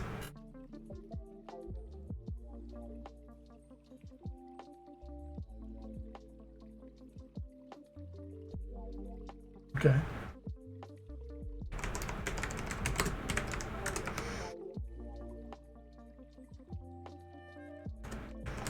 Basic map. Shipwreck. I'm thinking I'm gonna make a map, right? With the basic map. Just draw something. And then I'm gonna draw on top of it the location of the shipwreck and the location of the oil platform. And I'll have them get revealed as you come close to them with the detector. Same thing with the meteor landing. So they're going to be like little stickies that are on top of the map, and everything else will be basic map stuff, and then just like map movement crap. I don't know. I'll figure that stuff out when I draw it. What are you doing? Sometimes does this, or she just stands there and does this. She wants attention.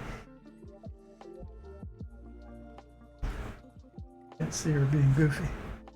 Alright, so shipwreck location, oil, platform.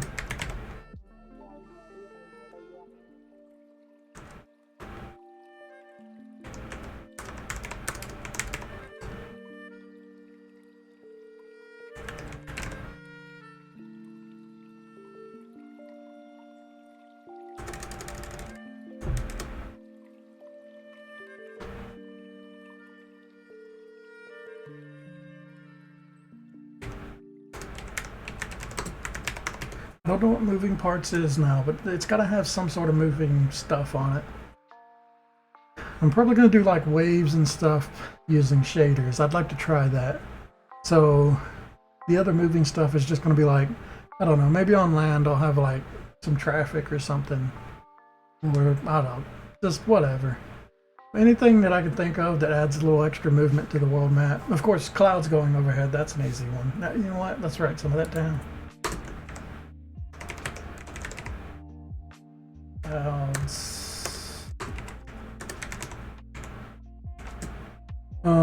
What else could be like moving in the background of the world map? Ooh, like other ships. Oh, birds. That's an easy one. I don't really want other ships out on the water.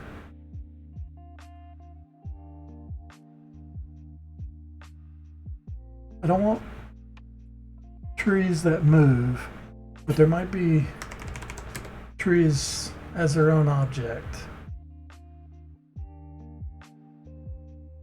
that I'll animate using shaders.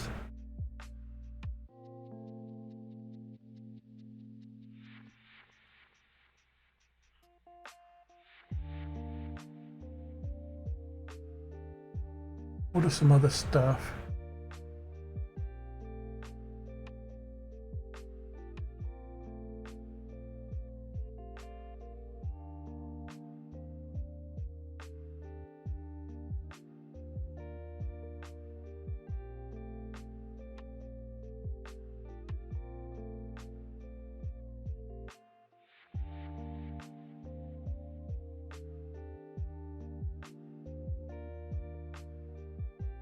Oh no, that's a good start.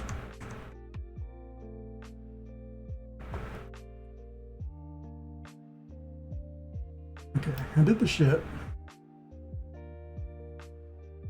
Yeah.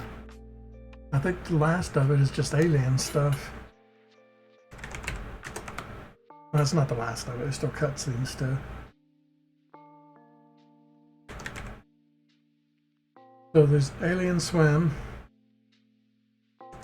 There's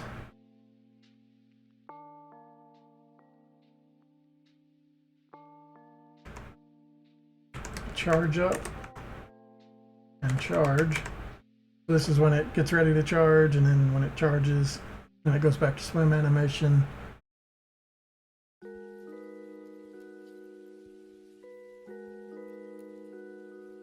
I think I'm gonna have a transition for this one.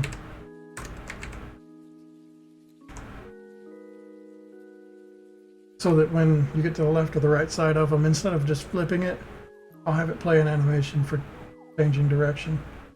Because it'll look nicer, and it's a big creature. I don't think I'm gonna bother with that with the player. We'll see. I might add that. It's not gonna be too hard.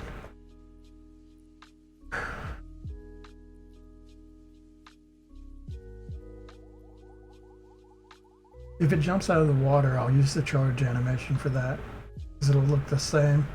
Basically it in like an aerodynamic shape. Water hydrodynamic.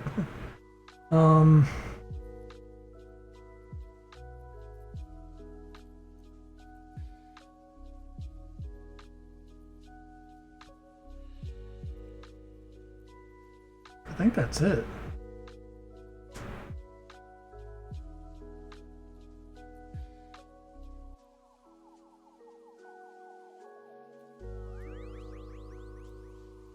We're gonna have to have its projectile. Not sure what that'll look like, but we'll draw it here once we're doing the whole alien stuff.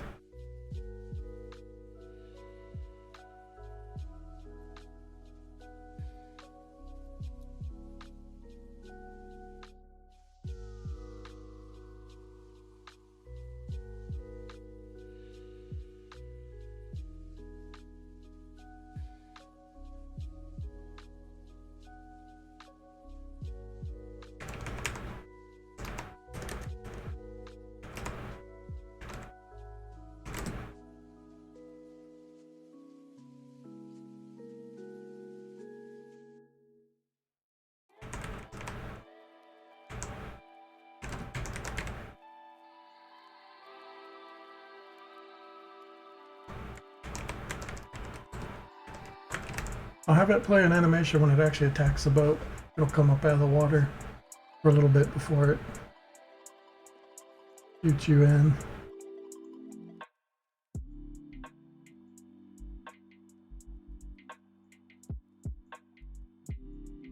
And then I guess I'll figure out like boss stuff. I don't know anything about the boss fight just yet. I might need some new animations for the boss fight. But I'll just put it all in there. I'll figure it out when I'm on the canvas, because it's just easier to figure things out there. I'm thinking the boss fight is going to be like a giant meteor in the middle of the map, and then it'll be like curled up around it. Got to start off doing like something simple. I'll probably have it like change form. I think what I'll have is you start off fighting the boss like he's normal until you do a certain amount of damage, and then he'll like absorb the meteor and get even stronger. So second form kind of deal. Then we'll do something different with like the way he works. And then yeah, I'll figure out all that stuff at that point. But a lot of the alien stuff is later on.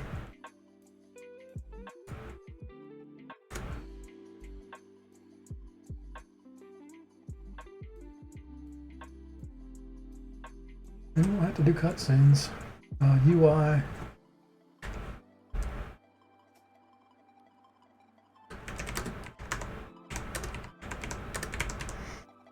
We'll just do that one very broadly right now. I don't know what they're going to be. We can start with all this crap. That's a lot of stuff to draw.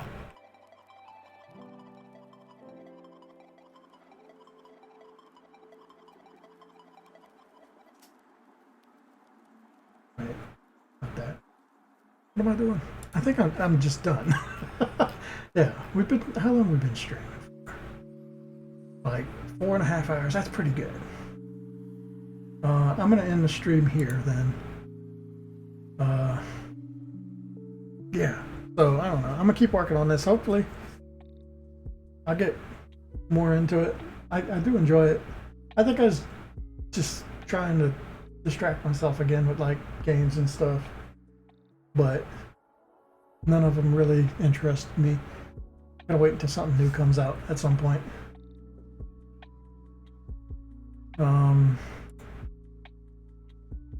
But that's it. Yeah. Later.